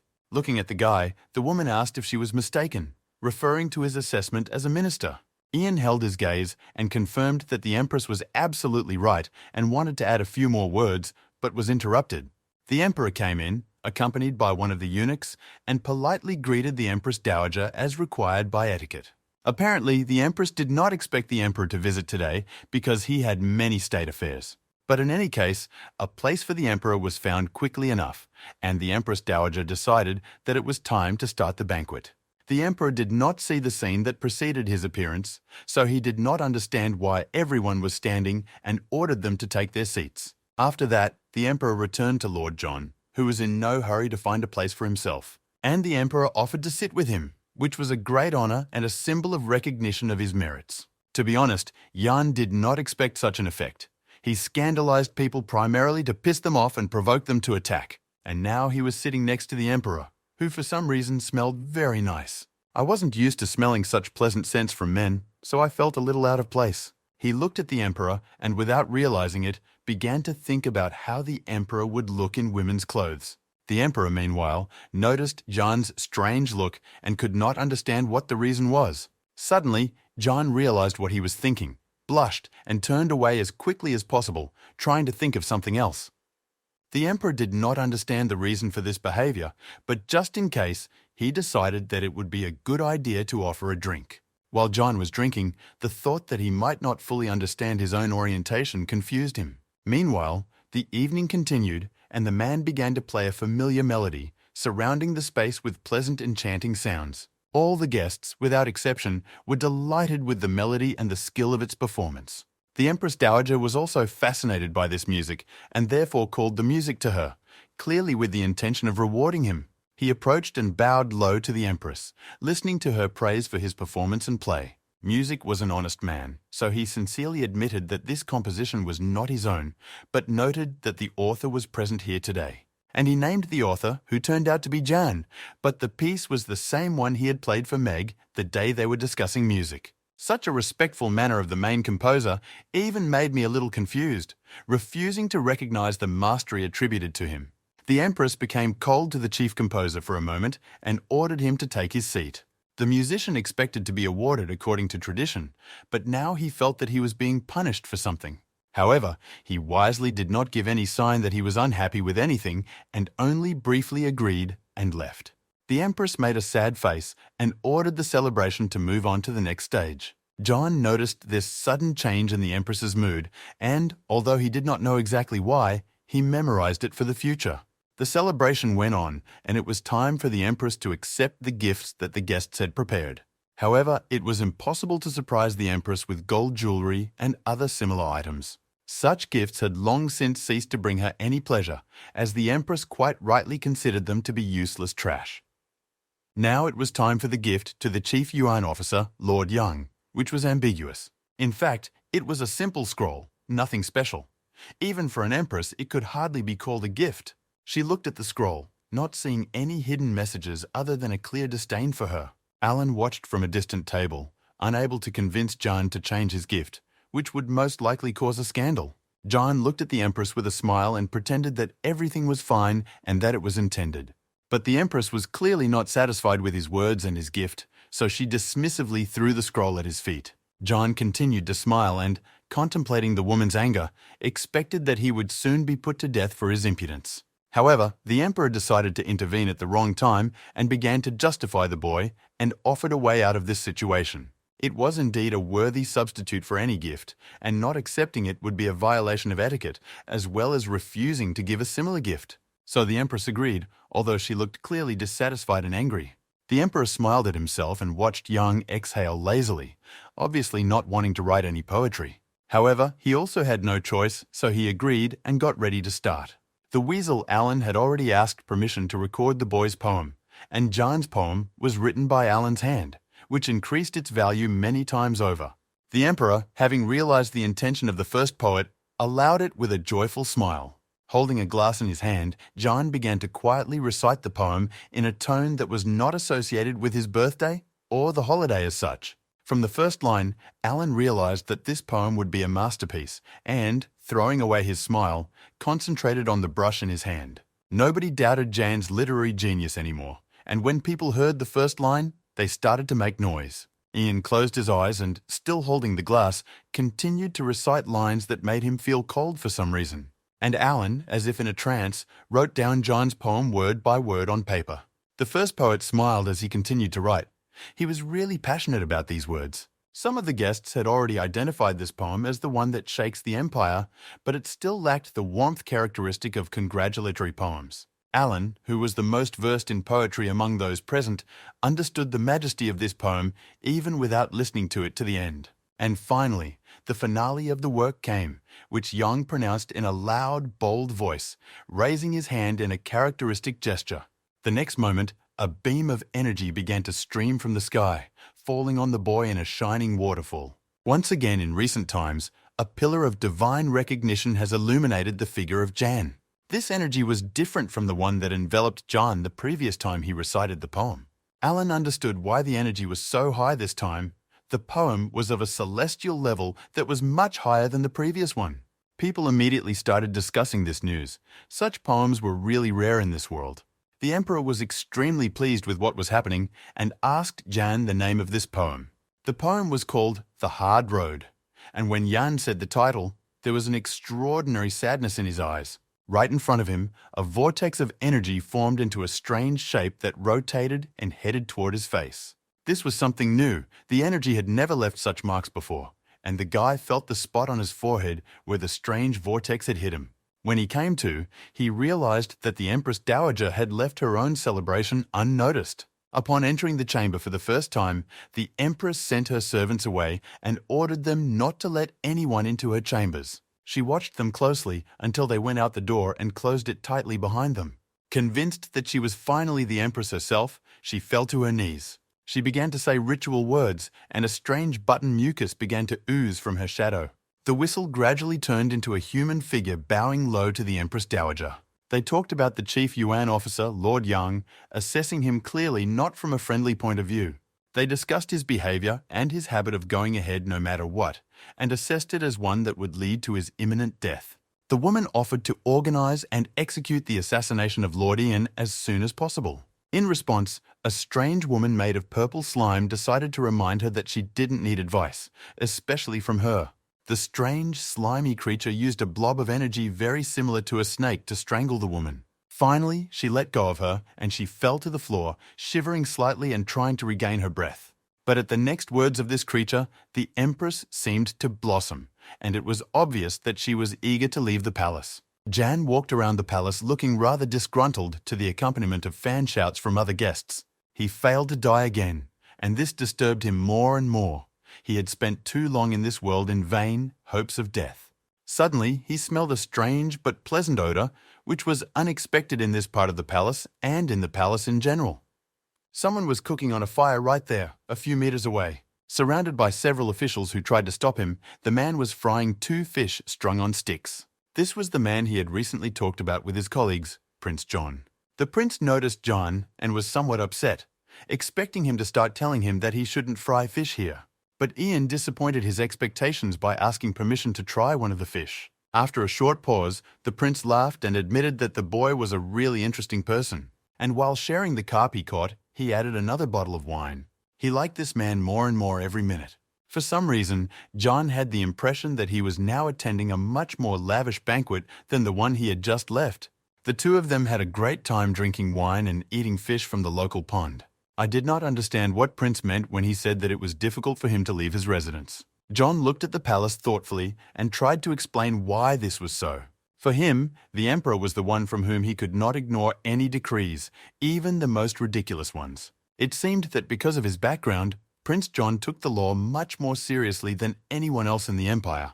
I could not understand what motivated this man and why his behavior often contradicted his words. Suddenly serious, the prince asked if John meant his pretending to be a madman. I did not understand why John mentioned the Empress Dowager in the context of their conversation. Suddenly, the prince asked if there was a place for him at the banquet, but in any case, he did not want to go. Suddenly, the prince's eyes filled with pain, and all the muscles in his body tensed as if he were being electrocuted. Jan was confused when he saw this picture and did not understand what was happening to John and what he should do.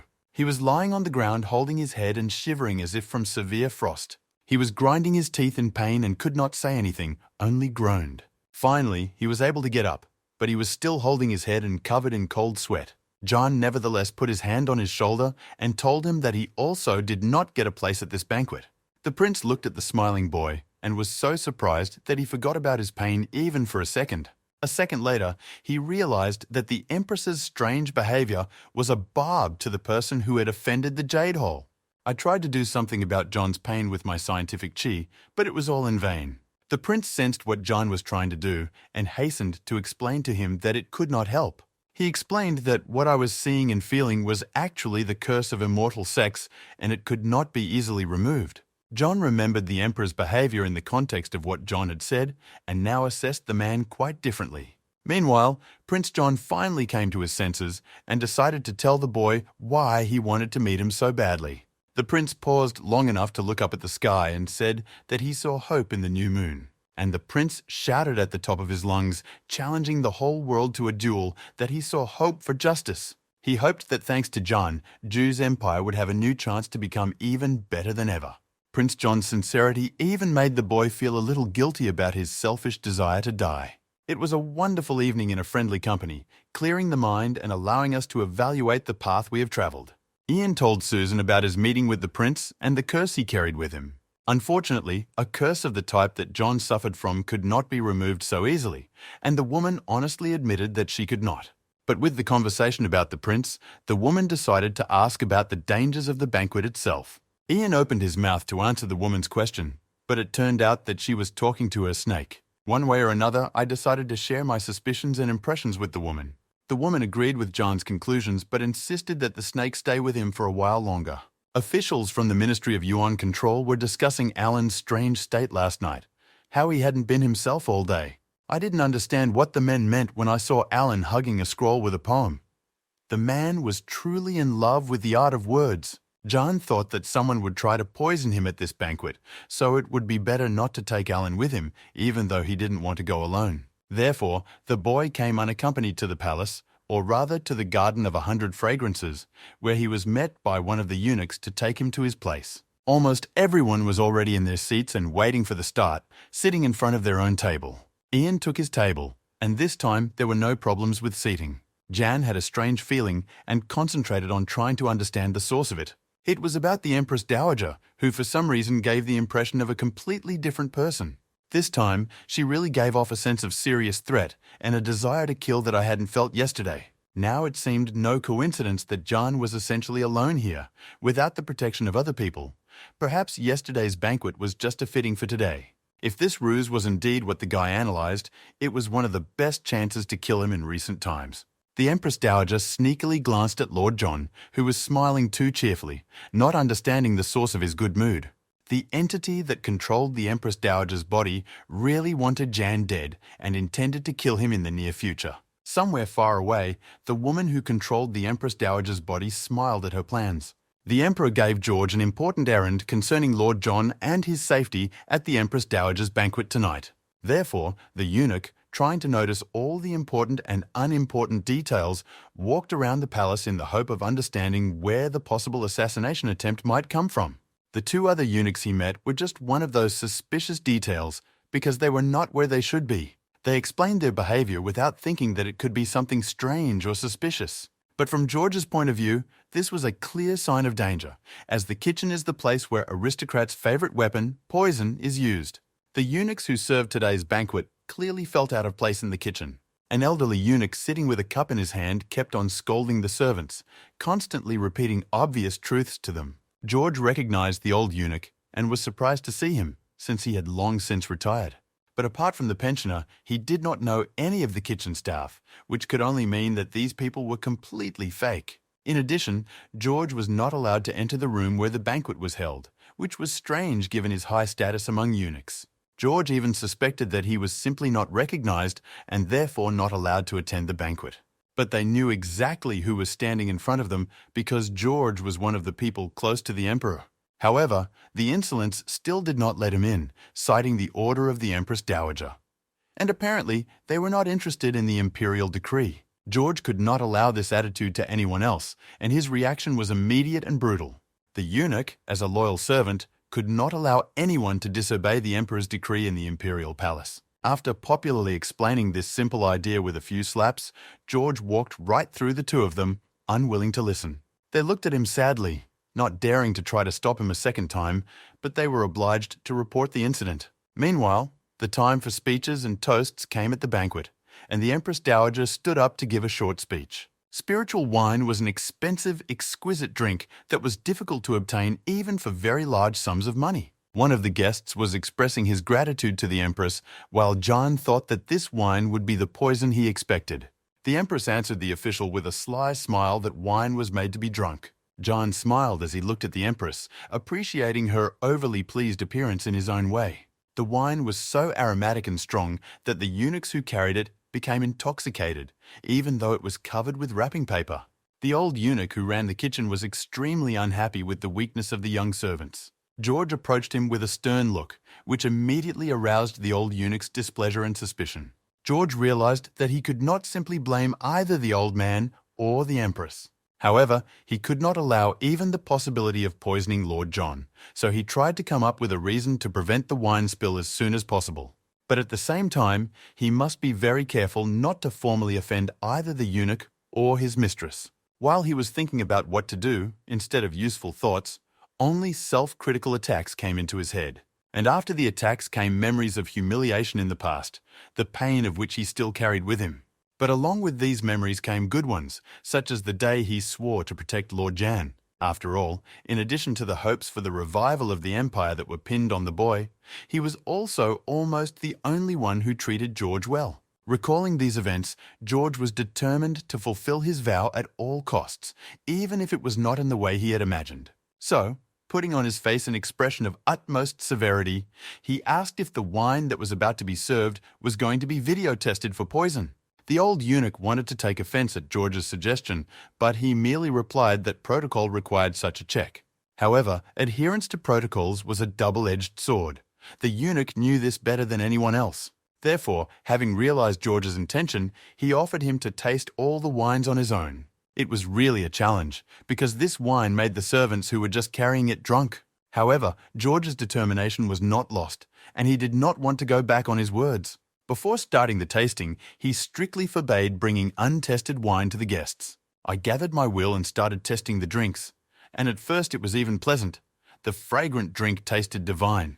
But with each new portion, the taste lost all meaning, and it became increasingly difficult to swallow and hold my head.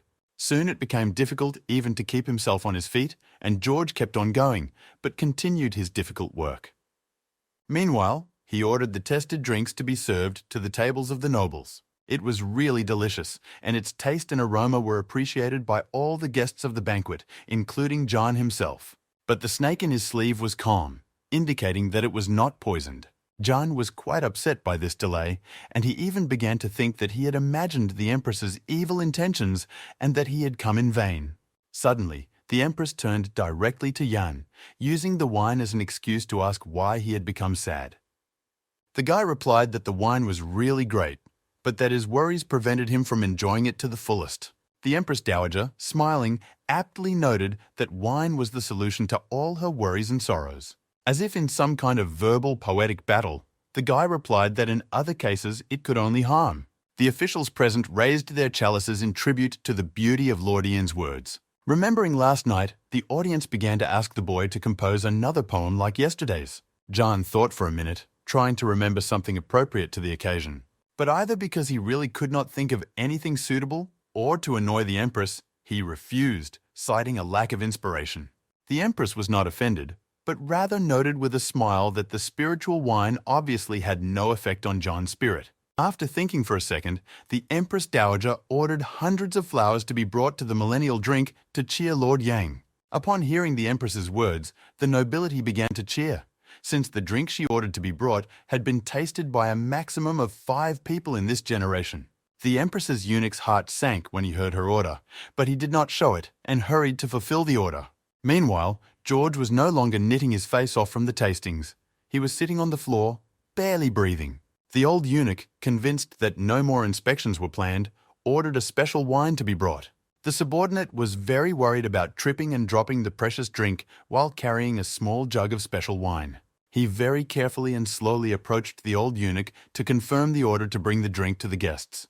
The spry eunuch was very reluctant to do this because he knew that he was to blame, but the fate of the adopted orphans bothered him more. So with a frown on his face, he ordered the wine to be brought to the guests. George, who seemed to be unable to even look up, suddenly gave a new voice. He looked at the jug, expecting to be given it to taste like all the other wines. However, he was already so drunk that he could not distinguish between the tasted and untasted ones and needed to quickly come to his senses. Without taking his eyes off the jug, he stood up, trying to regain his composure, even though it was difficult for him to stand without support. To remedy this situation, he hit himself in the palm of his hand with a sharp stone, piercing it because it was obviously a very painful wound. George threw the bloody stone away, but stood up straighter and stopped shaking like a fever. The old eunuch looked at the whole procedure with undisguised surprise and a touch of admiration for a man who was devoted to his work. But he had his own issues, so he stood between George and the jug to prevent him from touching the wine. He tried to persuade the drunken eunuch to stop testing for his own good, but it was in vain. Then the old eunuch resorted to a different argument, saying that he had drunk too much to continue as a taster. George decided to show his serious intentions with the portrait and got a golden plaque. It was a special seal that called for all the guards of the palace to immediately report to the place where it was broken. He had retired from business quite a while ago and, while working with orphans, did not know the current schedules in the palace, so he was surprised to see the sign in George's hands. On the other hand, he also realized that in any case, the orphans he had sheltered would be able to escape punishment even if the poison was found. The old eunuch was not a completely bad person and did not want his colleague to die. But George's stubbornness was unbreakable, so the old man had no choice but to open the wine and give it to him for tasting. He kept asking George if he was sure he wanted to drink it, trying to make him understand that it was poison without saying so directly. But George had realized this long ago, but he had no other way to prevent Lord Ian from being poisoned. And he gathered his courage and began to drink the poisoned wine, thinking that unfortunately he would not see the fruits of his actions. Jan was sitting at his table waiting for the wine to be brought to him, which, judging by this, would be poisoned. But he had been waiting for quite some time. Suddenly, the snake in his sleeve began to move in a specific way, making it clear that it smelled poison somewhere nearby. However, no one brought any wine or food, and the snake's behavior became incomprehensible to Jan. Suddenly, somewhere in the distance, I heard a familiar voice shouting something about poison in the wine. I didn't realize it was George's voice, but I couldn't understand why he was screaming, but I jumped up to help him anyway. The subordinate eunuchs did not understand what was happening, but their supervisor, with a stern expression on his face, ordered them to be quieter than they appeared. Suddenly, Lord Ian, pushing people around, ran to George, who was lying on the ground. Fearful for the eunuch's life, Jan tried to bring him to consciousness by leaning over him and trying to understand what had happened. Josh opened his eyes, recognizing the guy, and his face was filled with joy that he was alive and well. The old eunuch took advantage of the fact that George was unable to say a word in his own way to explain what had happened. Young tried to use his key energy to cure the eunuch's poison from his body. However, these attempts were clearly insufficient. George said goodbye to his life with a sense of accomplishment.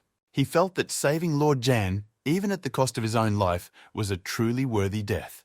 He believed that apart from that, his life was empty and devoid of meaning and purpose. John obviously thought differently, because in his mind, every life was a priceless gift that could not be sacrificed so easily. John did not want to hear anything about the heroic death and persuaded the eunuch not to lose consciousness. However, he still closed his eyes with a happy smile on his painful face. People from the banquet rushed to the scene to see what had happened with their own eyes and began to actively gossip about the incident. Ian was still sitting holding George's head in his hands, literally burning with hatred and releasing a lot of energy into the air.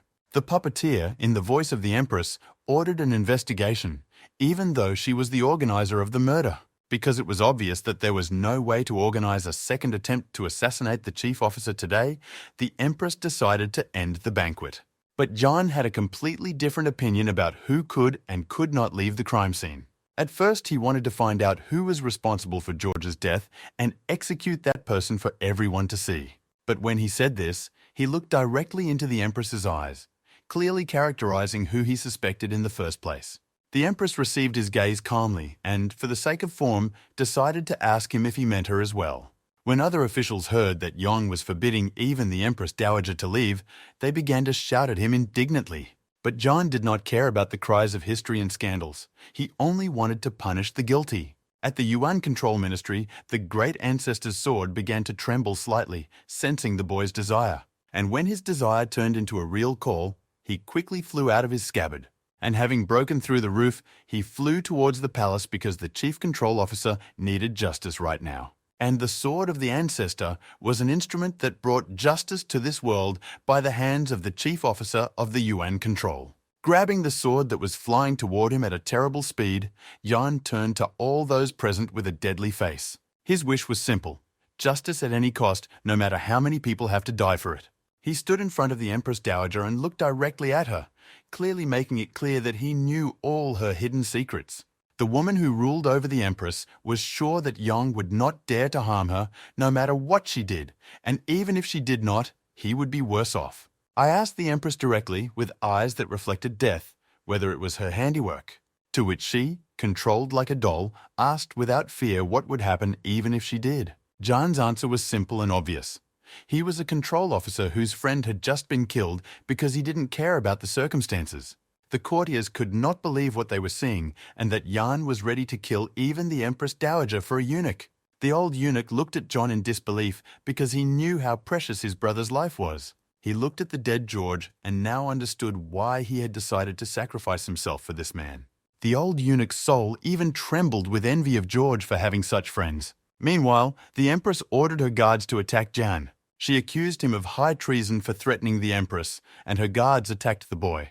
But the next moment, strange men appeared near him, exuding danger, and loudly declared that Lord John was not to be touched. The Empress immediately enrolled the newcomers in the rebels and ordered them to attack them as well.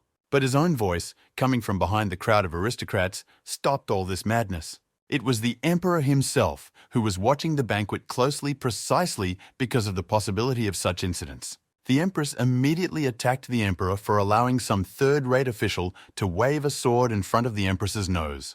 But the Emperor responded even more harshly, briefly explaining that it was her behavior that had led to such results. The Empress, or rather her puppeteer, did not expect such strong words from the weak Emperor.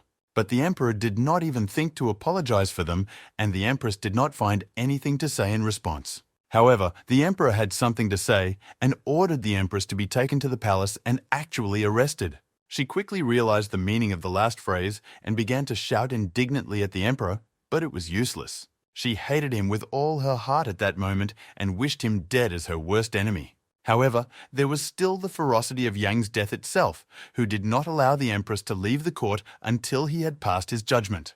The Emperor gently took me by the elbow, trying to calm him down. The Emperor's words and eyes said that justice would come for this woman, but now was not the time or place. Moreover, the Emperor explicitly hinted that the mortally wounded but not dead George should now be dealt with.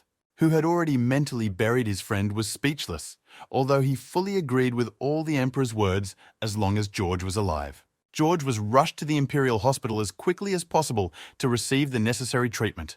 Doctors with sad faces stood over George, who never regained consciousness. We managed to stabilize him and make sure he did not die in the near future, but it was difficult to cure him. The Emperor was ready to give any resources to save the eunuch, but this was not enough. The Emperor recalled the look in John's eyes before he learned that George was still alive and feared that his condition would return. One of the servants announced that people from the Ministry of Yuan Control had come. It was Susan, accompanied by Alan, and Ian knew that the woman, as a devilish cultivator, knew her way around poisons and was therefore glad to see her. She wasted no time in going to George's room to examine his condition and find out what kind of poison the killers had used. For a while, everyone was silent while Susan used her energy to explore the eunuch's body. This was the first time the Emperor had seen this woman, though he realized from the spies' reports that it was the demonic cultivator Susan. The reports were true. The woman was indeed beautiful and had surprisingly good features, which surprised the Emperor.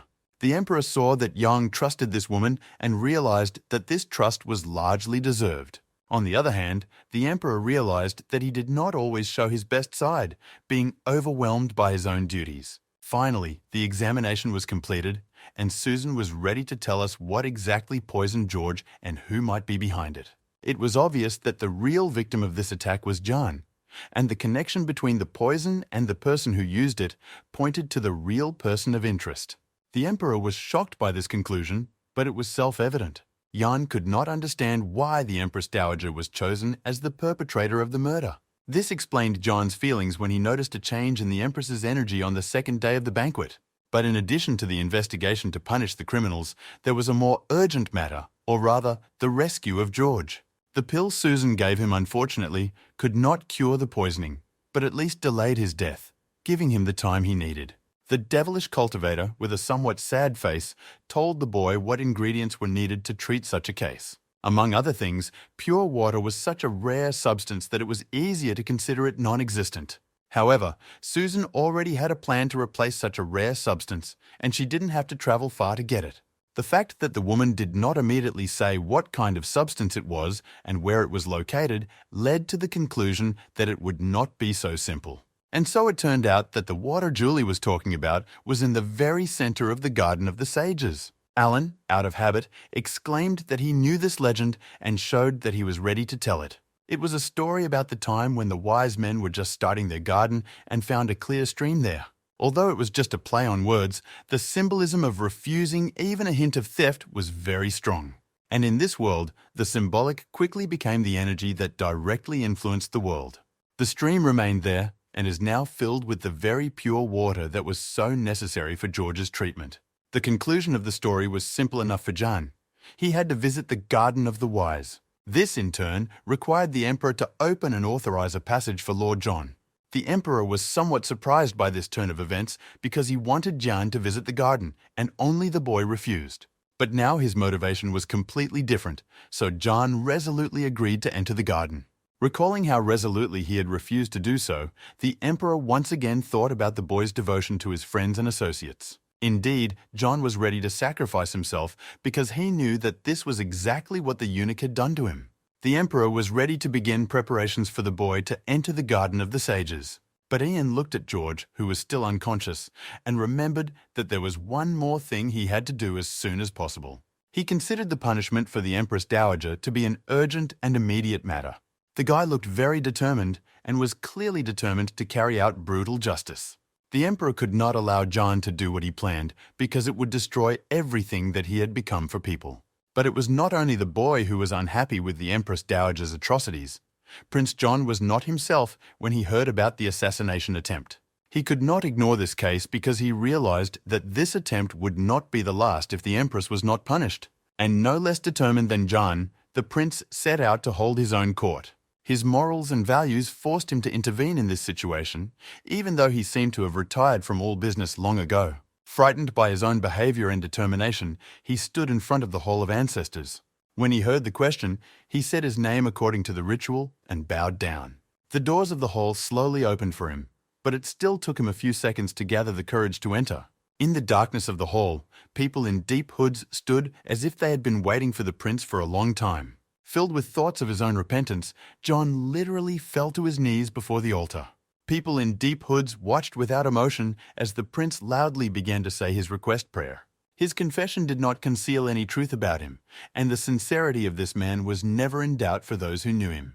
He honestly and openly admitted his mistakes and shortcomings and was ready to bear any repentance for them. But now he did not want repentance, but justice and the strength to realize it. I don't understand what the Emperor is talking about, but I had my own counter-argument. The crime should not go unpunished, no matter what. It was obvious that the Emperor agreed that the widow should be punished, but asked for time to think it over. Suddenly, one of the eunuch's servants brought the news of what Prince John was going to do. For both John and the Emperor, this radically changed the matter. John did not care about himself, but it was someone else's broken fate that mattered. Moreover, the prince had no right to commit lynching, so the boy immediately gave an order to stop him. But it was too late for orders. The Empress's chambers were stormed and set on fire, and the woman, hanging like a hunter's prey, with eyes full of horror, looked at Prince John standing before her with a sword in his hand. Such arguments allowed not only the Empress, but also other representatives of immortal sex to rule in Jew for so long. But John didn't care anymore because he realized that listening to such things only delayed his own demise and added to it the shame. The woman wanted to put pressure on the prince's fear, but apparently he was now completely indifferent to his own life. Yang, the Emperor, and their entourage finally reached the Empress Dowager's chambers. The Emperor, as the head of the family, menacingly asked the crypt keepers what they were doing here, hinting at their obvious interference in the matter. One of the men bowed to the Emperor and explained the reason for this behavior as Prince John had received the right to the tie sword. He did not waste time asking questions and listening to answers and went straight to Prince John. What he saw was an unexpectedly unpleasant sight for him, even though he had just wanted to stand in his place. Prince John did not turn his head and answered the boy in an unnaturally cold voice. I didn't want John to suffer because of this whole incident, because he actually had no right to commit a lynching. But the old man didn't care. He wanted to kill this terrible woman at any cost, even if he died with her. The Emperor did not understand why the usually calm and kind prince was behaving like this now. Upon hearing this question, the Empress Dowager's face turned into a mask of contempt for the prince. With the desperation of a condemned death row inmate, the woman began to say really offensive things that she had obviously been meaning to say for a long time. She talked about what she had done in the past when she was still a full-fledged empress. But a loud exclamation and a quick swing of Prince John's sword stopped her flow of words. The smaller one stopped a few millimeters from the woman's neck, and the prince will continue to tell her story himself. He told me about how he stole her secrets, but as he was telling the story, he started shaking and cold sweat broke out all over his body. Seeing him suffer, the woman gathered her courage again and continued to shout insults at the prince. It was scary to look at John. He was still shivering, and there were rivulets of blood from his mouth and eyes. His pain was obvious. Ian urged Prince John to stop because he now faced not only further accusations, but also death from the curse that hung on him. John felt that someone took his hand, trying to get his attention. It was Susan whose face was unusually sad, and she was also uneasy about the old man's fate. For a moment, the prince seemed to forget about the pain, and explained that the curse constantly pressed on his consciousness not only with pain, but also with a sense of unfreedom. And since personal freedom and the well-being of the empire were the most valuable to him, he would gladly give his life for them. After finishing his short speech, the prince noticed the flames that had spread to his clothes and threw his sword with a swing. His voice was getting quieter and quieter, and it was impossible to make out his face in the flames, except for his broad smile that accompanied his last words. Young and the emperor could not hold back their tears as they contemplated this tragic picture of death and liberation. A blob of black energy quickly slipped out of the flames, unnoticed by anyone, and was clearly trying to escape. The mired man crossed the square incredibly fast, moving among the sparks from the fire. But suddenly, his swift movement was stopped by a woman's heel, which pinned the strange shadow to the ground. If the black entity could express emotions, it was now overcome with fear. The heel belonged to Susan, and she looked surprisingly happy about the booty. The next day, Young, accompanied by Susan and other people from the Yuan ward, walked emotionally broken through the streets of the city. The unexpected events of these days made me think about the transience of life. John liked the old Prince John and his views on life and friendship, and was really saddened by his tragic death. Hearing about the immortal sex from the boy's mouth, Susan reached for her sleeve with a sly look. She took out a vial with a mysterious substance that glowed purple in the light of the morning sun. I didn't understand how it was possible to take someone else's soul captive, let alone a part of it, but the fact remained. He looked at the contents of the glass appraisingly, wondering how something so small could bring so much grief to people's lives. Last time, they communicated through a magic mirror, or whether the current conditions could be called communication remained an open question. Despite her predicament, a part of Fiona's soul still behaved in an insolent and arrogant way. Susan assessed the girl's behavior in her own way and, ironically, began to cast some kind of magic on her. The small flames inside the glass clearly did not add to the girl's comfort. As if reading the boy's thoughts, Susan explained that this part of his soul was no longer suitable for being a spy, and the energy inside the glass had already enveloped the small figure, causing it considerable suffering. Susan told the particle in a rather scary voice that she was not going to destroy it, but to say hello to the main part. The part of Fiona still continued to brazenly threaten all possible punishments. The reaction of the particle itself was already a source of information, and Ian correctly assessed the intentions of the real Fiona and the immortal sect. Susan reminded him that he still had to go to the wise man's garden to save George. And it was appropriate because, despite his desire to die, Jan could not leave the eunuch to die. The head of the Yuan control decided not to hesitate and go to the sage's garden right away. The huge ship floating in the sky seemed like an impossible chimera, but it was actually real. The girl felt that something was wrong. She broke out in a cold sweat, and a feeling of fear filled her entire being. She quickly realized the source of these feelings and was surprised because she considered the part of her soul sent on the mission indestructible. She felt that something was very wrong but could not understand what it was. Suddenly, one of the sisters came into the room to ask something but stumbled over her words. What she saw filled her with fear and disgust and left her speechless. In response to her elder sister's questions, she was eventually able to get out only a few words. Surprised by this reaction, Fiona rushed to the mirror to see with her own eyes the reason for her sister's fright. Her face was disfigured by a giant tumor that had grown on the entire right side of her head. A puzzled Fiona ran to the elder, panicking, explaining the nature of her rather obvious problem. To her credit, the woman did not change her face when she saw the girl's face disfigured by the curse. She stood up decisively and even scolded Fiona for her panic over such a trifle.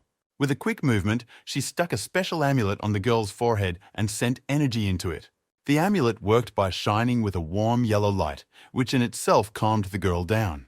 She turned to her sister, hoping that the curse had broken, but her reaction made it clear that this was far from the case. Things even got worse. The tumor increased in size and now hung in folds, covering the entire right side of the face. The elder did not frown at this and commanded the girl to come over, clearly taking the removal of the curse as a personal challenge.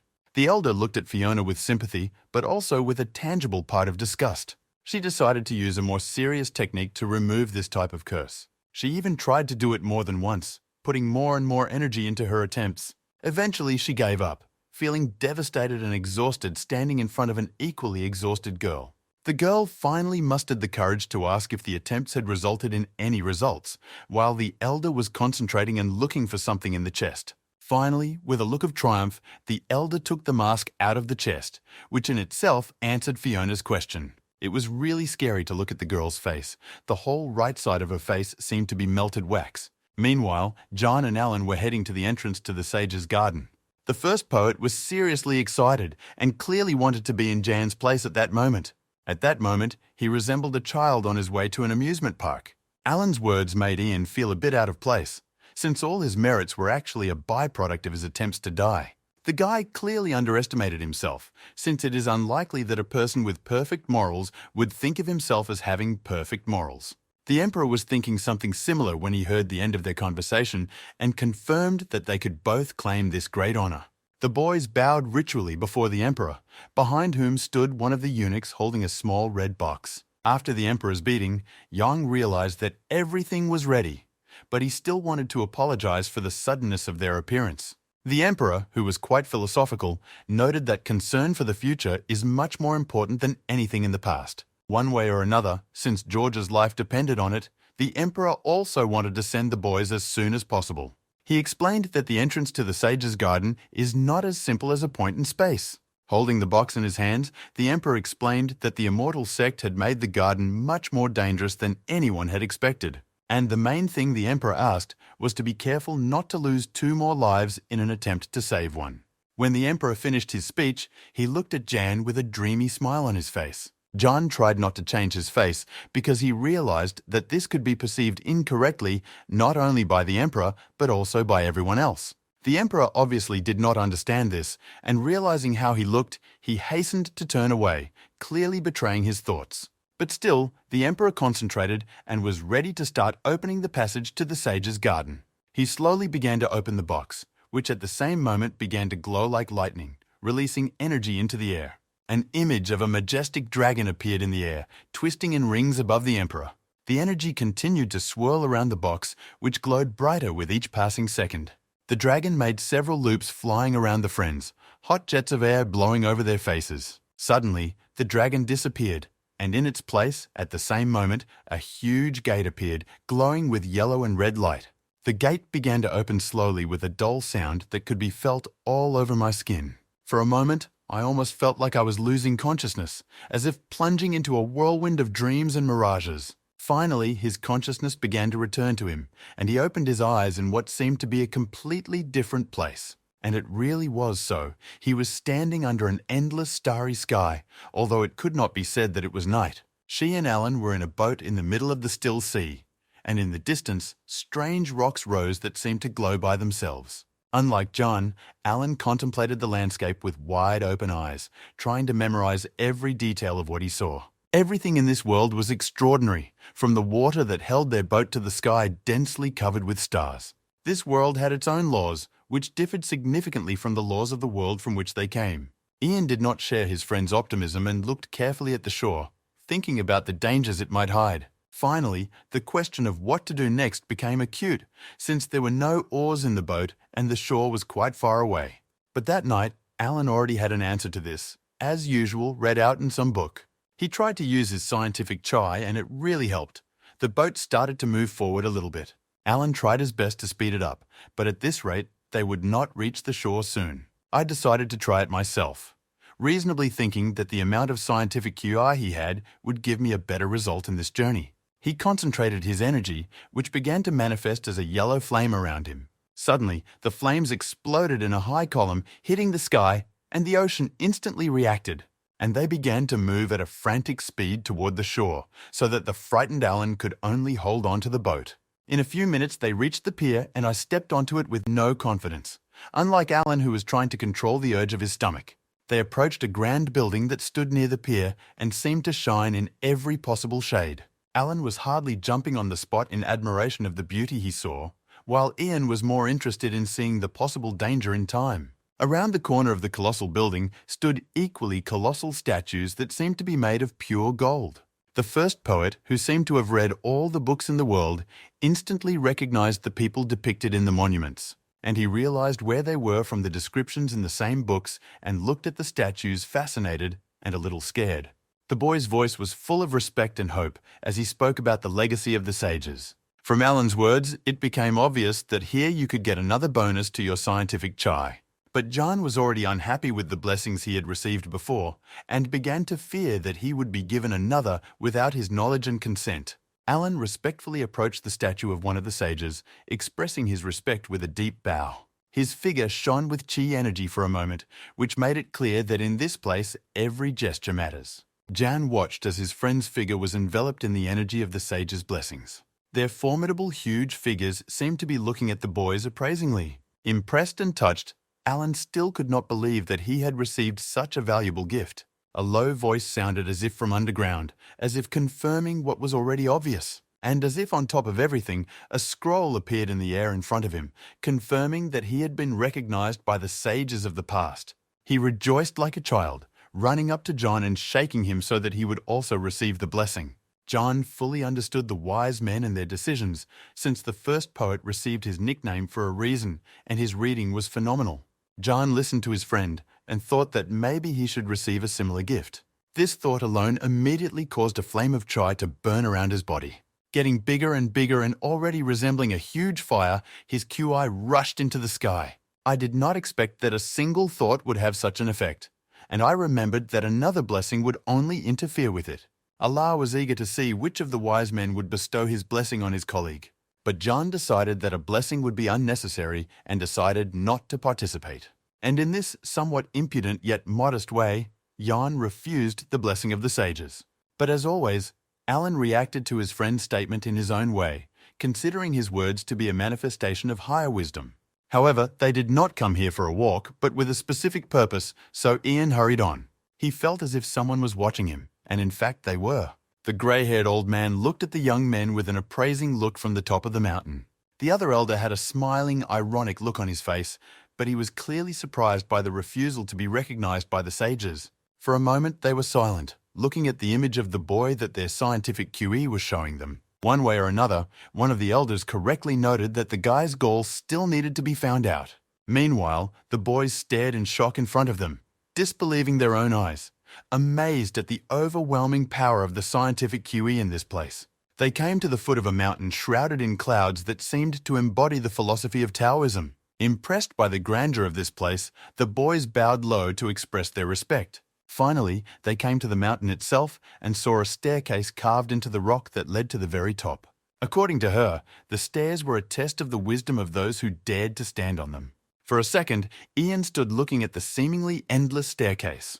But he quickly came to his senses and slapped his friend on the back to express his faith in his infinite wisdom. Yi Yan went to the stairs with the intention of passing this test quickly. From the top, the elders watched the young people talk among themselves and assess their chances. One way or another, if they do not reach the top of the mountain, it will be a direct sign that they are not worthy of being here. Suddenly, one of the elders, looking thoughtfully into the distance, decided to accuse his interlocutor of the decline of Confucianism and Taoism. He did not expect this, but the answer was obvious, since all teachers were somehow guilty of the decline of their teachings. Obviously, this was a long-standing discussion that hurt both interlocutors, but they both agreed that their experience in philosophy and rhetoric was too great for someone else's opinion to matter.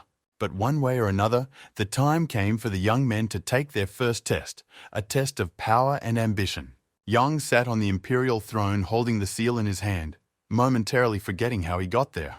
His subordinate officials and servants lined up in front of him, waiting for his orders. For a moment, Jan wondered if this place really belonged to him and if he really had the right to occupy it. However, this thought quickly left his mind as the entire empire was waiting for his orders and instructions. He knew that his laws were fair and beneficial to everyone, and so he issued them without a second thought, regardless of the consequences. The wise men watched the young man's test, not fully understanding his rather strange and unexpected actions.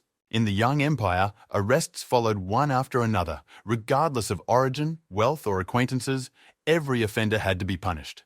The guillotine was indifferent to who the person was before the crime. Even if it was a relative of the emperor or his close friend, no one could escape punishment. The mountain betters did not understand what the young man was doing, and as adherents of Taoism, they did not understand why the Imperial family, which was the foundation of society, should be destroyed. Once the thieves were dealt with, it was time to tackle the dishonest and unclean traitors. They were bathed in gold and luxury, but with the new law, this was coming to an end. In addition, the money taken from the traders was spent on such a needless thing as education for all children. And then there was the reform of the imperial exams, which became really strict and difficult. And then he forced the rich to spend their money on the meaningless opinions of philosophers and teachers. This is how the nobility perceived everything that Emperor Yang did. They thought that he wanted to destroy the empire. The wise looked at everything he did with the understanding that the laws he issued were just and right. After all, despite the protests of the elite, there was something else going on in the country that was not so visible from the imperial window. Ordinary people began to live much better, richer, and more peaceful lives as a result of his laws.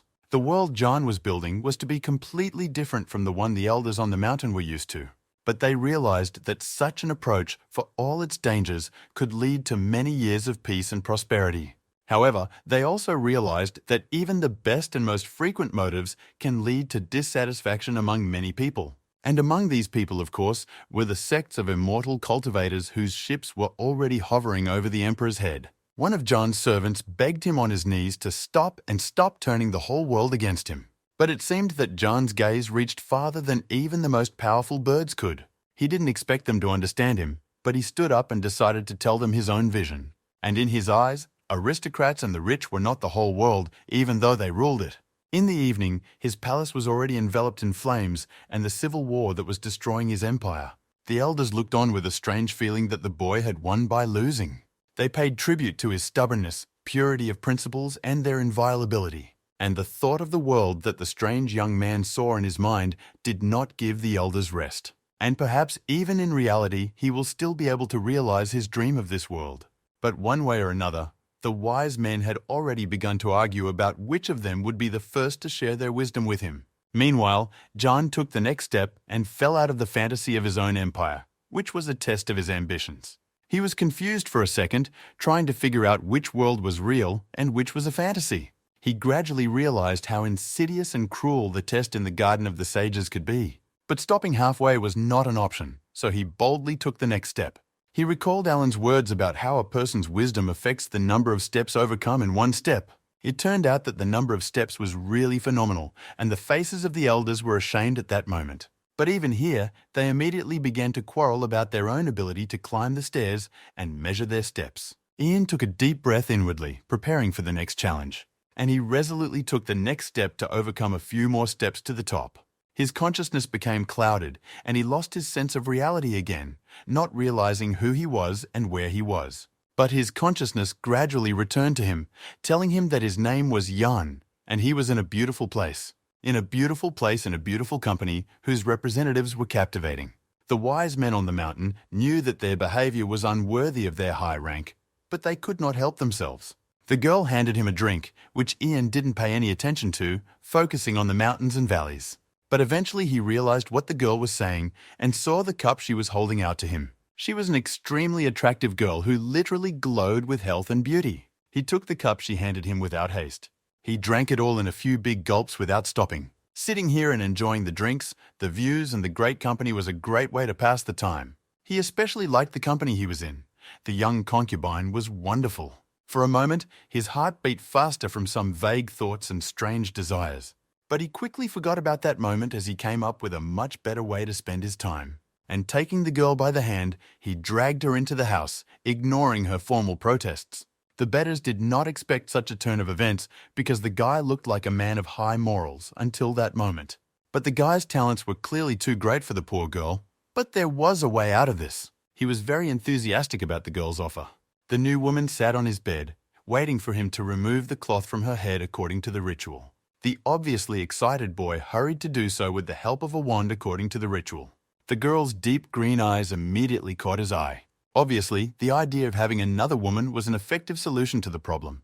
The betters above looked at the boy's adventures with somewhat conflicting feelings. Still, this test was quite cruel because it was aimed at primary human desires. The old man of the mountain noticed that the plot of the exam had changed by adding a new character. One way or another, John was still affected by his fascination with this illusion. And again, according to the ritual, he removed a piece of cloth from the face of his new wife with a stick. The fabric gradually rose to reveal a graceful neck, chin, and sensual lips. But when the fabric freed his face completely, Jan realized with horror that everything was very wrong. He tried to remember where he had seen this face and why this face should belong to a man and not a woman. He tried to pretend that nothing had happened and everything was fine, but this attempt failed. He didn't understand his feelings and didn't understand why he felt such an aversion to this obviously beautiful girl. She saw his reaction and could not understand what she could have done wrong. Tears glistened in her eyes, and her new husband's behavior clearly confused and upset her. I tried to justify myself by explaining that it wasn't about her at all, but such words have never worked well. They both lay awake, each reflecting on today's encounter and what was behind it. The elders on the mountain were equally surprised by the situation, as they did not understand what caused such a sudden change in the boy's behavior. After much thought, Ian came to the conclusion that he needed to understand himself and his feelings. He somewhat withdrew into himself, constantly meditating and spending time alone. She could not explain this behavior because it was the first time she had ever experienced such a sudden change in temperament. John explained this in his own way, wrapping up his little speech with accusations of inadequate assessment of his personality. But it was obvious that the assessment the girl gave to Jan was completely rational and proven in her eyes. Ian decided to ask the girl what she thought of his new wife, hoping to find answers in other people's eyes. However, the girl answered with the absolute truth, which was that she was absolutely normal and even better than anyone expected. With a completely unhappy look on his face, Ian nevertheless dared to put his strange thoughts into words. And neither did his interlocutor agree with his assessment at all, as she saw that the young lady was feminine. The guy explained that he couldn't even be with other women anymore because he was always thinking about her. At that moment, the boy was pushed back into the world where he was climbing a mountain in the sage's garden. He remembered his illusion and still could not understand what it was and what it was supposed to mean. He recalled what he did with the girls in that illusion and smiled at these memories. But the memories of the third woman came naturally, who for some reason had the face of Emperor Ju, which did not suit the boy at all. The flashing memory caused disgust with himself, and the guy began to spit furiously, trying to get it out of his head. For the rest, he found an excuse for himself in the form of accusing the author of this strange, perverted test. Finally, having thrown all these stupid thoughts out of his head, the guy was almost ready to continue his journey. The betters looked at the image of the guy and noted that his approach to the test and life in general was somewhat unconventional. Regardless of the method, however, the boy came out of the illusion on his own and passed the exam. Moreover, the second test completed his ascent of the mountain, and it turned out that he took only 2 steps, which one of the elders noted as a record. The guy was full of mysteries and surprises, and it was already clear and obvious. Meanwhile, the boy continued to climb with determination, watching the whirlwind of fire and energy that ran ahead of him. I finally reached the plateau and looked around trying to figure out what to do next. A surprised Alan flew out of the fiery vortex, looking a little silly. According to him, John's behavior somehow inexplicably influenced his exam. He told us in more detail about what happened to him on the way to the top, not forgetting to praise his friend. Ian didn't quite understand what had happened either, but the goal of their hike remained the same: to get to the most frequent water as soon as possible. Meanwhile, everything was quite calm in the Imperial Palace, although quite a while had passed since the boys had entered the gates. A sudden, incomprehensible sound interrupted the peace and quiet of the Imperial chambers. This sound could be heard throughout the city, and it was a foretaste of trouble coming from the sky. Flying ships of immortal sex filled the sky with their formidable silhouettes. They hovered over the city, spreading their sails menacingly, not promoting anything good for the inhabitants or the emperor. However, the crew of the flying ships looked at the capital with no less interest than its inhabitants looked at the ships. After leaving her room, Fiona made a remark to the team and did not leave the city without a caustic comment. The men could only apologize for their behavior to a representative of the Jade Chamber. She slowly walked to the edge of the board to get a bird's-eye view of the capital. She could hear the team discussing her personality behind her back, but she didn't want to pay attention to it, focusing on her hatred for Jan. The Sage's Garden was indeed a wonderful place full of harmony of beauty and peace. The guys had been traveling around this amazing place for some time, mesmerized by this beautiful landscape. Alan saw something interesting and drew his friend's attention to another strangeness of the place. In front of them was a game board that clearly hinted at some hidden secret. John didn't care about such obvious clues and didn't want to waste time on them at all. Another strangeness caught Alan's eye, and once again today he called out to his friend to pay attention to it. A stout tree grew right in the middle of the amazingly clear stream, and Alan rightly suspected that this was the most common source. He dipped his hand into the spring to appreciate the purity and freshness of this magical water. Ian took out the water bottle Susan had given him, but looked at its small size rather critically. He dipped it into the spring, expecting it to fill up instantly. But he kept holding his hand under water, and the bottle never stopped filling. Some strange magic seemed to make it simply bottomless, and it seemed that more and more water was getting into it. In a bit of a panic, I didn't pull the amazing bottle out of the source. Still, we didn't want to disturb the local ecosystem by using magic vials carelessly. The guys got everything they wanted from this place and could safely turn back. For a minute, the guys stood there waiting for something to happen, but nothing happened to them or around them. Finally, I broke the silence and asked the Omniscient One directly what was going on. According to the plan, they were supposed to be transported back to their world as soon as they wanted. Obviously, this did not work, and Young had already begun to mentally blame the Emperor. And remembering his face, the memory of that strange illusion where the Emperor was his wife immediately came back to him. While Ian was absorbed in his thoughts about the Emperor, Alan noticed something interesting and once again called his friend to look. They stood in the middle of an endless and majestic bamboo forest immersed in an emerald fog. Some object shone brightly like the sun in the middle of this strange forest. A huge sword rode above them, illuminating the space around them. A giant sword stuck out of a huge rock, evoking unambiguous associations for Jan. But he remembered that this sword was from another story, connected with the decline of Confucianism in the Zhou Empire. A shadow fell over the face of the man who clearly knew much more about this sword than Jan. With a thoughtful and sad look, the first poet called his friend to follow him. Ian looked around him, feeling a strange longing and sadness that this eerie place evoked. It was the burial place of Taoist and Confucian sages, and the tombstones seemed to fill the entire space to the horizon. The thunderous voice was so loud that it seemed to be heard far beyond the city limits. The Emperor decided to resort to diplomacy in order not to provoke an escalation of this conflict. However, it was obvious that the representatives who did not pass the chamber were not interested in diplomacy or manners. They wanted John's blood. The Emperor understood the reason for their visit from the very beginning, but when he heard these words spoken aloud, he froze for a second. The whole city heard what was happening in the palace, and everyone was interested in only one question: what the Emperor would do. Representatives of the Yuan control chamber were also closely watching the actions of the immortal sex. Throughout this show, Susan saw the conspiracy and cunning design of the intriguers in the Jade Chamber. There was no other explanation for why Yana was left alive for so long.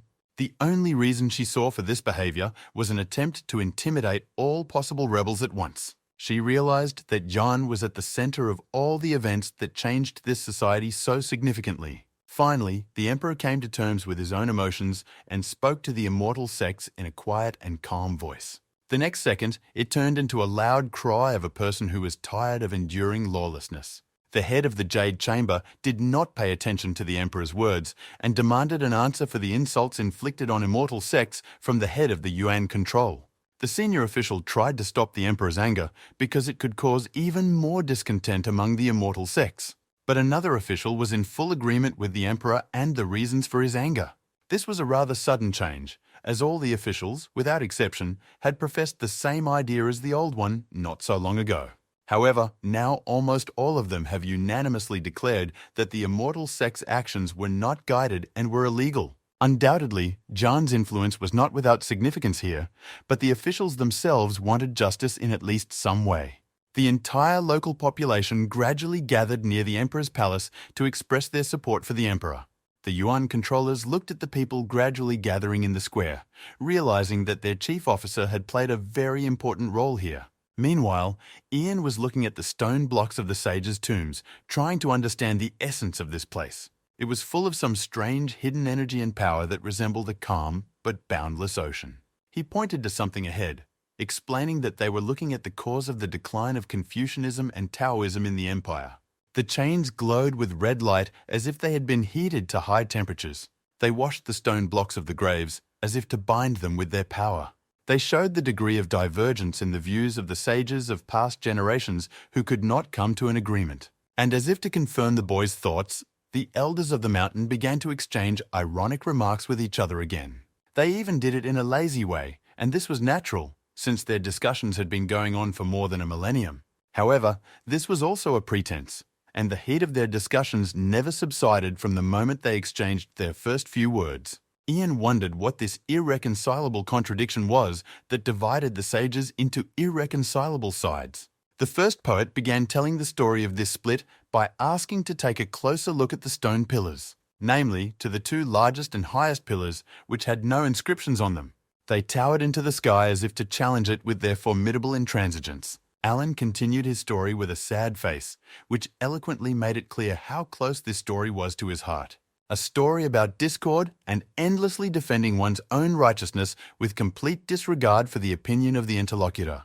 Diane decided to clarify the position of one of the sages who defended rituals and laws, and he began to talk in more detail about his position, which was related to the natural course of things. However, it is obvious that John had a low opinion of the views of this ancient sage.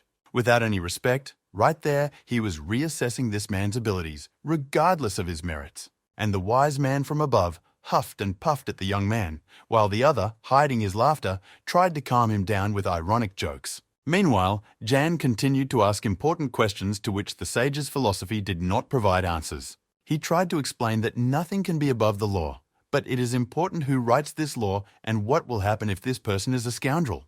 He also said that the so-called natural order of things cannot be the basis for the existence of society. And in one way or another, rules are shackles that prevent us from doing not only bad, but also good things. He was amazed by the wisdom of his friend, but wanted to hear his opinion about the sage's opponent.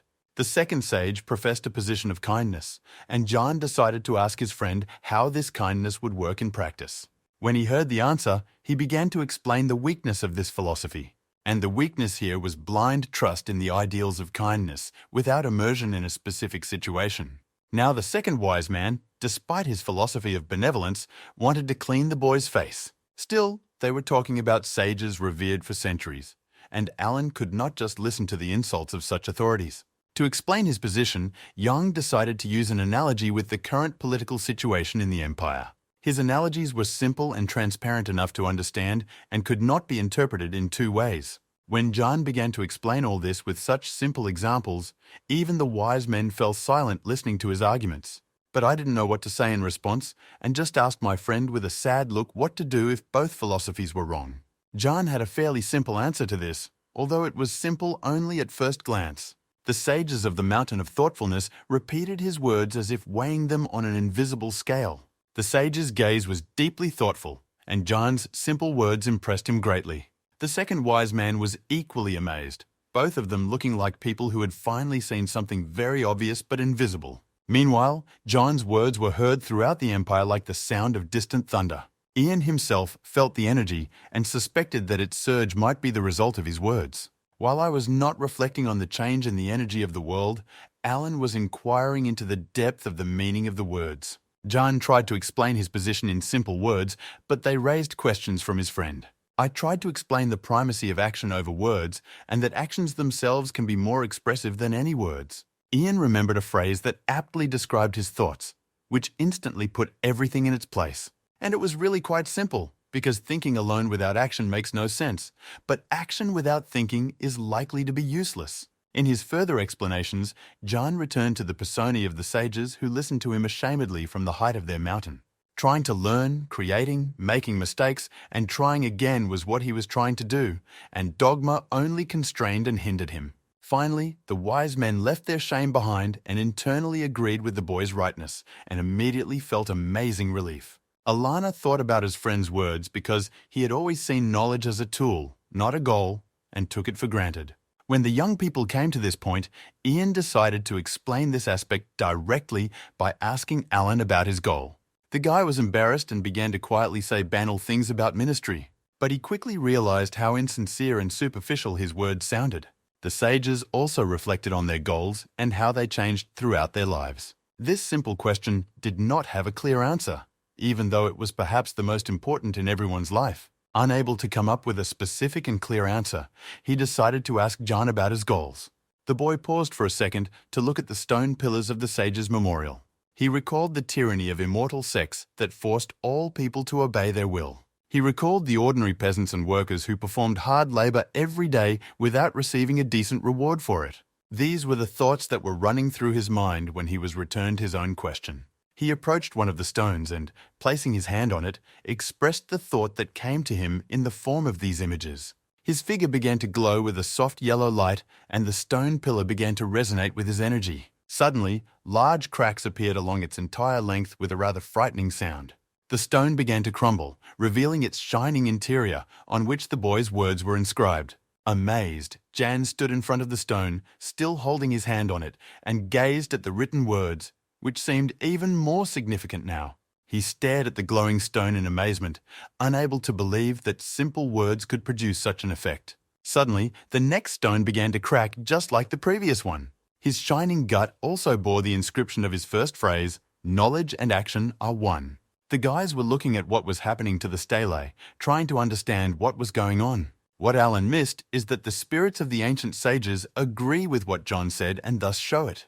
John did not expect anything good from these events because every time something like this happened, it became more and more difficult for him to fulfill his death plans. Suddenly, an amazing purple lightning bolt flashed in the sky above them, seemingly tearing apart the heavens. It struck very close to them, and they were frightened to see this miracle. As Alan explained, the lightning from the east was another confirmation that the spirits of the sages were very pleased with Jan's words. According to his friend, it turned out to be true, which means that he has new problems again. Meanwhile, Jan's words echoed in every mind throughout the empire, giving meaning to life and work. A strange purple light appeared in the sky, showing the symbol of the birth of a new sage. It was just a faint reflection of the light that hit the spot where Jan was standing. With loud buzzes, energy poured from the sky directly onto his figure. The energy swirled around him, giving him new strength and abilities. It had entered his being, and now, strengthened by his own chi, it burst out in the form of light and flame. And he finally realized what exactly happened to Yong and the pillars. It was the breaking of the seals on Confucianism and Taoism. The wise men, overjoyed but somewhat stunned, watched the young men, not knowing how to react to all these events. Meanwhile, ordinary people throughout the empire felt this event with their whole being. Before the seal was finally broken, there was only one decisive step that Jan had to take. I couldn't control my body now. His hand rose by itself and incredibly strong energy began to flow from it. He waved his hand and the energy fell like a giant shining sword on the paths of Confucianism and Taoism. I felt that I might faint from joy, but I could not take my eyes off the contemplation of this outstanding moment. As soon as the beings were severed and the seal broken, the Imperial palace was illuminated with the energy of scientific Qi. Susan was shocked because she understood the causes and consequences of the events, although she tried not to show it. The Emperor and his subjects took all this as a sign of his righteousness and power, and they began to demand that the immortal sects leave the capital with all their tyrannical plans. People were ready to rush into battle against any enemy that threatened the Empire or the Emperor. The soldiers, ordinary people and officials, their determination and morale were as high as ever. The Emperor resolutely appealed to the immortal sects, showing that their tyranny in the Jew Empire was over. The woman looked at the Emperor with gritted teeth. Everything was clearly not going according to her plan. An old woman stepped forward and menacingly suggested that the Emperor hide, as he always did. But the Emperor replied that since he had waited for the right person, everything would be different now. But the immortal sects were not going to give up without a fight, and threats followed. The threats were followed by an order to attack, which could only mean the beginning of a war with the immortal sects, and the time for words was over. It was an open revelation of war. But for the first time in many, many years, the Empire was not afraid of it. The Imperial horsemen boldly rushed at the enemy, hoping to break their ranks with a quick cavalry attack. Because they were extremely serious and determined, and there was not a single drop of fear in their eyes. The flying ships of the immortal sex were coming closer and closer to the Imperial palace. The palaces began to prepare for battle by loading huge ballistae, which were almost the only physical weapons against these huge ships. Breaking everything in their path, the ships began to descend, not paying attention to possible casualties among ordinary people. When the emperor saw this, he immediately ordered all the people to evacuate to the palace, but he did not want to leave the battlefield. There were only a few dozen meters from the flying ships of the immortal sex to the Imperial palace. 4 figures in snow-white robes took off from the ships, shining with blue light. They were immortals, the strongest representatives of the immortal sex. To be honest, the emperor did not expect these 4 to appear on the battlefield, and now his mind was in disarray. These 4 were almost at the very top of cultivation and were extremely powerful beings who could hardly be called human beings. The one who looked the oldest addressed the emperor directly, veiledly offering to surrender here and now. The emperor was silent, looking for a way to fight the immortals, but the cowards were already echoing around him. Without waiting for an answer, the immortals threw up their hands, nicknaming the bizarre giant palms that obviously served as weapons. With a sharp wave of his hand, the immortal began his terrible crushing attack. A giant palm descended to the ground, squeezing everyone unlucky enough to be under it. But this was only the beginning, and a giant hand began to sweep the cavalry off the battlefield as if they were toy soldiers. The emperor ordered everyone to retreat, but he decided to stay because he believed that the immortals would not dare to attack him directly. But Ilan, the immortal who looked the youngest, hinted to the emperor with a smile that he was in no less danger here. The next moment, a huge palm stretched out over the emperor, threatening to end his life. But suddenly, an equally huge wedge of light and energy pierced through my palm. An elegant woman in a green dress hovered in the air in front of the 4 immortals. It was clearly a surprise to them, but they did not show fear or worry. The mission of Aunt Eliza, as the emperor addressed her here, was only one of covering his departure. Obeying the emperor's commanding gesture, the soldiers hurried to hide behind the palace walls. Meanwhile, Eliza began fighting the immortals at such a speed that to the untrained eye it looked like smudged lines in the sky. The 4 surrounded the brave woman, and they had no doubt of their victory over her. But apparently, she still had a plan that consisted of more than just dying at their hands. She made a strange gesture with her hand, and some unknown force threw the immortals far into the sky. Finally, her plan came to them, and it was obviously 100% successful. The woman hurried at full speed to the gates of the Imperial palace. The emperor watched Aunt Eliza hurry and ordered his soldiers to help her in any way they could. The woman managed to put up a barrier that prevented immortals from entering the palace. The immortal who looked the oldest was named Kevin, and he volunteered to break the barrier himself. This caused surprise among the warriors of the immortal sex because this barrier had been unbreakable for many years. But Besmertny aptly noted that everything that was not built would be destroyed sooner or later. The emperor and the chancellor heard the words of immortal Kevin, and although their faith in the barrier was high, it was not absolute. The next moment, the immortals really began to break the barrier, although it was obviously not an easy task even for them. They evoked the image of a huge dragon that began to fly at the barrier, frightening the soldiers and the emperor himself. The dragon repeatedly attacked the energy barrier, trying to break and destroy it. Susan, who knew much more about such matters than the others, explained the plan of action of the immortals, and she recognized it as an effective and rational barrier that will not stand for long without support. Meanwhile, Ian still could not get over his own adventures in the sage's garden. Alan noticed something interesting at the top and hurried to draw his friend's attention to this amazing thing. It was another proof of the greatness of what Jan had said recently. The fateful star shone in the sky like a second sun. This could only mean that Taoism and Confucianism had been revived, and this was an indisputable fact. And the seal that bound them was destroyed by the hand of a senior Yuan control officer. The energy from this event spread throughout the world, and all those who could feel it understood the essence of what had happened. A burning object appeared above John's head, radiating an amazing power. The object was slowly lowered directly into the boy's hands, and Ian took it without hesitation. An old woman appeared behind him and explained what he was holding in his hands. John stared at the 2 elders who appeared seemingly out of nowhere, but Alan quickly explained who they were. He was given the high honor of being entrusted with the fate of Confucianism and Taoism, and of course he wanted to refuse such a high honor.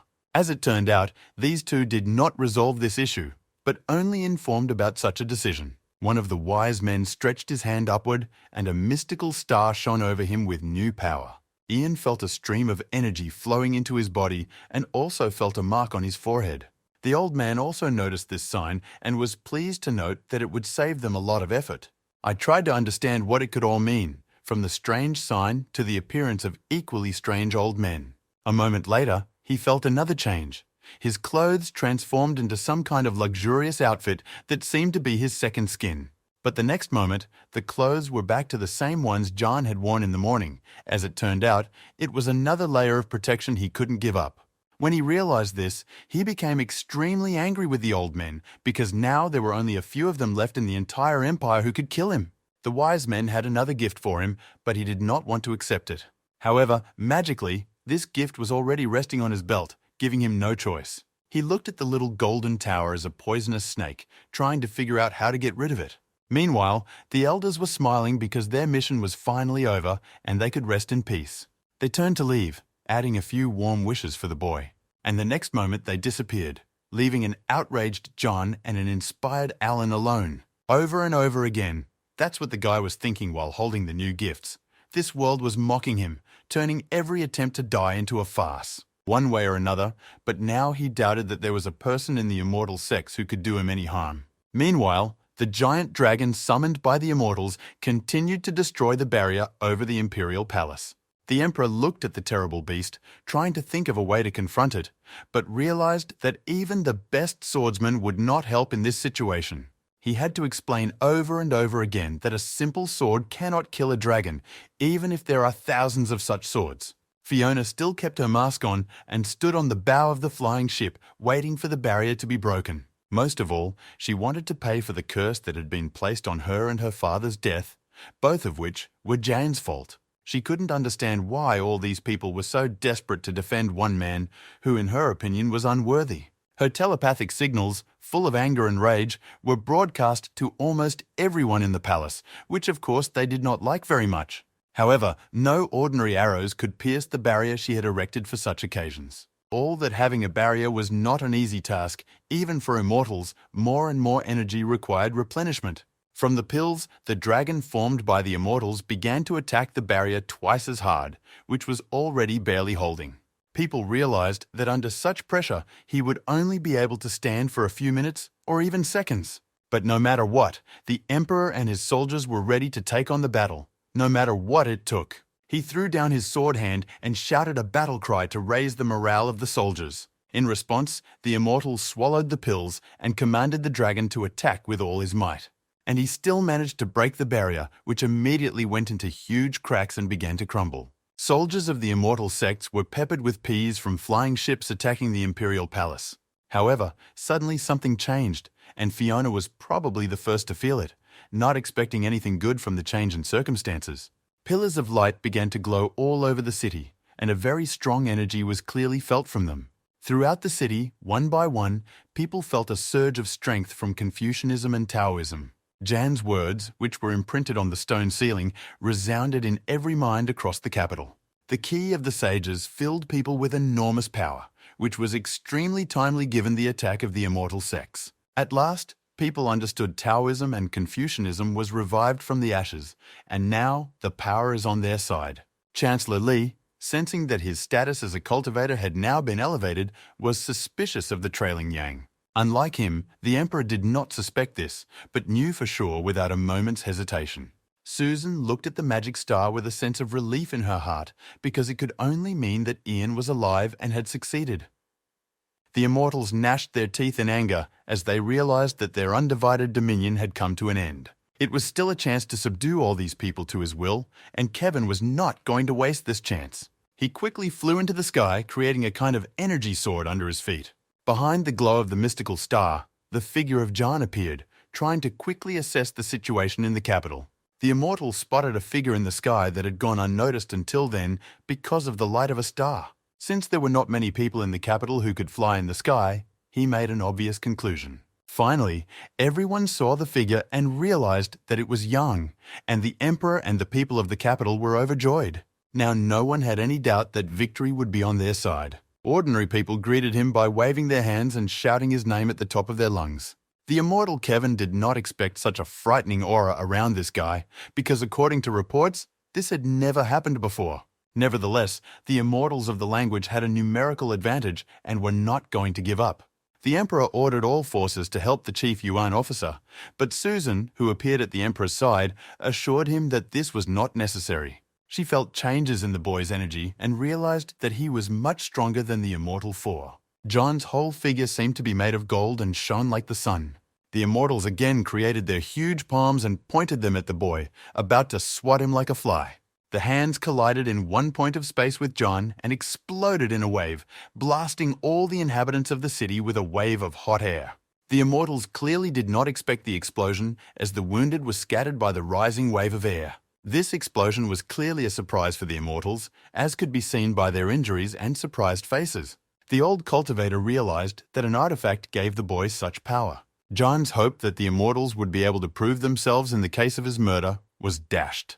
Kevin had little to say to the guy in response and was panicking, trying to think of another way to get the impudent man. And there was a way, because John could be hurt in many different ways. When I realized the plan of the immortals, I became very angry, and its energy began to break through. At first, the immortals did not understand what was happening and where the boy got his strength from. The power of his scientific key amazed even cultivators who had lived for hundreds of years and had seen a lot. John's new garment manifested itself on him, giving him almost absolute protection and this fierce energy. Finally, the old cultivator realized that it was the Yang that destroyed the existence that had been holding Taoism and Confucianism back. Everything fell into place, and now it was clear why the guy was not seen during the battle. Fiona still couldn't understand how some upstart from the grassroots could have the audacity to confront immortal sex. Moreover, she could not understand how it happened that they were now forced to retreat under the pressure of his power. It was indeed a disgrace, but there was no other way out because otherwise nothing would remain of their fleet. The same conclusion was reached by the Immortal Four, for whom flight was the only option. With the thought that they would return and punish the insolent properly, the Immortals hurried to leave the battlefield. However, right in front of them appeared the figure of the chief Yuan officer, who was not going to let them go just like that. It was hard to imagine the confrontation alone, but it was almost pointless to catch up with the immortals who decided to run away. But apparently, Jan did not care what his enemies thought about his actions. The poem he read had extraordinary power and great significance for all those who are not indifferent to Confucianism and Taoism. The image of a huge flaming sword appeared in the sky, obeying the boy's gestures. The immortals no longer retreated in a clear formation. It was a real flight. However, it was useless, because huge hands made of energy and light grabbed them and were not going to let go. Young continued to recite the poem, and the huge sword, obeying the movement of his hand, began its formidable dance. But it was not only this ghostly sword that obeyed him, but all the swords in the capital. One by one and in whole flocks, they took off into the sky, obeying the boy's will. A real steel vortex began to dance around him, and this sight was equally frightening and exciting. The elders tried to free themselves from the huge hands that held them, but it was in vain. They could not believe that someone had the nerve to oppose them, and then it came to a direct threat to their lives. But John's eyes showed only rage and contempt for the immortal cultivators who threatened to kill his friends. Obeying his will, the huge sword swung to kill all four of them in one movement. The old cultivator still continued to threaten the boy that he would be hunted forever after his death. When he heard the words that the immortals hadn't actually done anything wrong, John's rage almost doubled. He reminded the immortals of the victims of their attack today who have not yet been removed from the battlefield. The immortal did not understand the boy because he considered ordinary people to be cattle unworthy of even mention. The swing of the huge sword cut off all possible protests of the old cultivator. The spirits of the immortals scattered in different directions, trying to escape. However, John was apparently prepared for this turn of events, and striking beams of light flew from his fingers. They pierced the spirits like ballistic arrows, completely destroying the immortals. Other representatives of the immortal sex did not expect to see something like this, and their morale, which was already low, dropped completely. It was them that Ian paid attention to as soon as he got even with the Immortal Four. Accompanied by 1,000 flying swords, he quickly caught up with the sectarian ships. He stopped and began to prepare a new attack with the intention of ending it all right there. The ship's crews began to scatter in all directions, but there was nowhere to go from the flying ship. But still, the immortal sex tried to resist this terrible guy. Huge palms appeared in the sky again, trying to erase Jan into dust. There were so many of them that they seemed to cover the entire sky with their blue outlines. Susan realized that somehow the leaders of the immortal sex had managed to join forces to try to resist Ian. In general, the reason why immortal sex switched sex for the sake of one person's life was a strange and incomprehensible event. The hypotheses were different, but one thing was clear.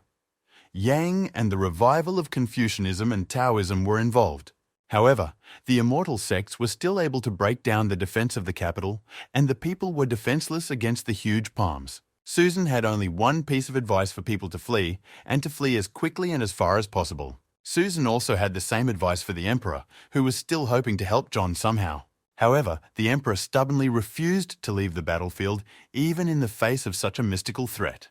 Her aunt aptly noted that as long as the Emperor lives, the Jew Empire will live.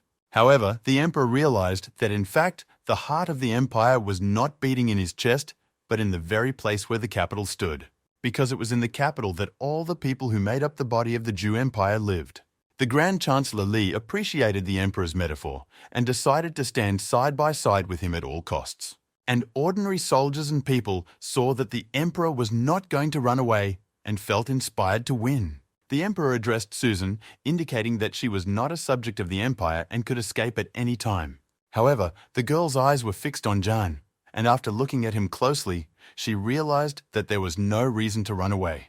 The guy was calm and balanced, and it seems he had a plan, so there was nothing to worry about. Yang was assessing the enemy's strength and ability to resist even after such huge losses as the four immortals. However, the main task for him was still the safety of the capital's residents. From his hands, energy began to flow to the city, no longer controlling it like armor.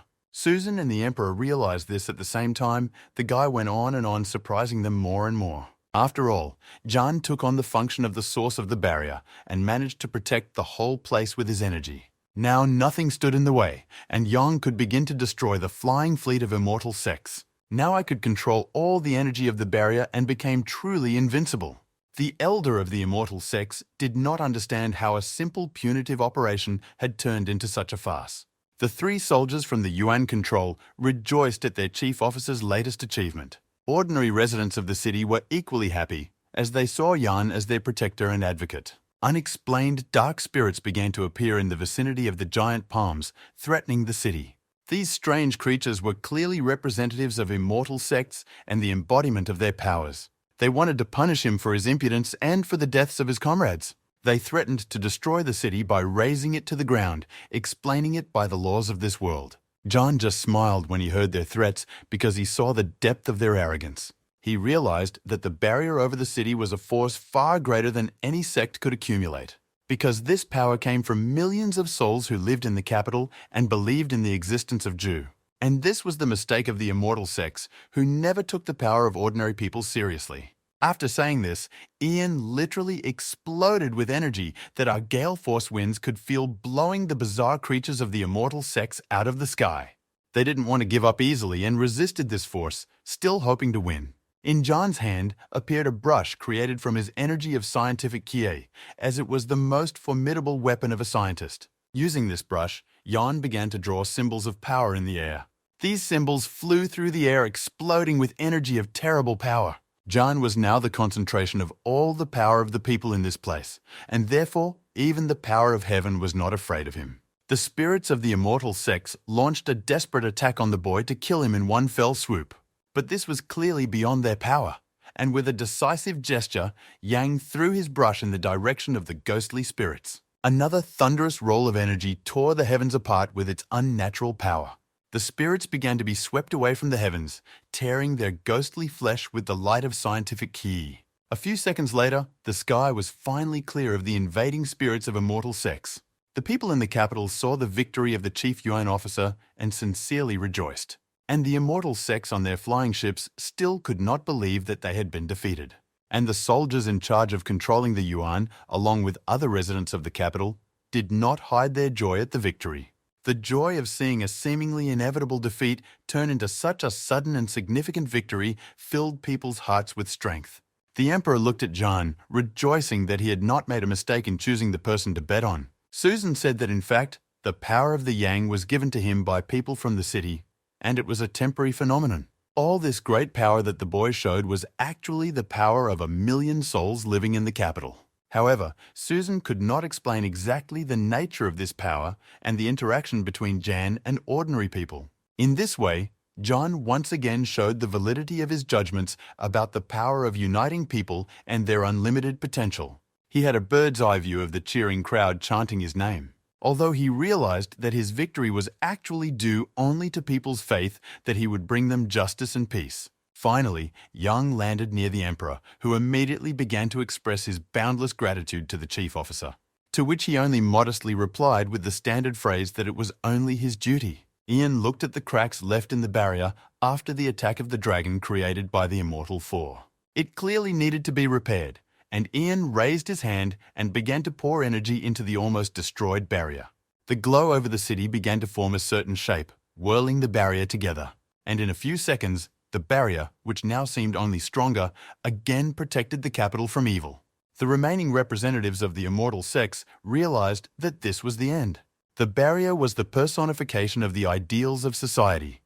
By protecting your neighbor, you protect yourself, and when everyone does this, you will become invincible. A huge gate to the entrance to the sage's garden appeared in the sky, and Yang declared from the rostrum that he would now open himself to all who wished to follow the sage's path. There were no longer any prohibitions on self-development and cultivation, and in Confucianism and Taoism, one could grow as in the old days. A human cry of pain rang out among the rocks where the heart of one of the immortal sex was located. It quickly became clear where this scream was coming from in a normally quiet and peaceful place. The head of the immortal sect was kneeling, shaking with terrible pain and exhaustion. It seemed that his flesh was melting, which was the price he paid for losing the battle of the Yuan's chief officer. The younger sectarians could not understand what exactly was happening to their head, but it was clearly not good. The immortal cultivator tried to regain consciousness and was still in terrible pain.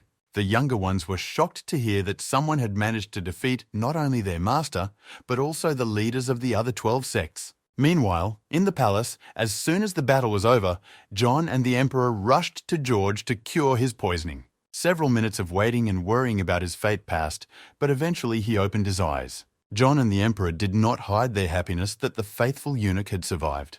For a moment he did not realize where he was or what was happening, which was not surprising in his condition. However, after a moment he did recognize John and the emperor and was very touched by their concern for him. His joyful cry could be heard even in the palace courtyard where Susan stood in thought. She thought about the changes she had seen in Jan all this time. The boy had become much stronger since they had met. Sad to say, it turned out that she no longer had any reason to stay with him. A few hours after the battle ended, all the lucky survivors of the immortal sex were caught and arrested. For representatives of immortal sex, ridicule from the common people was something new and therefore very painful. The prisoner was taken to the office of the Chief Yuan Control Officer for interrogation and to decide her fate.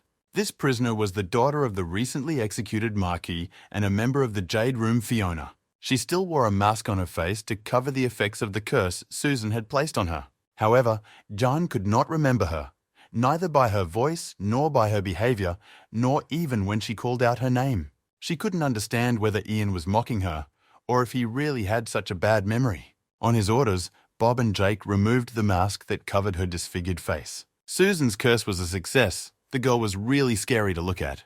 Ian and his friends had already regretted taking the girl's mask off and now did not know what to do. The girl's belief that it was Jan who had put the curse on her only grew stronger. But the guy didn't laugh at her and instead started asking her how it happened. His question sounded sincere, so Fiona was no longer so sure of her own rightness. I didn't understand why he would do something like that, and in general, this whole confrontation was not started by him. The girl shuddered with hatred for the chief officer and her own helplessness. But then the Union appeared and quickly put everything in its place, admitting that this curse was the work of its hands. And she was clearly happy with the way it looked now, realizing that it had acquired this appearance from unsuccessful attempts to get rid of it. She threw herself at the devilish cultivator despite the shackles and shackles that restrained her movements. Indeed, there was little she could do in that state, and Susan easily stopped her with just one finger. She continued to abuse Fiona with a smile, rightly believing that she fully deserved it. But the next second, there was no more merriment, and a trace of anger and rage directed at all the representatives of the immortal sex appeared on her face. Finally, Fiona realized who she was dealing with, and it became obvious to her that she would not leave here alive, but the torture could be eternal. She fell to her knees, exhausted, ready to accept her death to end this farce as soon as possible. She almost begged for her own death, persuading John not to delay the execution.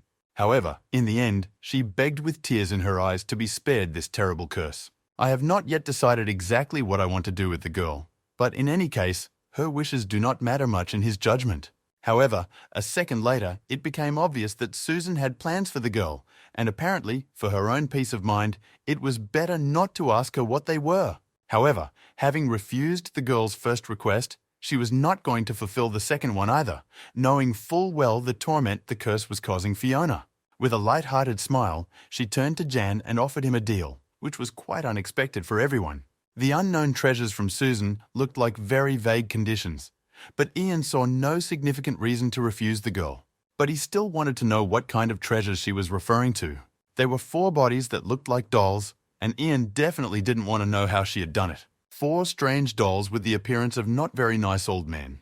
But suddenly, Fiona recognized them. They were the elders of the Burning Valley, or some strange copies of them. Susan confirmed her words, adding that these 4 were involved in the incident that left the girl half dead when a logger found her. From her brief description of the events, it appeared that the battle was really hot and did not go without significant human losses. It turned out that these old men had once been human, but that Susan had turned them into this by some strange dark ritual. One way or another, Susan herself believed that this exchange would be a good thing for Jan, even though it smacked of human trafficking. He still did not understand why he wanted 4 soulless doll-like monsters that frightened even him. Of course, in my world I heard about different people with strange hobbies, but I never expected him to be suspected of something like this. Susan took his words in her own way and replied in the spirit that Ian had been much tougher on the recent attackers than she had been. Then she added that he was actually the biggest criminal from the point of view of the immortal sex, and the insight that Young felt into the girl's words shocked him a bit. However, this still gave good prospects for his goal of dying heroically, and there was still hope for this option. However, he did not understand what use the dolls could be as bodyguards because it was obvious that he was much stronger than them. Susan was in complete agreement with him in this assessment of the dolls' qualities as personal bodyguards. However, she came up with a much better way to utilize their past strengths and capabilities. This was due to their specific power inherent only in the Burning Valley and their special equipment. This means that they will be able to significantly strengthen and speed up the training of other warriors of the Imperial Yuan control. This prospect was much more significant for the boy, but there were still many questions about the girl's motivations. When she first appeared in the control room, she wanted to thank me for her own rescue, and now that she has paid it off in full, she continued to help. And Ian did not feel entitled to ask the girl for anything more, or even accept her as a gift, since she had already done so much for him. She understood his words and feelings because in many ways she hated being in debt herself, so she suggested it as another deal. He offered to help her in the future if necessary, pointing to a small golden pagoda hidden under his cloak, a gift from the sages. In fact, the girl said that the help would consist in bringing the pagoda to her. Ian looked at the small toy building, remembering how he did not want to accept it at all, even as a gift. So, without hesitation, he simply offered the girl to take her away immediately, without waiting for a critical situation. Susan, who fully understood how valuable this thing was speechless for a second at the generosity of the man. However, I did not understand the value of this item, so I easily gave it away, especially since it could have saved him at the most inopportune moment. Susan couldn't take her eyes off the golden pagoda, thinking of all the endless years her sect had spent searching for this object. The guy smiled sincerely and offered to take the statuette right away and saw no problem with it. And she really wanted to take it away. The golden pagoda was literally pulling her with its beak. However, at the last moment, she decided to leave everything as it was, although she could not explain why she did so. However, she still asked her boyfriend to come to her aid if she needed it, along with the toy golden pagoda. He agreed to this quickly and gladly, as he had long considered Susan a friend who naturally could not be left in a dire situation. But one way or another, it was a farewell, although it turned out to be easy, but a burden still remained on my heart. However, her strange behavior did not go unnoticed, even by Fat Bob. Eventually, the girl saddled up on a white horse and set off in search of her own adventures, leaving her friends behind. It was only when her figure disappeared into the distance that Ian realized that he really didn't want her to leave them, as everyone felt except the jealous Julia. I didn't feel a strange mood in my soul. It was increasingly distracted from its main purpose in this world. He felt that he was becoming more and more attached to people in this world, even though he could visit them after his death. Still, he felt proud to have been able to help so many people in such a short time. There were so many people that they caused a traffic jam at the gates of the Imperial control of the Yuan. The number of highly skilled fighters who wanted to join the ranks of the control exceeded all expectations several times, which was already a problem. The trio of soldiers looked at the candidates with some coldness, which was more likely caused by their sudden number than by the nature of the soldiers. And the first poet, although he declared similar problems and pressure, looked too happy for anyone to believe him. There were also more than enough scholars who wanted to take the next step in the hierarchy of Taoism and Confucianism. It was a real downpour after a long drought, and now we had to figure out how to properly distribute all these people. Just in case, John decided to clarify which of the scientists came here for what purpose, starting with the question of who would like to become a teacher in the sage's garden. Confirming his worst expectations, all the scientists as one wanted this fate. I didn't think long about what to do with those who would not become wise men in the garden, but there was still a lot of work to do to examine them. However, amidst all this chaos, there were some very pleasant and warm moments, including a short walk with George, who is now fully recovered. Even though I internally condemned the eunuch for his own salvation, I fully understood his motives and could not resent him. Still, it's not every day that you find someone who is really ready to sacrifice himself for you, and not just in words, but in actual actions. The walk was really not long because it was the way from the palace gate to the emperor's chambers. The emperor joyfully greeted the first officer of the Imperial Yuan control, who was now a war hero but did not intrigue against him. John mentally cursed his stupidity because he thought all the emperor's actions were stupid, but as it turned out, all his calculations were indeed absolutely accurate. The same was true of the old Chancellor Li, who was also a completely different person than he first appeared. He could not understand how he could have missed such experienced intriguers in the people he had to look at in the first place. I heard a slight cough from the far corner of the room, which was just a way to draw attention to myself. Indeed, Ian's attention was instantly riveted because he did not expect to see this woman here at all. She was indeed the most beautiful woman in the capital, and now her playful green eyes were ironically studying the guy's face. However, John did not have the best perception of this person who had almost strangled him in their penultimate meeting. The emperor fought for it, admitting that the events of that night were actually a test of his loyalty and personal qualities. And he properly introduced Meg, who turned out to be the main spy of Zhou's empire. No one likes to be deceived and fooled, even if it was for the best of reasons, and Ian was no exception. He immediately pissed on the girl, trying to find out what else she might be involved in. He really didn't like spy games. But on the other hand, John was a good man and remembered no evil, so the next moment he forgot about his resentment toward the girl. And at that moment, she understood Julia a little better, whose behavior had surprised her so much recently. The girl did not know what to do with her eyes, but it was obvious that she could not remain silent. Finally, she made up her mind and said that she would like to stay where she is now. It was surprising because the girl had been trained since childhood, and such disobedience was not typical of people with such a history. But the girl literally fell to her knees, begging Meg to leave her with Mr. Jan. However, by that time she was already familiar enough with this young man not to understand the girl's motives. Therefore, with a stern face and a light heart, she relieved the girl of her duties as a spy. This man really knew how to surprise, and when Chancellor Li saw her worried face, he approached her.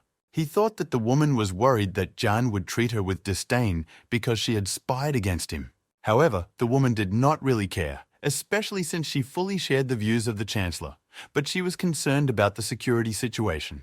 Both she and the Chancellor agreed that there was almost no danger to the Yan within the city limits, but there was another possibility. The Chancellor also understood Meg's thoughts and fully embraced her concerns about the safety of the Chief Yuan Control Officer. As they feared, in a very short time, John began to ask to leave the city at the first opportunity. This place became so safe only because of my becoming, which meant that the chances of dying here were almost zero. However, he was not allowed to leave the capital without sanctions, so he had to come up with a really important reason.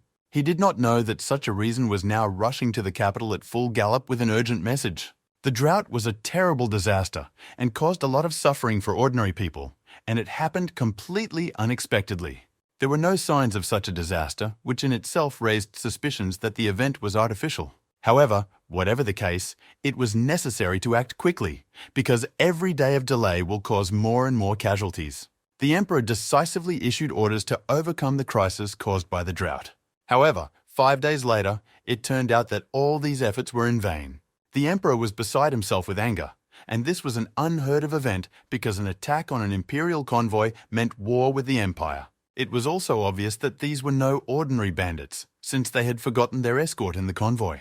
Everything was coming together, and Chancellor Li was the first to say it out loud. Everything fit together, and there was clearly someone's evil will behind it.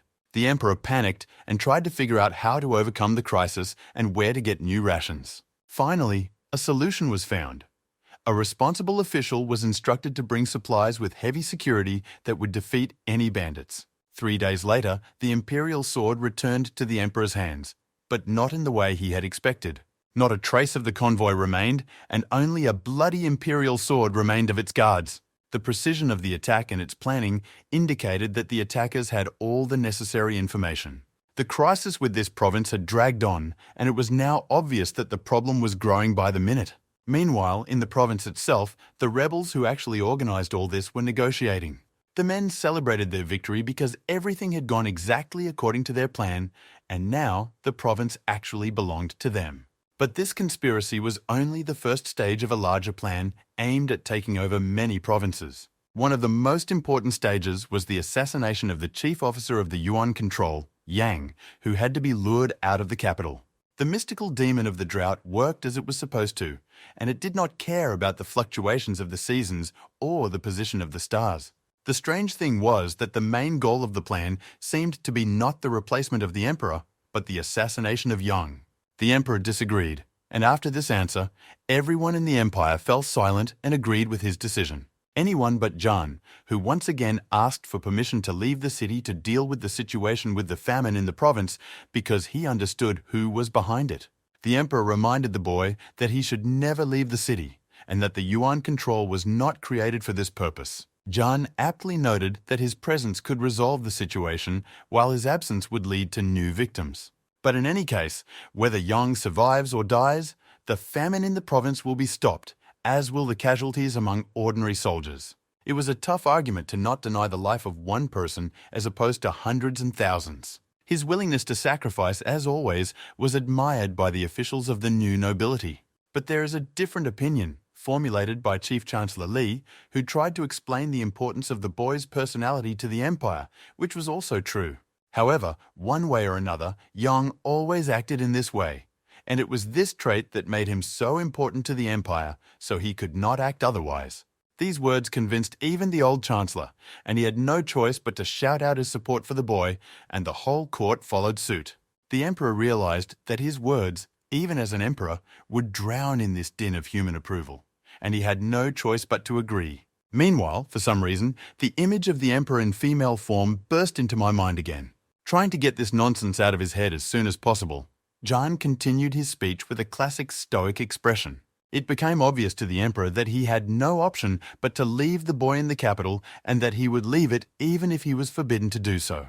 Therefore, the emperor agreed with a heavy heart and granted John broad powers to resolve the crisis in the province. Finally, after all the bureaucratic issues were resolved and a short preparation was done, the new wagon train, now headed by Jan, left the city. The emperor watched the procession from the palace wall and prayed in his mind for his mission and for the boy to return alive. As if reading the emperor's thoughts, Eliza asked him directly whether his condition was related to the danger that hung over Lord John. She was completely right, but the emperor realized that in the throne room the boy had told the truth and it was too much of his style to rush into danger. I realized that the emperor believed that he was worthless because he did not display such traits, and Eliza hastened to convince him otherwise. It was obvious that the emperor felt affection and warmth for Lord John.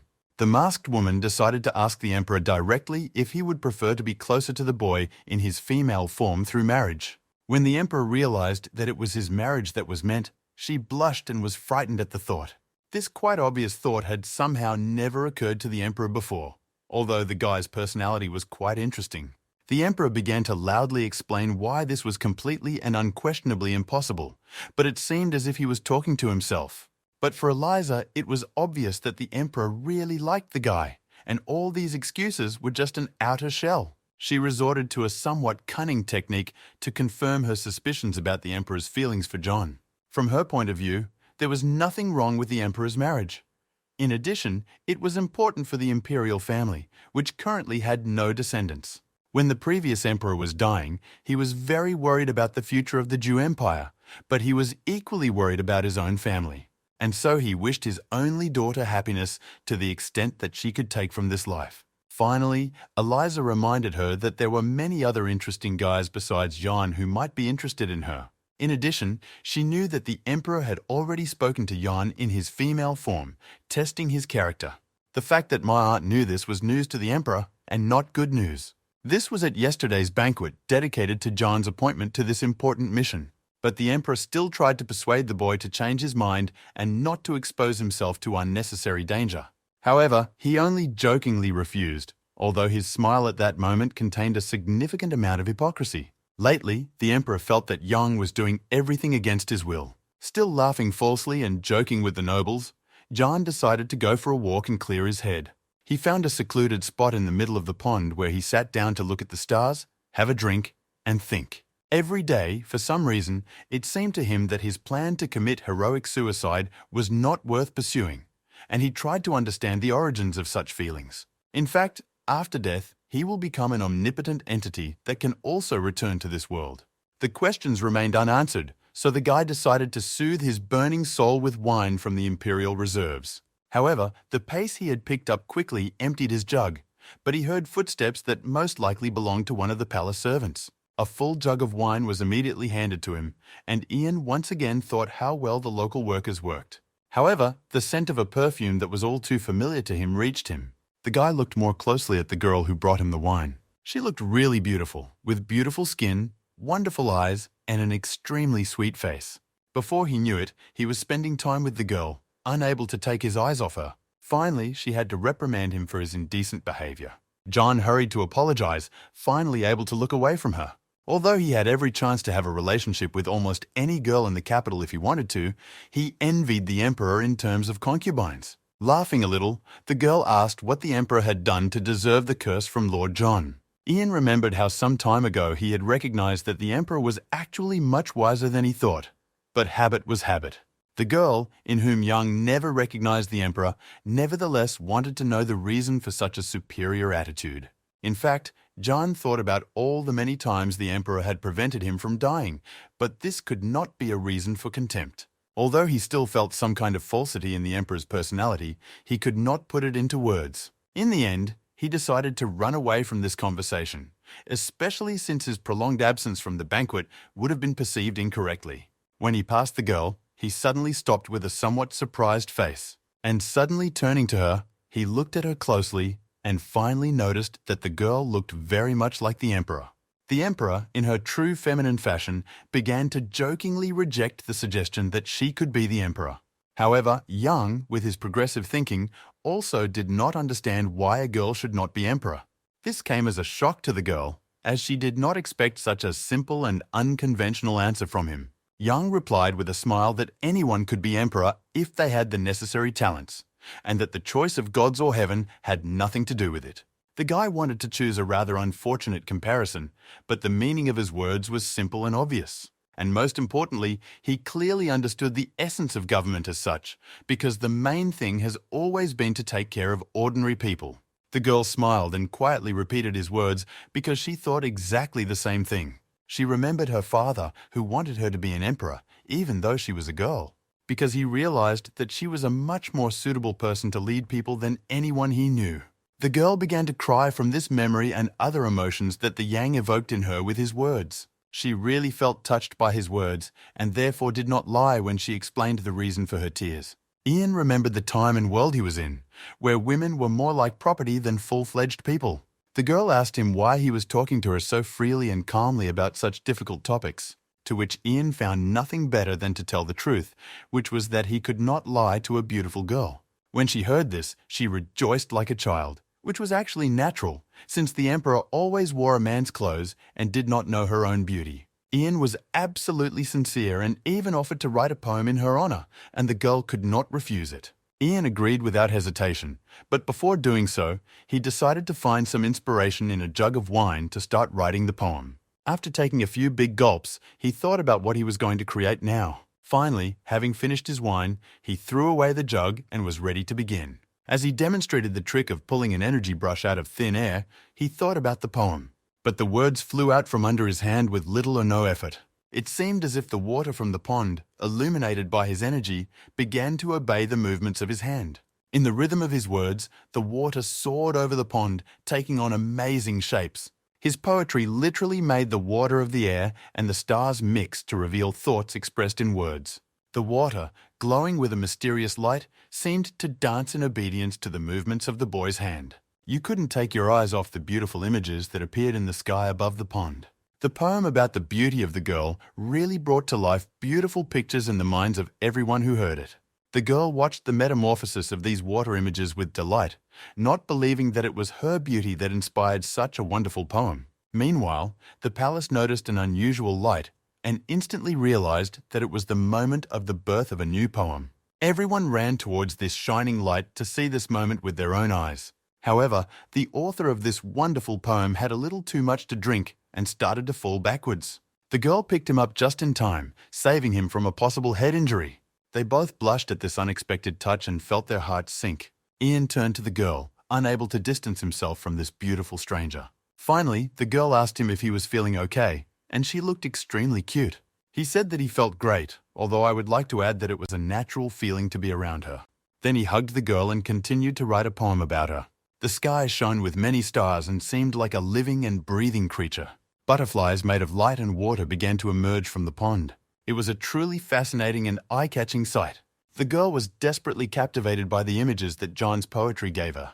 And most importantly, she understood the main point he wanted to convey, that she had the right to live as she wished. Standing on the wall, Eliza, who had always been watching over the emperor's safety, watched them. However, now her mind was occupied by completely different thoughts and images because she, as a woman, was also inspired by this poem. Meanwhile, the courtiers eventually found the place where the light of the chief control officer's poetry shone.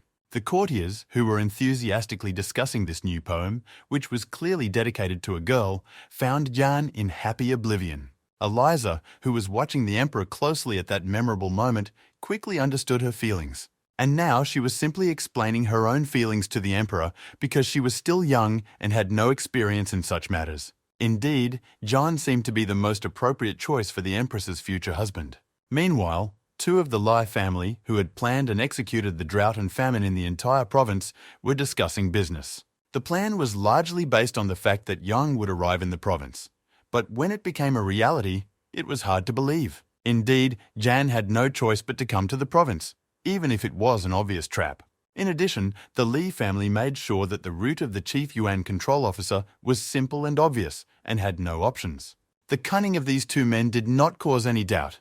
They really knew how and loved to weave intrigue. One of his subordinates reported to him that they were approaching the provincial border.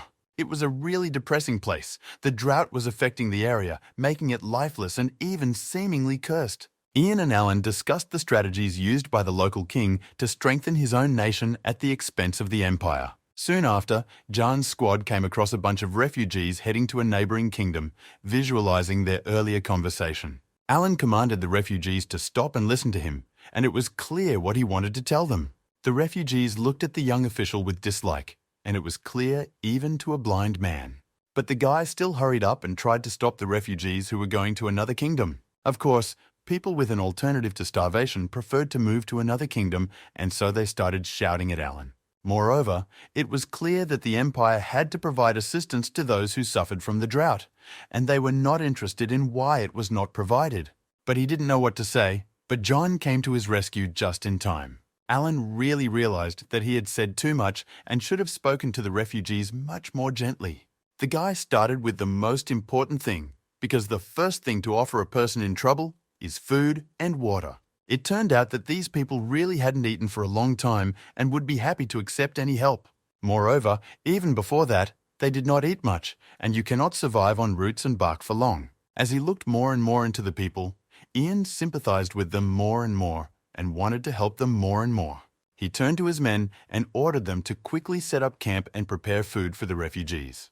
And also, leaving them the right to choose their further actions, he ordered to give each of them food to take with them.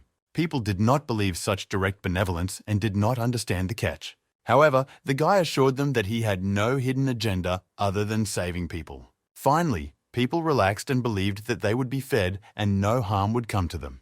When the camp was already set up and the food was ready, people attacked it so that they had to be slowed down to prevent them from getting sick. But one way or another, Jan liked to see people finally getting hope for tomorrow. When people were full, Jan decided it would be a good idea to get some information from them about what was happening in the province. However, when the old man heard who was sitting with him, his face changed, shocked by this information. The old man started shouting to all the other refugees that they were looking at a silhouette of Lord Yang. The refugees fell to their knees in front of him, bowing low, and Ian, who did not like this kind of thing, looked on in shock at their reaction. Because obviously they have heard a lot about him personally and about the control of the Yuan in general. However, this was strange, and Yang decided to ask where the rumors about the control of the Yuan came from in this remote area. What the old man said was nonsense, because long before the drought, no one could have known that Jan would be sent here.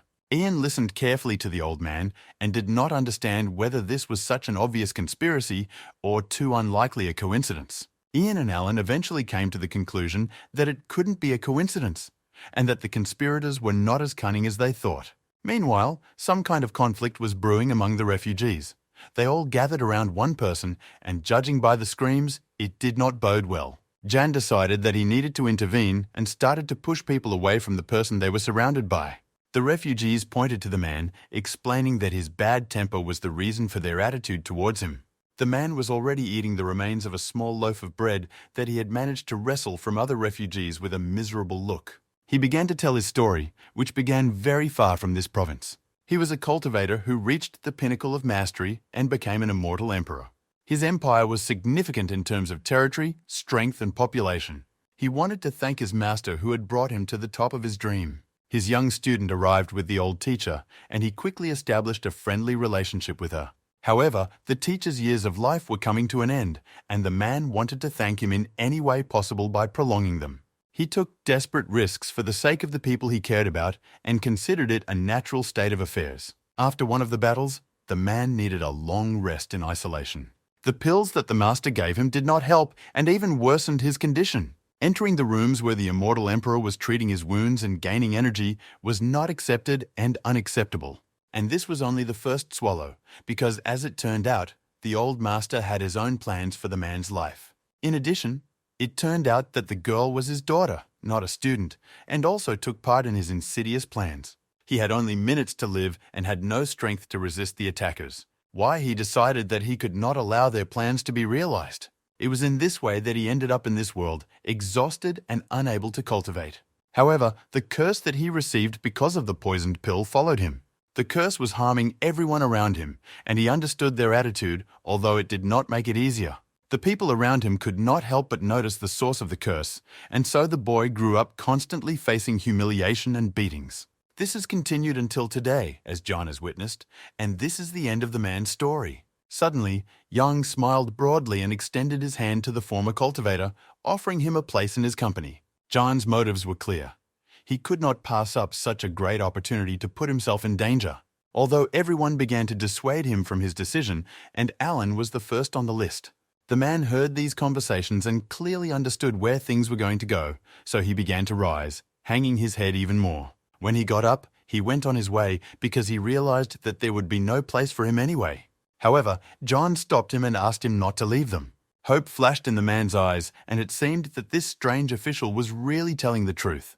Neither the refugees nor his companions understood his decision because it was obvious that the boy would only bring trouble. In fact, this was exactly what Jan wanted, as he still had a goal of dying as soon as possible. He caught the refugees beating the unfortunate man, who did not even resist such treatment. However, the man himself seemed ready to die and did not mind it much and did not understand why Jan should care. This man was still a cultivator, and this alone gave him great value, although no one mentioned it. He recalled the past, and his words and appearance were full of grief and pain. When I heard this, I literally jumped up to the man and looked him straight in the eye and said that he cared. Still, the cultivator named Gavin did not understand this strange official and his motives, but his appearance and determination were inspiring. John addressed the audience with the intention of telling them an important parable. He talked about a little boy who was playing by the sea, performing simple actions to save fish. There is no way he could have saved all the fish, or even that he would have saved a lot of them. However, from the point of view of the rescued fish, he did a really important and honorable thing. The people were silent and looked at John, who had finished his short but meaningful parable. Gavin clearly understood his role in this metaphorical story because he was the one being rescued. However, he did not understand the reasons for saving him, just as he did not understand the reasons for clinging to life himself. John answered him very simply, but at the same time very difficult, because everyone finds a reason to live, as well as a reason to die, on their own. Indeed, this man's life was full of both good and bad moments, and he survived them all. But now, thinking about death, he realized the main thing for himself, that he likes to live no matter how hard life may seem. We brought new clothes to make him feel more comfortable. He was very reluctant to burden his benefactors and refused to wear clothes.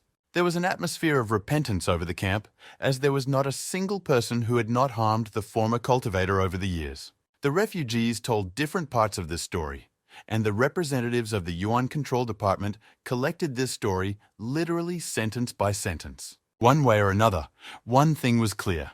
The drought and the strange movements of grain stocks were all stages of the same evil plan. Now it was time to find out whose plan it was and who was involved in it, and the method of gradual exclusion would be suitable for determining this.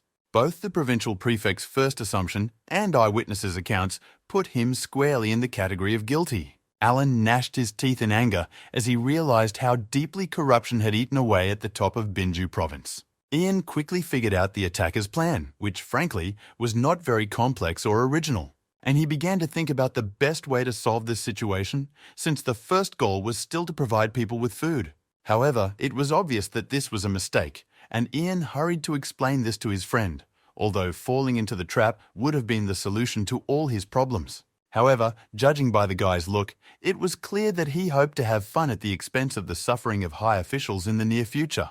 In fact, in Chong County, it was no better than in any other county in this province, where people who were starving to death were just sitting on the street hoping for a miracle. And the magistrate's office was calm until one of the servants of its head brought unpleasant news. The magistrate was clearly enjoying himself at this point, indulging in fruits and berries while the entire province was starving to death.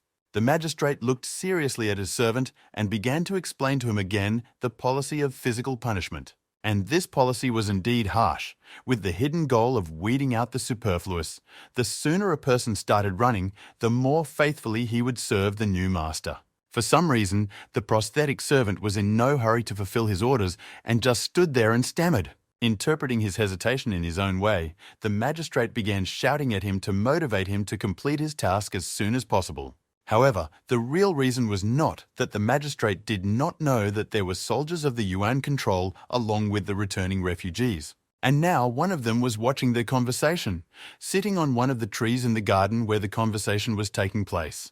The magistrate was quite frightened because, in his understanding of the world, only hired killers can watch him from the trees. However, it was Jeff, the divine constable, who came to arrest this official. Yuan Control set up its base in the administrative center of the county and began to restore order in its classic style. Of course, the corrupt official tried to justify himself and prove his innocence with tears and beautiful words. However, John could not be bought by such a performance, and the fate of the official himself was the last thing on his mind. Now the chief officer of the Yuan Control is only interested in the issue of food that can feed hungry people, and this was the subject of his two questions. The answer of the corrupt magistrate was unequivocal. There was no food in the district at all. For some reason, I got the impression that this was the answer Ian was expecting. While John was interrogating the magistrate, the supplies found in his house were taken away. Information about helping people suffering from hunger appeared on bulletin boards. People were loudly cheering and discussing Lord Young's decision, and even the chained magistrate heard some of the phrases. Because it is obvious that Jan is going to distribute all the stocks of the magistrate and his cronies to ordinary people. But it was also obvious that these supplies would not be enough to feed all those in need. However, Jan did not advise the magistrate to think about this because he had a much more important task to save his own life. People had already gathered near the field kitchens, where they were handing out fresh bread and something that looked like soup. The food supplies were rapidly running out, and Alan, who was put in charge of the process, did not like it. This is exactly what the magistrate was thinking when he received information about the food distribution, because those who do not have enough will be extremely angry. Jan voiced the magistrate's thoughts and rudely reminded him that he had another task. It was clear that Jan had a very cunning plan that would help him overcome both the hunger crisis and punish the officials. The solution was actually quite simple. I ordered all the grain to be requisitioned from the rich, a list of which I got from the magistrate. The Liu family was one of the first to be visited by the Yuan controllers. The patriarch of this family did not believe until the last that you could just attack people of his level without any evidence. However, he quickly changed his mind and attitude toward Yuan control under the influence of a few strong words and neckpads. The next was the Chen family, who wanted to flee and wait out the control attack somewhere in the wilderness. However, they were also let down by the passage of time, and collecting valuables that had been accumulated over many generations was a rather troublesome task.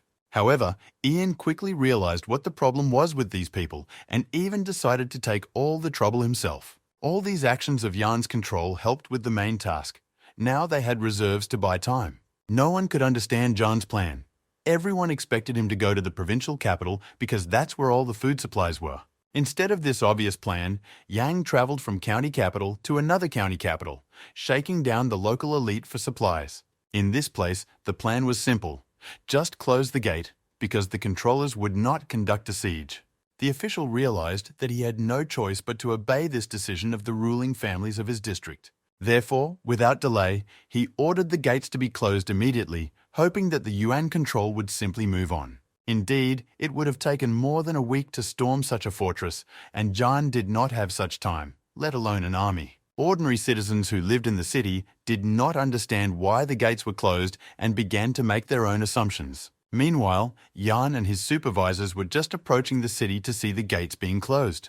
It was clear that their not-so-clever but effective enough plan could work. Yang and Officer Shao decided to approach the city to try to demand that the gates be opened. One of the local officials shouted from the top of the castle wall that he could not open the gate, shifting the responsibility to another official. However, it was obvious that all local officials were in league with the rebels even without these false words. Ian realized that these officials were trying to hide behind the law because they believed that the boy would not dare to attack.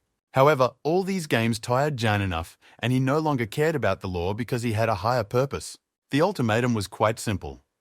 Open the gate on the count of 3 or whatever comes after, or remains on the conscience of the participants. The speed with which the control officer started counting clearly did not imply the fulfillment of the announced conditions. The fat official who was shouting from the wall began to panic as he realized that the next phase could be an attack. He was trying to shout something from the wall to stop the rapid countdown. But this did not help. Officer Shen counted to 3 and the troops prepared for battle. At the same time, Yan ordered the attack, confirming the seriousness of his own ultimatums for all subsequent similar cases. Its soldiers and infantry with crossbows and cavalry with spears were ready to die and kill on the orders of the chief officer. No one expected the chief officer to actually attack the city because it was extremely wrong from many points of view. However, the rain of arrows that flew at the fat official confirmed that Lord Yang would either get what he wanted or you would be in trouble. Meanwhile, the siege continued, and Yang decided to use his own power of scientific QE instead of battering rams and other equipment. He waved his hand, and in a second, the main gate of the fortress turned to ashes. The hill was cleared, and now the troops of the Yuan control chamber could enter the city without hindrance. This caused shock and panic among the noble families and city officials alike. The prefect could not believe that he was so stupid as to believe this greedy fool. However, it was almost impossible to calculate Jan's actions, so there was really no one to blame, and therefore no one. Fighters of the Yuan control chamber quickly took control of the entire city with almost no losses. None of the locals were willing to defend the city at the cost of their own lives because there was really no reason to do so. In addition, Lord Yang, as a representative of the House of Control, was well known as a fair and honest man, even in the province. Representatives of the local ruling families wanted to take his side to save their own lives, not knowing that such a trick would not work. Because various kinds of testimonies, both eyewitnesses and lists like the one received from the prefect, were enough to figure out who was who. And then a formal circus began. The family representative began to justify his behavior by explaining that he was forced by the magistrate. The official was clearly not expecting such a setup, as he was speechless even for a second. It was obvious that all the other officials also decided to support this version in order to avoid punishment. The unfortunate official fell to his knees, begging to hear his version of events, which was completely different. The families have already taken the next step in the list of violations and corruption schemes of the mayor. He was clearly trying to whiten himself and would have had a good chance of doing so. Ordinary people whispered, but did not dare to speak out about the crimes of the aristocrats. Meanwhile, the aristocrat was already sobbing crocodile tears and talking about the sacrifices his family had made for the sake of the empire. However, some ordinary people still sided with the aristocrats, believing these stories. However, Yan was not impressed by his acting, and he simply explained to him that he would be prosecuted anyway. Moreover, there was more than enough evidence against this family. However, the aristocrat did not give up and went on to the last, hoping to cover his actions by collecting information about corruption. Jan's logic was quite simple. If no one commissioned such investigations, then they cannot be used to justify violations of the law. The official did not calm down and decided that he could still pay off by simply giving away what he had looted over the years. Jan was interested in this kind of offer and hurriedly approached the aristocrat. Jan, with a devilish smile, offered the aristocrat to take in all the victims present here. This proposal was clearly beyond what aristocrat could afford. However, he had nowhere to go, and he agreed to these conditions in the hope of avoiding the inevitable punishment. Just a man standing in front of a real palace owned by an aristocrat. He was happy to serve and greeted all the guests with a smile because he realized that his head was on the line.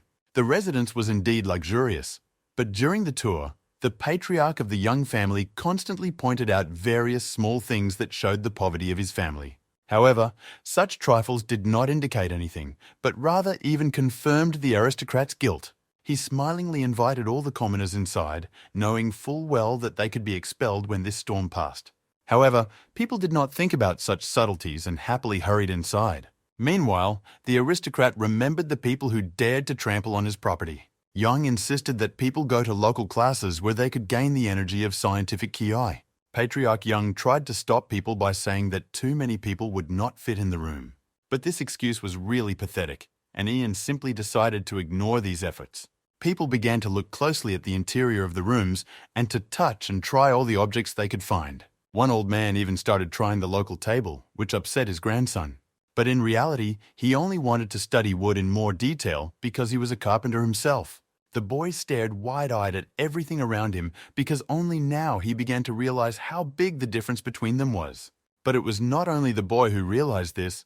Everyone else was also very surprised by such inexplicably excessive luxury. People began to realize that pitying the aristocrats was clearly the wrong decision because the difference was too huge. Some guy appeared in the middle of the room and started shouting at everyone present with an impudent look. The patriarch wanted to drive his son away, but Jan stopped him and made him shut up. He approached the boy and started asking him about the amount of land in his family. The boy was clearly not yet old enough to understand when to shut up, so he quickly gave up the most important thing Ian wanted to know.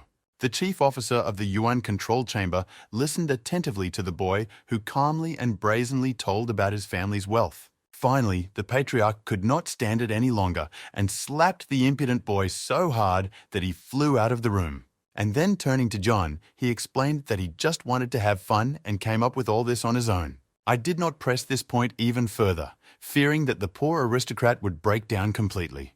However, John would prefer to move on to the main reason for their visit to the aristocrat's estate. He did not quite understand him, so Jan happily explained what he meant. Led by John, the entire crowd headed for the kitchen. even though Aristocrat tried to convince them that there was nothing to see there. However, all his words flew past the boy's ears, and he just kept walking forward. The kitchen was a bustling place with several cooks working at the same time, whose job was to provide for all the culinary whims of the young family. John immediately began to ask one of the cooks about the quantity and quality of the meat he had just cut. Patriarch Aristocrat exhaled when he heard the cook's answer to the boy's question.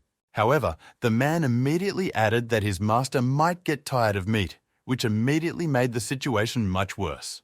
They came to a place where a pile of meat was being roasted, so big that it looked like a whole cow.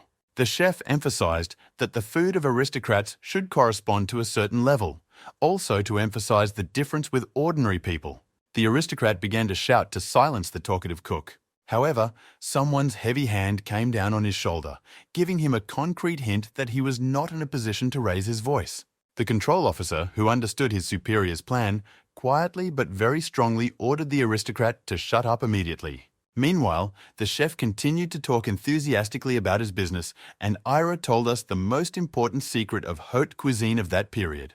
Commoners could not understand what the cook meant because they were used to using whatever they could get to the maximum. But the cook only pointed to the dog, which was eating first-class meat that was not suitable for the Lord's table. People began to realize that from the point of view of an aristocrat, his dog was much more valuable than any of them. Finally, this walk reached its goal, and people realized the aristocrat's true attitude toward them. John looked at the patriarch with a smile and ironically asked him if he still wanted to continue his performance, because it was obvious that I was sick of all these games, and he said with a throaty voice that he was not ashamed. He tried to explain that the difference between him and ordinary people is obvious and cannot be denied, and that this is the reason for such inequality. Then he added that the world has always been unfair, and it is a waste of time to expect anything else from it. He continued to speak to John, who, as he saw it, had set out to exterminate the entire aristocracy. However, from the point of view of an aristocrat, all his efforts were magnum opus,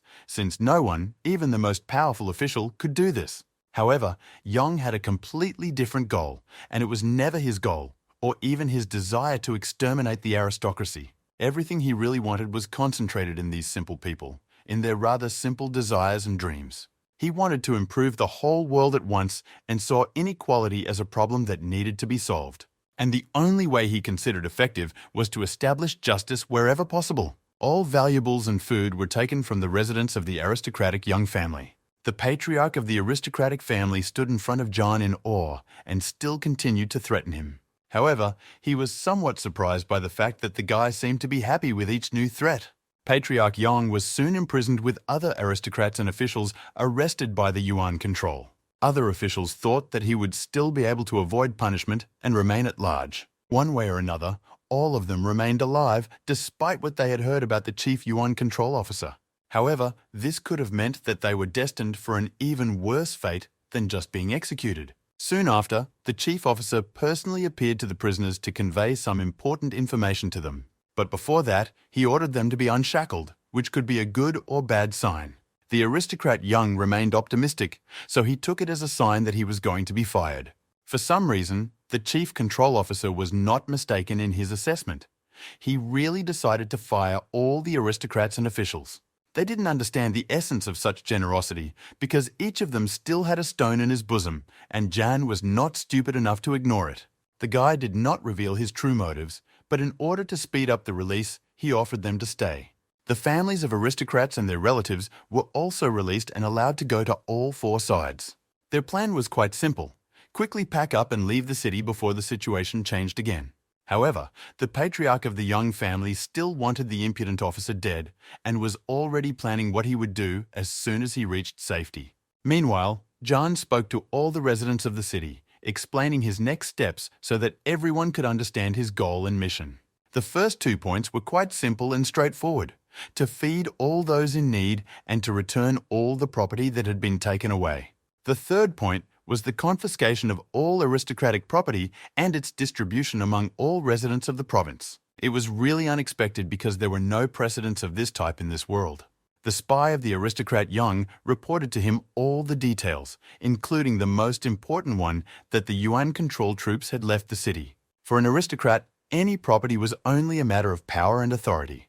If there is no power to defend it, there is no right to own it. He wanted to make sure that the control troops had really left the city, because if so, he could easily take back everything he had lost. And there were forces for this because many people still wanted to return everything to the way it was before the yuan was controlled. When the aristocrat got to his estate, he saw commoners massively carrying away all his belongings and property. He could not stand it and immediately started shouting at them, demanding that they return everything to its place. His henchman immediately grabbed one of the men, demanding that he obey, but he continued to insist that it was his property now.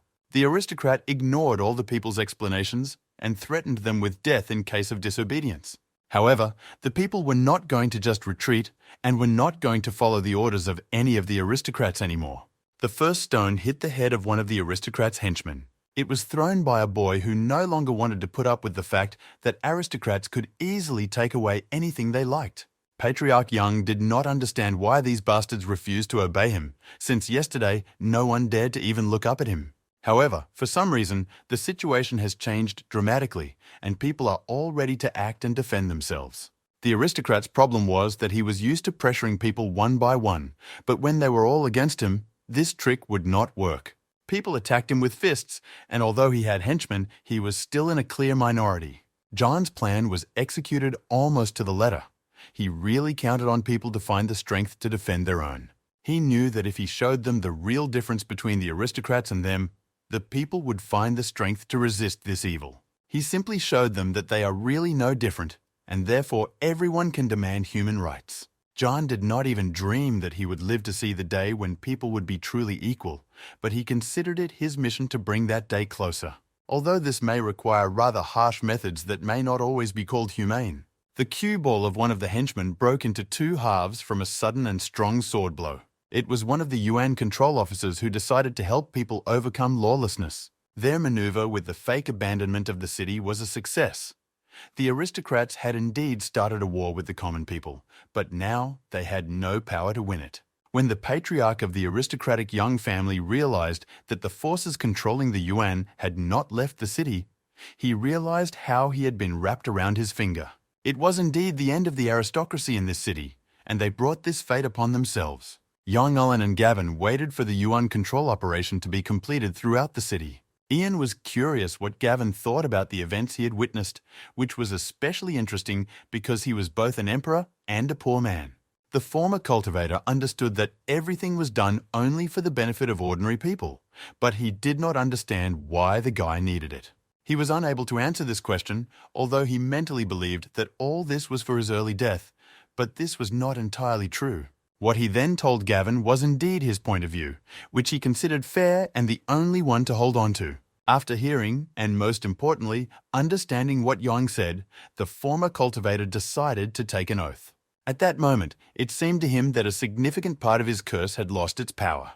I didn't feel the cool wind that seemed to pierce him to the bone.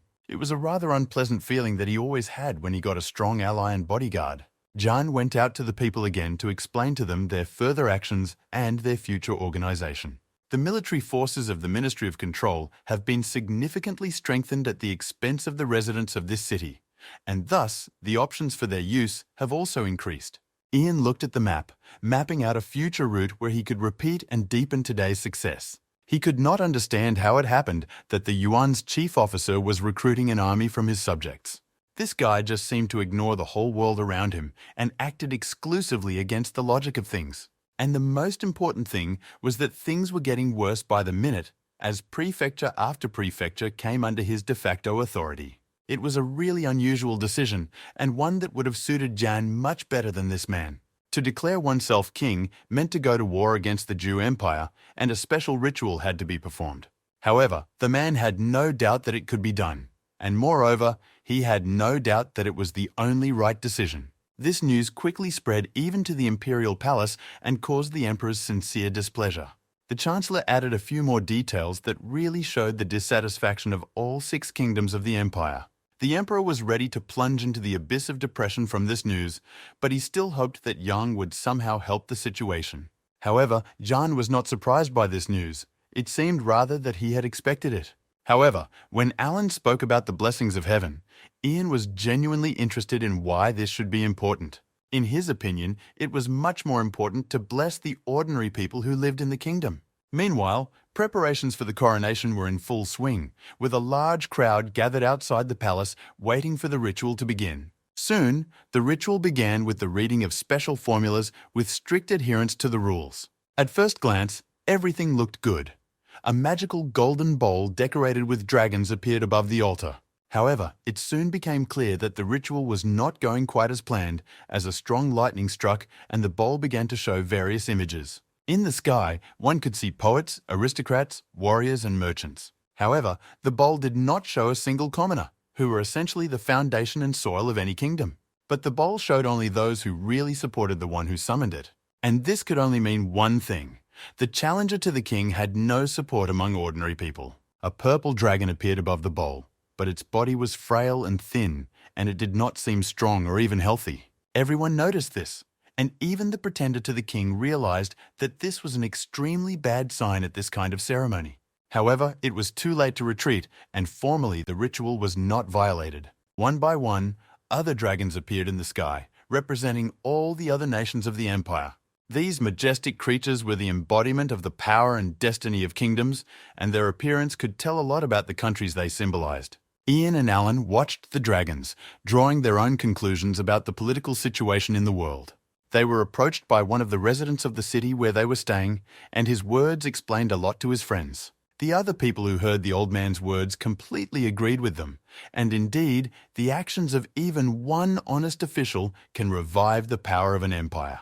And the strength of any country is always only in the aggregate strength of its citizens, and this is the only measure of statehood as such. The inspired shouts of the people caused an amazing energy to swirl around the crowd. It was an inspirational moment that proved to everyone who saw it that the power of uniting people is indeed the highest power in this world.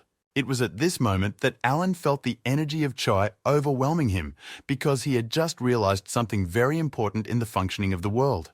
He hurried to share his joy with his friend, but when he returned to him, he saw that a similar energy was raging around him.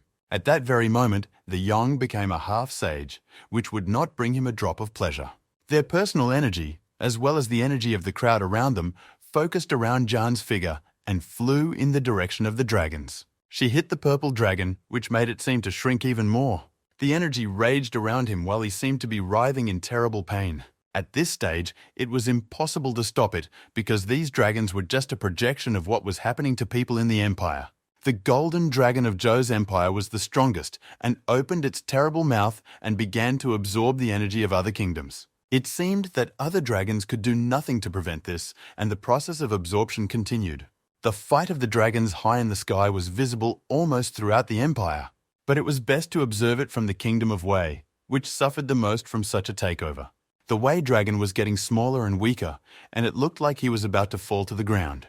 With tears on his face, the unfortunate new king begged his mentor to stop this takeover. Finally, he decided to do something and raised his hand up and began to concentrate a huge amount of energy. A ball of pressed energy flew in the direction of the dragons, seeming to destroy anything in its path. Flying to the dragons, he struck them with lightning, stopping the process of absorbing the kingdom of Wei. However, the dragons clearly looked indignant at this brazen interference in their affairs, and the reverse lightning struck the unsuccessful candidate for the Imperial throne at the same moment. All these events were very symbolic, because for every failed attempt to interfere with the entry of things, someone had to be punished. One way or another, the attempt to take the simple king failed, but the Wei dragon, although significantly weakened, remained alive. A pillar of flame was clearly visible on the horizon, which could only mean that someone had been recognized by heaven as a sage. There was no doubt that this recognition was once again given to Jan, and that he was the one who had so much influence on the behavior of the dragons. However, this fire was also visible in other parts of the kingdom, forcing the local people and their rulers to think about their future. Meng watched the boy become a sage and recalled their only meeting. He thought about how he had recognized the greatness in that strange boy even then, and now he regretted that he had not been able to establish contact with him. Fiona, wearing a mask that looked more like a bucket, also felt this event, and her mind was clouded with envy. She thought it was extremely unfair because this guy was basically a nobody. And Susan, who was the real cause of her unhappiness, still couldn't understand why she disliked the guy so much. Susan looked up at the sky and remembered old stories about people reaching the level of a sage. The number of celestial phenomena could show the level of the new sage and his future path. The emperor disagreed with the chancellor's assessment and hoped to see many more celestial phenomena. Indeed, the emperor was not mistaken in his assessment, proving once again his true wisdom. Alan watched and commented on each of the following phenomena that did not want to end. Meanwhile, Yang had already surpassed all such phenomena recorded in history. His spirit was now flying high in the sky and drawing in the celestial scientific energy. His spirit could now calmly see the smallest grain of sand on the road in front of him. He also began to understand much better what the God of Heaven is and how this world works. He saw the picture as a whole and in the smallest detail, which he could only dream of before.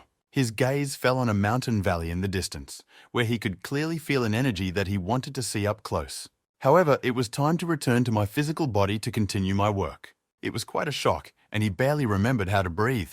He remembered the place that had attracted so much attention when he was in the form of an omnipotent spirit. However, he was distracted from these thoughts by the first poet's keen gaze. But a second later, his gaze was averted and Alan ritually bowed before the new sage of this world. All the other people standing around followed suit. At that moment, Ian thought that at this rate, he would sooner become a celestial emperor without dying. Meanwhile, the unlucky new king tried to comprehend the extent of his own stupidity. His companion disagreed with such a pessimistic assessment and hoped for the revival of the kingdom. However, despite the reaction to his words, he still had some arguments for it. And one such argument has just appeared before their astonished eyes. The man who appeared put his hand on the failed king and he burst into a strange emerald flame. According to him, it turned out that he, as a ruler, could still turn everything back. He fell to his knees in front of this man because he realized that this could be the last chance for the country's recovery. And the last chance was the need to attack Ju's empire, which seemed almost impossible now. Ju's empire was already much stronger than this so far imaginary kingdom, and it was also necessary to take into account that Yang had received the status of a sage. All these words did not matter to the man because he realized that this was really the only chance for the kingdom to recover.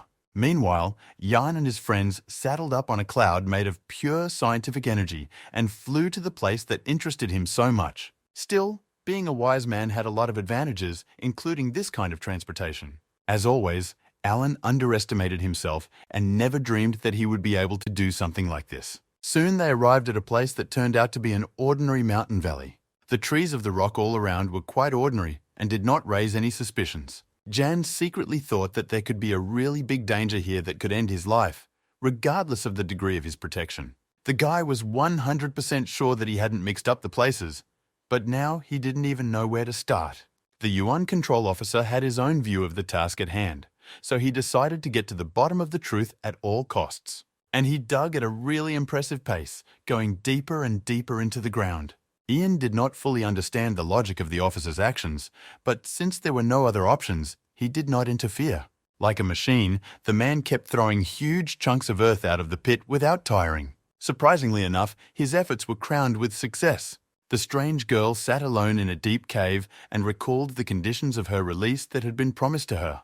In fact, all these long years since she was captured, all she wanted to do was go home.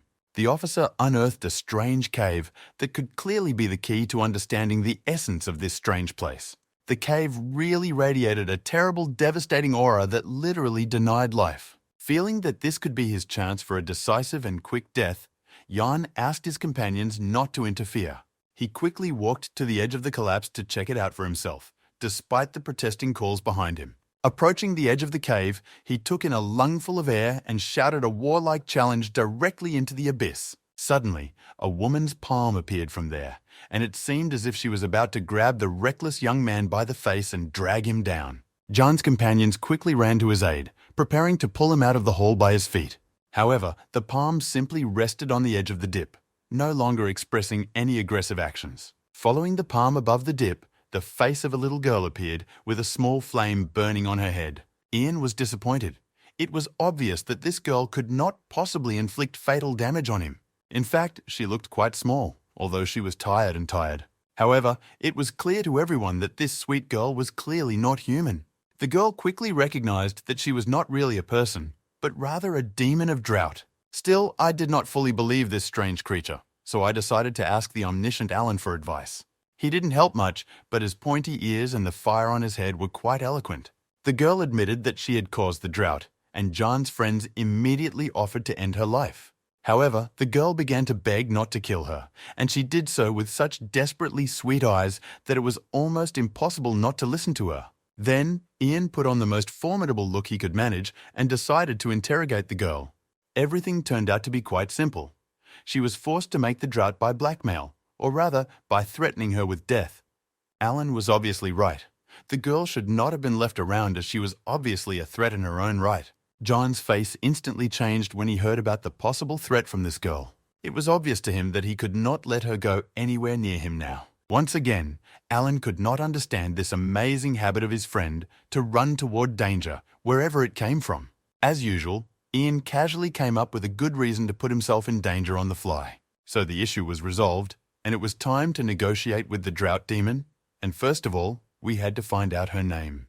The guy's conditions were quite simple and clear and were expressed in exactly 2 sentences. The demon girl had agreed to go with them anyway. The threats were clearly unnecessary, and she understood the order too directly. While Ian was clarifying his terms, Gavin was looking at Ginger closely, sensing something more than just a demon in her. Its energy was too high and too pure for an ordinary demon. Finally, the man realized that the only way to explain her high birth was to explain her high birth. But on the other hand, it was almost impossible because it clearly contradicted common sense, although there could be another reason. Meanwhile, the elder of the failed kingdom of Jing was walking through the city looking for the chief officer of the Yuan control. Looking at the people, he thought about the situation with the Ding and the options for attacking the Zhou Empire. He still had to wait, so he decided to spend this time in a local tavern. It was surprisingly clean and tidy, and you could tell a lot about the city by the taverns where they were located. The state of the tavern, the faces of the people, the number of people outside were all a bit different than usual. He saw this striking change in people and wanted to know the reasons for this change. He channeled his chi into his eyes to get a closer look at the city from an energetic and spiral perspective. The fate of these people changed dramatically, and they were overwhelmed with energy and strength. The elder even wondered if his perception was all right, since it was the first time he had seen such a thing. While the man was looking thoughtfully at the people, a cheerful waiter was already bringing him his order. The elder decided to take the opportunity to talk to a local resident about the identity of the Yuan's chief officer. The waiter's face became even more joyful at the mention of Jan. The man was clearly one of those who almost died of hunger. The man took a gold bar out of his pocket and tapped it heavily on the table. It was a payment to the waiter if he could tell some dirty stories about Lord Jan. The poor man was speechless at the sight of such a colossal reward for such a seemingly insignificant thing. But instead of answering, the man took the plate he had just brought. The waiter was not going to serve a person who was trying to find the dirty underwear of the person who saved him. The elder could not believe what he had just witnessed, because the gold bar was a really great reward. Meanwhile, Yang and his new and old friends were already returning to the city, riding a golden cloud made of chai energy. The townspeople joyfully welcomed Lord John because each of them could safely say that they owed him their lives. The demon girl was even frightened by such attention to her new master. She recalled her home, where her brother was equally popular among the commoners. However, even then, he received such attention only because he had just won a difficult battle. One way or another, the girl realized that she had caused many troubles for these people, and that her only salvation now was this man. Meanwhile, the strange elder looked at the crowd surrounding John from the wall and noted that he had almost no bodyguards. He also noticed the demon girl clinging to the clothes of the chief officer. Now the old man did not understand that the boy should not be left alive under any circumstances. Otherwise, all his plans would go down the drain. A commanding voice over the crowd caught Lord Ian's attention. An aura of amazing power emanated from the man who called him in waves. Ginger recognized him, and it became obvious to Jan that this was the man who had forced her to make the drought in the province. The man was looking closely into the boy's eyes, and there was an undisguised threat in his gaze. The man was clearly not an ordinary man. Jan tried his best to hide his joy at meeting such a clearly strong and aggressive opponent. Elder Colin was literally burning with hatred, but he still presented himself according to etiquette. Alan and John immediately stood in front of John, protecting him from the obviously dangerous man. However, the guy had already looked more closely and realized that the man was alone and clearly lacked the strength to harm him. However, he still did not want to risk the lives of his comrades, and he wanted to give the killer a chance. Moreover, he was perhaps the first person in this world to openly admit at the first meeting that he wanted John dead. Colin suddenly felt that he could not speak, and then realized that he could not move a single muscle in his body. He felt that it was done by one of Lord John's friends, but he could not understand exactly who it was. This invisible attack was impressive in its strength and power. Colin was by no means a weakling, but this power was beyond his understanding. Finally, he realized that this force was coming from a grim man standing with his back to the chief control officer. Ian could not understand why the man suddenly stumbled over his words and stood there like a statue. Besides, he was getting tired of John's pestering and was too concerned about his safety to be overly concerned. And in general, there were too many different people gathered around him who could have suffered because of the attack on him. The demon girl was sent to the rear of Ian's group, where the gloomy Gavin was already standing. When she passed by him, she felt how terrible his aura really was. However, she was still a polite demon girl and so decided to keep her head down. The more she learned about her new master and his company, the less she understood how these strange people survived in this world at all. Eventually, John got tired of waiting and decided to take the initiative and approach the enemy on his own. But the latter just looked at him with a gloomy expression and continued to be silent. In his heart, Elder Colin was literally screaming with hatred for such a cynical bastard as this guy. So John decided to join his leader and express to him all the thoughts related to him and the sect he represented. The elder still could not move a single muscle and continued to stand there frozen and silently hate these people. Finally, Jan realized that something was obviously wrong and that this strange man had frozen against his will. It literally drove Colin crazy. He felt like a cat with a cheeky mouse jumping on his whiskers. And suddenly, he felt that he could move and talk again. It was so unexpected that for a second, he actually froze in amazement. However, this did not last long, and the very next moment he raised his hand to end the life of this impudent man. And his muscles stopped obeying him again, and it looked more and more like some kind of not-so-sophisticated mockery. Colin's legs gave out, and he fell to his knees, still holding his hand high above his head, raised to attack.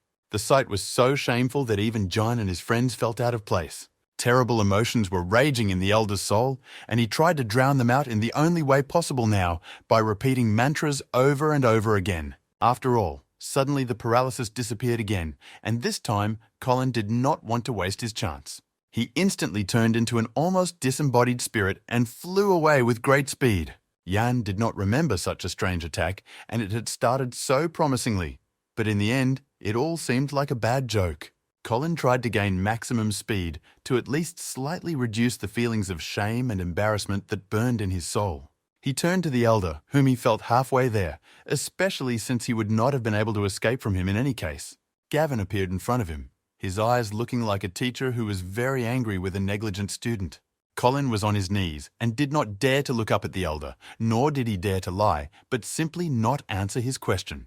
Gavin's face was calm again, but it seemed that there was no more dangerous creature in this world than he was. Colin continued to tell the older man everything he knew about the plans of the immortal sects. He felt that he could no longer maintain his neutrality and indifference to this world. His face grew dark again, and his aura became so frightening that it seemed to burn his face. Colin knew that none of these answers would come easily to him. He was well aware that his loyalty to the immortal sects dictated that he accept death. However, he still loved life too much and was not ready to say goodbye to it so easily. Gavin understood his answer, and his terrifying aura stopped pressing so hard on the younger man. A thin beam of light struck from Gavin's fingertip into the middle of Colin's forehead. The former Heavenly Emperor explained what he had just done to the astonished cult. The curse was indeed non-lethal and did not even manifest itself outwardly, but it nevertheless promised a hard life in case of disobedience. Colin, realizing his prospects, bowed to the older man and was ready to do anything. Intelligence reported to the Emperor about an enemy offensive that was about to wipe the Empire off the map. Chancellor Li rightly pointed out that the real goal of the Ding situation was nothing less than the elimination of Yang as the greatest threat to the immortal sects. This was based on the simple logic that the chief UN control officer was virtually invulnerable under the protection of the capital's barrier. However, both the Chancellor and the Emperor were well aware that Lord John's mobile nature might not allow him to rest under the protection of the barrier. After a moment's thought, the Emperor issued the highest form of order for Lord John to return to the capital. Quite a bit of time had passed, but even in his chambers, the emperor continued to worry about the disobedience of the chief Yuan officer. The emperor was already in her true form and was complaining to Aunt Eliza about the day's experiences as usual. The emperor was obviously worried about Lord John's safety, but the reason was not only in him personally. Although after thinking about it for a moment, she admitted that her feelings for him played a significant role in her decisions. She never wanted to lose Lord John and wanted to see him as often as possible in peaceful rather than combat conditions. Nevertheless, the life of the emperor, who was actually a girl, was neither calm nor comfortable. Eliza, who had long since become convinced of the enormous wisdom and inner strength of this seemingly fragile girl, was ready to follow any of her orders. And of course, John categorically refused to return to the capital, no matter what happened. It was clear to everyone in the empire that the immortal sects and rebel kingdoms aimed to kill the chief officer of the Yuan control. I could not simply refuse this level of danger to my person because it was a real chance to finally die. Alan fell to his knees and promised not to get up until his friend agreed to return to the capital. John followed suit, but such cheap manipulation clearly did not go over well with their leader. However, when Jan went outside, he saw that the entire army was still on its knees, begging him to return. They stood there in straight rows, lined up as if on a parade, begging for only one thing. On the one hand, I was obviously moved, but on the other hand, it clearly looked like a visiting circus. And they all chanted with one voice that he should return to the capital under the protection of the barrier. It was clearly starting to get boring, and I couldn't understand how some people could be so obsessed with an idea. He decided to resort to his standard tactic in such negotiations by mentioning the fate of ordinary people who must be protected by someone. His eloquence was extremely high, and he described in detail and color all the bad weather that threatened people. Without a second's hesitation, Alan offered his candidacy as a defender of people, even if it meant his death. His views were shared by John and all the other soldiers who heard their conversation. John turned away in anger and looked again at the soldiers who continued to stare at him, persuading him to return to the capital. The guy reminded everyone present that he was the sage who could stand up to the strongest of the immortal sect. This means that without it, the elders of the sects will simply destroy both the army and ordinary people in an instant. His words were full of determination and inner fire, and he was not going to back down a single step, explaining this by his unprecedented thirst for higher justice. Both soldiers and ordinary people began to cry in admiration at such inspirational words. All of them were ready to die even now in the name of great justice. It became clear to me that he had overdone his speech, and now he had to figure out how to save the lives of all these fools. Meanwhile, a messenger finally arrived from the capital with the emperor's orders. As it turned out, the emperor thought in exactly the same way as all other people, and ordered John to return to the capital immediately. John wanted to cry. He was so tired of having to explain and invent reasons why he would not return to the capital. The emperor was not a little surprised to learn that Yang had completely ignored even the Golden Order. I just smiled a little, not realizing that it could not be otherwise with this man. However, this did not mean that we could sit idly by as the guy was still in great danger. Upon hearing the emperor's decision, officials began to beg the emperor to change his mind. However, the emperor's will was firm, and he was not even going to listen to arguments to stay. After all, the fate of the empire depended on the boy, and besides, the poems he dedicated to it were too beautiful. The man clapped his hands and seemed sincere when he praised the brazen boy's determination. However, others present at the meeting considered such a reaction more than inappropriate since it was about their enemy. However, the leader of the Dawn sect still did not succumb to the majority opinion and stood his ground. The position of the chief Yuan control officer deserved respect in itself, and the quoted poem explained his plans. The man obviously did not share the somewhat romanticized views of the sect leader and spoke about his own research on this issue. Strange as it may sound, the battle that awaited them in the future would not be as easy as those to which the representatives of the immortal sects were accustomed. In addition, this battle, according to the soothsayers, should be decisive for both the Jew Empire and the sects. One of the soldiers who was standing on the sea and watching the horizon noticed a large group of people approaching. The people clearly did not look like an army, but it was unusual because the group was really quite large. The guards of the wall became alert and took up arms to repel a possible surprise attack. This group of people turned out to be Buddhist monks who decided to visit the country where a new vision of Buddhism was sent. In addition, they had big plans for missionary activities in the territory of the Jew Empire. The girl looked at her new master and couldn't understand how he could be cheerful on the eve of such an unequal battle. John came out of the house and saw Alan around the corner, and he was already internally prepared for his obsessive requests to return to the capital. Realizing that this conversation was inevitable, he decided to immediately start explaining again that he would not return to the capital no matter what. However, this time he was wrong. The reason for his appearance was completely different.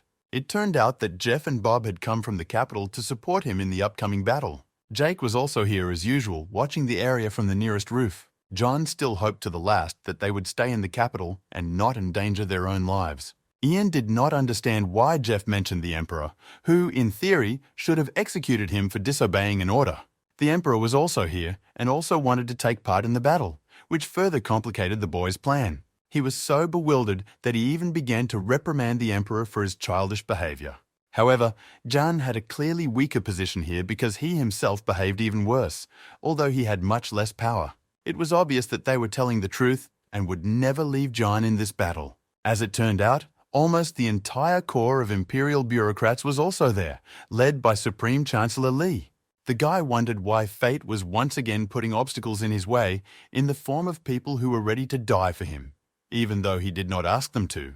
The Emperor did not understand why the boy made such a sour face and explained that he would not be left alone now. One way or another, the army was ready for battle, and the morale of the people was as high as ever.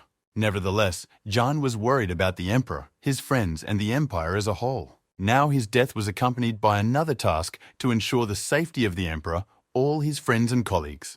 That is why he began to impose conditions on the Emperor under which he would be in absolute command of the troops on the battlefield. The old man, straight as a string, looked into the distance as if he could see Ju's troops from that distance. Although his face was calm, he was actually feeling inspired and excited about the battle he was about to face. Feeling that the old master's mood was more fatally pessimistic than joyful, the woman reminded him that they could win. Susan and other representatives of the demonic sects were ready to help the army of the Jew Empire. Finally, the long-awaited morning came, even though Ian spent the night without sleep.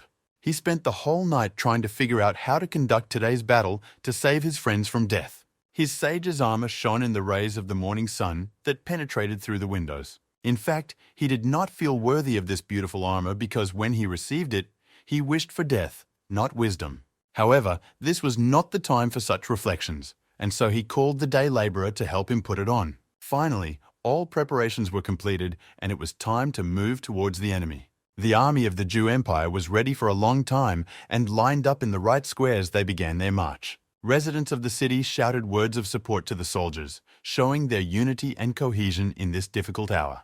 The Emperor, who looked down on the army from the height of his war chariot, admired this sincere display of patriotism.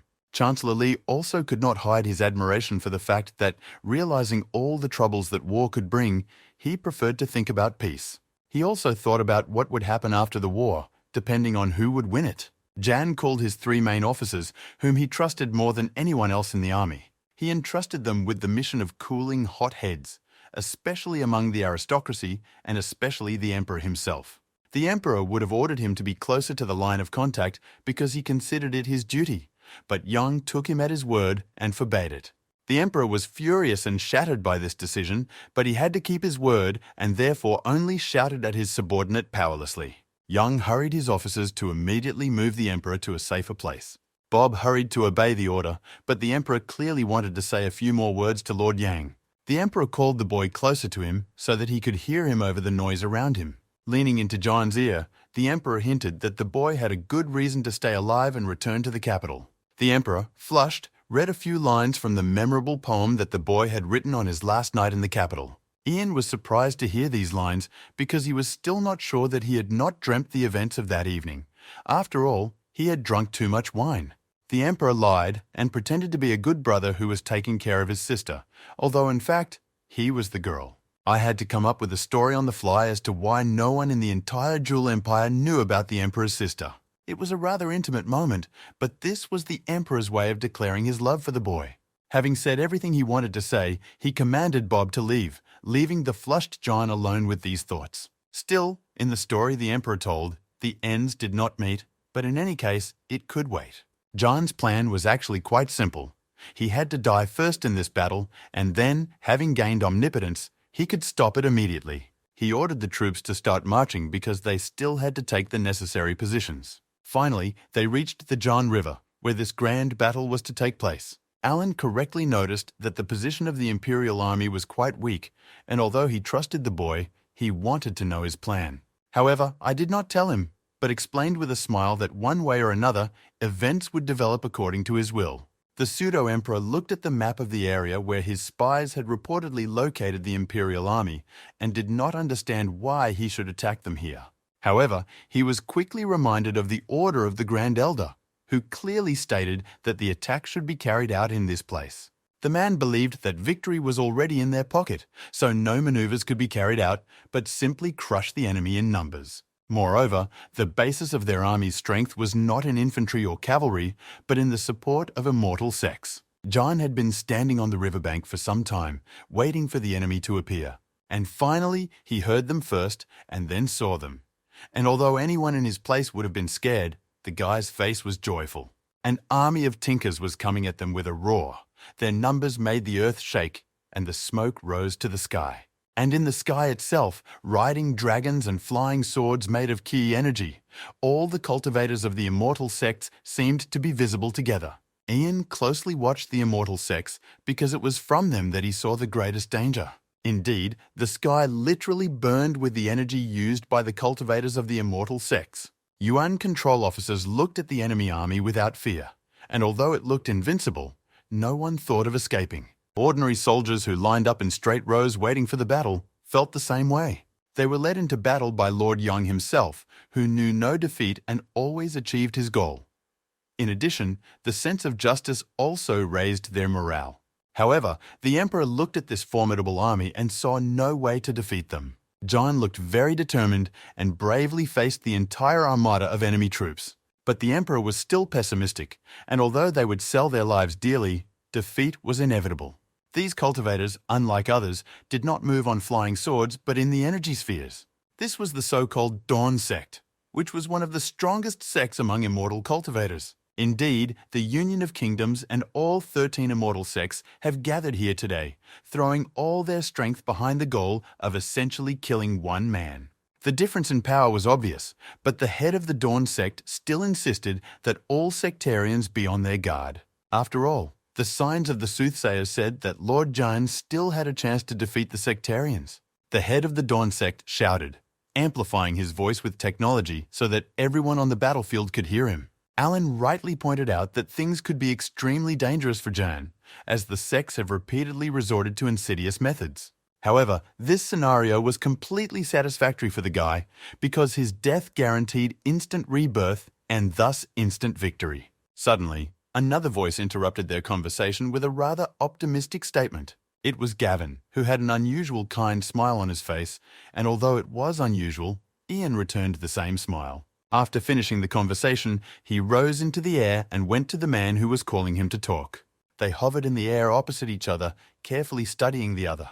The head of the sectarians noted that the boy felt absolutely no fear, which was really unusual under the circumstances. The head of the Dawn sect introduced himself and complimented Lord Yang's youth and perseverance. He tried to remember where he had heard the name of this sect before.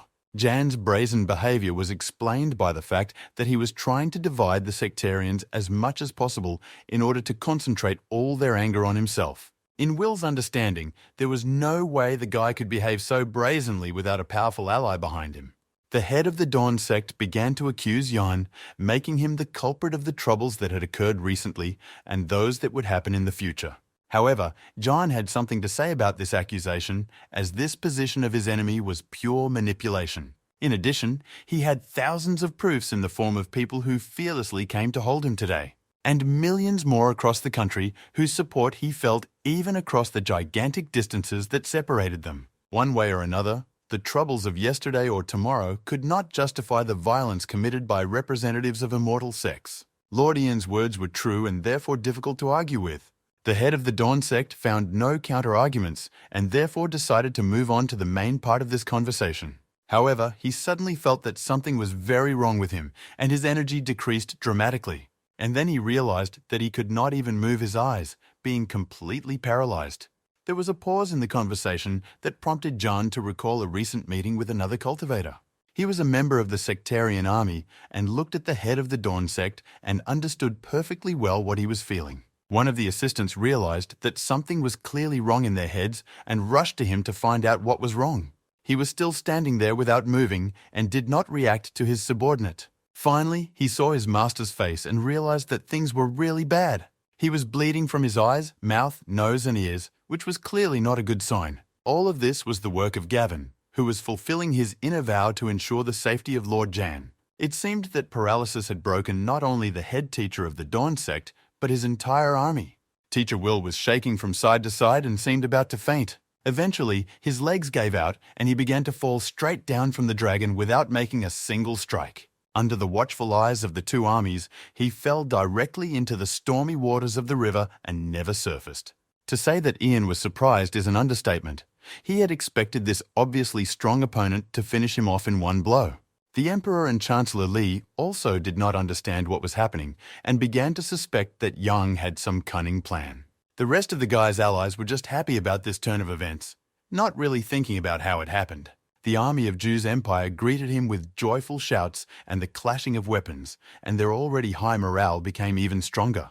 And the assistant of the fallen leader of the Dawn sect was now sure that Yang had resorted to some insidious technique or trick. I tried to evaluate the change in circumstances on the fly, but nothing worthwhile came to him as a new plan.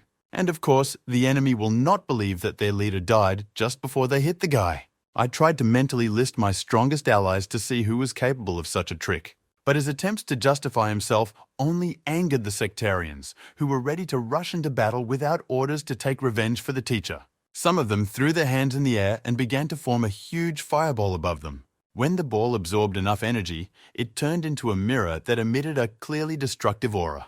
The assistant of the fallen teacher still demanded that John confess to the insidious attack. With a frightening humming sound, the magic mirror shot a crimson beam at Jan, which was clearly strong enough to incinerate him on the spot. The soldiers of Zhu's empire froze their hearts for a moment, as it seemed that the next moment the boy would die. However, a quick flash seemed to cut the beam emitted by the mirror, thus interrupting the attack. This interference caused the energy of the beam to explode in the air before reaching John. The cultist, who was now finally convinced that the guy was a liar, began to shout at him, venting his anger. Ian was not so surprised anymore, as the sudden death of the head teacher of the Dawn sect was enough proof that someone was helping him. A ghostly golden scroll spread out in the air, radiating a warm and calm power. Supreme Chancellor Li had heard of this amazing artifact in his long life as a cultivator and recognized it almost immediately.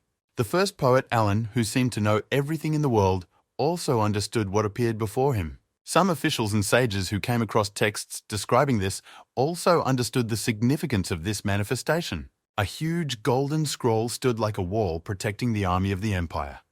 And in front of it stood the Eternal Elders, glowing with power. One of them stepped forward to greet Lord Yang and at the same time remind the enemies that there was also a great power on the side of the Empire.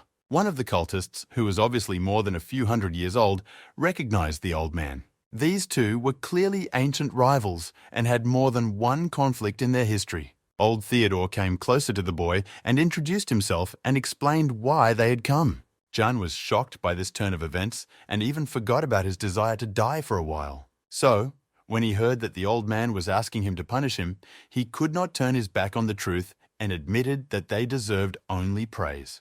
And of course, I was not interested in any elixir of immortality at all, as it would only interfere with his plans. Hearing the boy's answer, old Theo only bowed, recognizing Lord John's wisdom. Meanwhile, the old Chloe was saving up her energy to strike and finish off her enemies once and for all. She and her assistants from the Jade sect summoned an ancient artifact that had a power no less than that of a magic mirror. The artifact summoned by the Valley of Heavenly Fire sect was equally powerful. They were obviously preparing a double blow that was guaranteed to kill the insolent who dared to oppose the immortal sects. Ian stared at these frightening objects rather idly, though he still had a faint hope that they would work. Suddenly, a beam of enormous power tore through the sky, stopping the attack before it began. The extremely surprised Needles tried to understand where such a strong blow came from, and the cultivator from the Dawn sect just looked at its consequences in shock. Both artifacts exploded in an instant, torn apart by this powerful beam that came from nowhere. For me, this day was full of unpleasant surprises that he could not have counted on in the morning. Jan looked at a group of Buddhist monks who not only came here in a huge crowd, but also brought their holy relics with them. I also looked in their direction in surprise, not understanding who they were and where they came from. She did not know about Jan's relationship with the Buddhist sect and the impetus he gave to their development by reading them a new sutra. With each passing minute, what promised to be a cakewalk turned into a disaster for the army of immortal sects. However, the battle was far from over and it was too early to predict its outcome.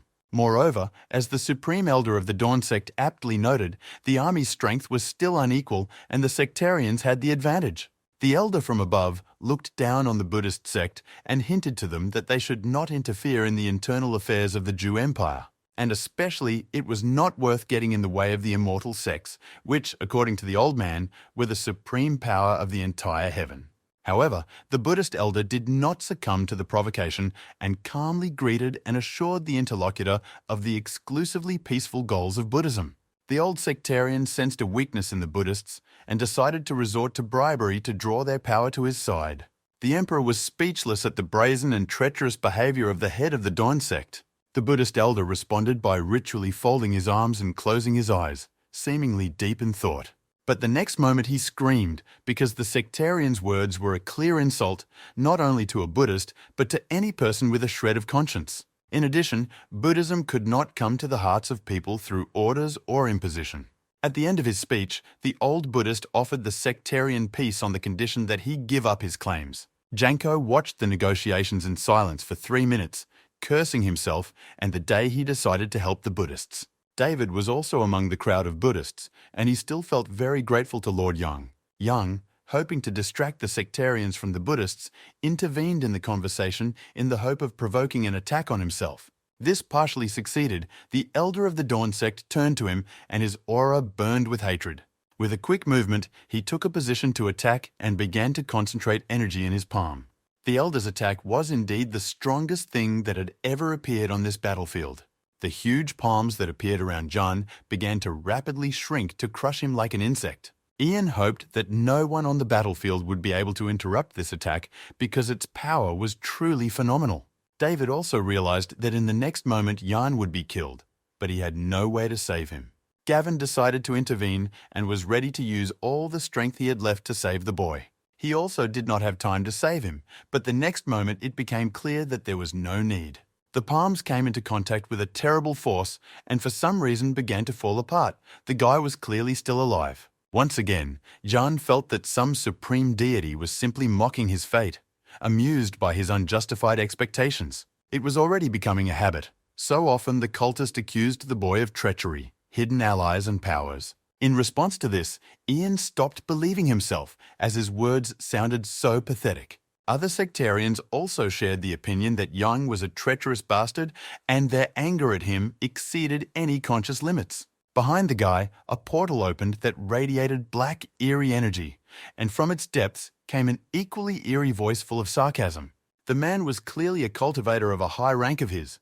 The whites of his eyes were filled with the black color of a member of the demonic sects in him. It was a very unexpected appearance, as no one expected the remnants of demonic sects to appear here today. The older man in the Dawn sect was surprised and outraged that his eternal enemy had dared to show up. The demonic cultivator did not hide his contempt and hatred for the representatives of the immortal sects, oozing caustic sarcasm. This enmity was so old that the number one target on this battlefield for the sectarians immediately became a demonic cultivator. They wanted to take advantage of the superiority in numbers to finish him off quickly, but he clearly had something to say about it. The man's eerie aura became even blacker, and his eyes flashed with bloody fire. Terrible demonic silhouettes began to appear from the portal behind him, which now seemed to be a passage to hell itself. The creatures that emerged from it were creepy monsters that could frighten anyone just by looking at them. The ancient demons that had been hiding their existence for so many years were ready to take revenge for their past defeats. Meanwhile, Jan began to go a little bit crazy because the timeliness of his allies' arrival was rivaled only by the unlikelihood of such alliances. Although a large-scale battle had not yet begun, everyone was ready for battle, including the representatives of the Chi Academy who stood against the background of a giant scroll, and the Buddhist sect over which their 3 treasures of Buddhism hovered. and a motley demonic sect, each of whose members was unlike any other. The elder of the Dawn sect tried to estimate how much their chances of winning had changed, but it was almost impossible because something was changing every minute. The elder looked at Lord Jan and was somewhat surprised at his appearance, as he was clearly upset, although he should have been happy to have new allies. A familiar voice sounded from the demonic portal behind him. Susan came out of the portal with a wide smile. Now it was clear where the demonic sect came from. It was she who insisted that demonic sects help the boy in this battle. The Yuan control officers greeted her with cheers because they knew her well as a good friend and reliable ally. One of the representatives of the immortal sects again began to accuse Yuan of treachery. Although he really hadn't planned any of this, he saw no point in denying it now. But just in case, I decided to mock the poor guy by motivating him to his strongest attacks. It worked, and the representatives of the immortal sects were angry as hell and now wanted to kill John no matter what. But it was still unclear how the immortal section could now attack forces that were almost equal to theirs. Alan smiled broadly, finally realizing why his friend was so calm in the face of so many enemies. Alan's view was now shared by almost everyone who had come to this battle with Jan. However, the Emperor seemed to be the happiest now, as he had almost a triple interest in today's victory. The old wise man expressed a very important idea. The boy's allies thought they were coming to a lost battle, and therefore were much more motivated than the enemies. The head of the Buddhist sect also noted this moment as a manifestation of Lord Ian's great wisdom. However, one way or another, the battle was still going on, and none of the immortal sects were going to retreat. The head of the Dawn sect decided that there was no longer any reason to hold back, and now he had to attack with all his might. Upon hearing this, his subordinates and allies began to prepare for a new attack, exerting a huge amount of energy. In addition, it was a great chance to deal with all the old enemies of the immortal sects in one fell swoop. Nevertheless, sages, Buddhists, and representatives of demonic sects were ready to stand up for themselves in this battle. Ordinary soldiers who did not have any supernatural powers showed no less high spirit. Unlike the soldiers of the Jew Empire who came here voluntarily, the rebel soldiers needed to be reminded of what awaited them if they escaped. A minute later, a full-scale battle broke out in the air and on the ground. Jan's plan clearly failed. He could not die and could not stop this massacre by being reborn as a heavenly emperor. Apparently, he won't be able to die today, but he really didn't want his comrades to get hurt. Therefore, Yang himself joined the battle to save as many Jew soldiers as possible, as well as allies among Buddhists, demonic sects, and other groups. The boy's intervention in the battle came as a surprise to the immortals of the sects, although it was obvious that it would happen sooner or later. Jan attacked them one by one, trying to win as soon as possible. The attacks against the boy were almost ineffective because he was covered by the sage's power and protection from his mystical armor. The sectarians did not know what to do against Lord Yang. It was obvious that the forces of ordinary cultivators were not enough to stop him. Meanwhile, Ian was preparing a new large-scale attack that would have hit many enemies at once with flying swords. Concentrating his energy and putting it into them, the boy waved his hand and sent them in the direction of the enemy. Seeing such a huge number of flying swords in the air, the sectarians became confused and their morale immediately dropped. However, between the ordinary cultivators and the flying swords, 3 elders appeared whose strength was significantly different from that of ordinary cultivators. They synchronized and instantly began to work magic, which was obviously aimed at defending against Jan's attack. A huge cloth of energy stood in the way of the flying swords, protecting the sectarians. The fact that the guy decided to attack on his own was his mistake, because now he was open to a counterattack. He was surrounded on all sides, and strange energy whips flew in his direction like snakes. The sectarians planned to tie him up and forbid him to use chi energy. But the next moment, the ropes broke before they reached the surprised boy. The fact that someone could destroy such ropes was almost impossible by itself, which is why the head of the immortal sect was so surprised. The battle was in full swing, and the cultivator calculated that no one would be able to come to Lord Yang's aid now. Therefore, it was a great chance to kill him because the sectarians had a numerical advantage. At that moment, a familiar demonic portal opened behind the boy's back, and Susan's voice came from it. She reminded him of the mystical pagoda he had received in the sage's garden and asked him to give it back. At first he did not understand her because he had long forgotten about this gift of the sages. Ian remembered that he had promised to give this pagoda to Susan whenever she asked for it and threw the golden toy into her hands. Susan picked up the statuette and began to put demonic energy into it, which began to swirl around her. There was more and more energy with every passing second, but the girl did not pay attention to it. In a moment, the toy pagoda turned into a real giant tower shining with gold. The appearance of this pagoda was extremely surprising and even frightening to the representatives of the immortal sex. Jan's allies were equally surprised, since the very appearance of such an object was already surprising. The pagoda was striking in its beauty, but it also gave off an incomprehensible but eerie energy. The weather, as if alive by itself, began to move toward the immortal sectarians with obviously hostile intentions. They rushed into the scattering, but not everyone managed to get out of its way. So many of them were killed by the pagoda that was rushing at high speed. The elders of the immortal sects were furious at this attack, which claimed the lives of many of their allies. They decided to attack without waiting for a more suitable moment, since there might not be one now. The triple attack of the elders quickly began to exhaust and break the boys' barrier. The rest of the fighters were either tied up in battles or did not have the strength to resist at least one sectarian elder. The emperor watched in horror as the barrier protecting the boy gradually broke down under the force of the three elders. Even though Jan wanted to die, it was extremely inappropriate at that moment because it put many of his friends in danger. That's why he was scared and afraid of losing for the first time in the battle. His barrier failed and broke, and the force of the impact threw Yana several meters away from the elders. The guy was trying to figure out how to resist these three who had such extraordinary powers. Ian could not believe his eyes, as the last person he expected to help him today was standing behind him and squeezing his shoulder in a friendly manner. Colin recognized the man who appeared near Lord Jan and realized that this would be a decisive moment in the battle. It was Gavin, and Ian still couldn't understand how he got here and what he could do. Moreover, they faced such strong opponents as the three immortal elders.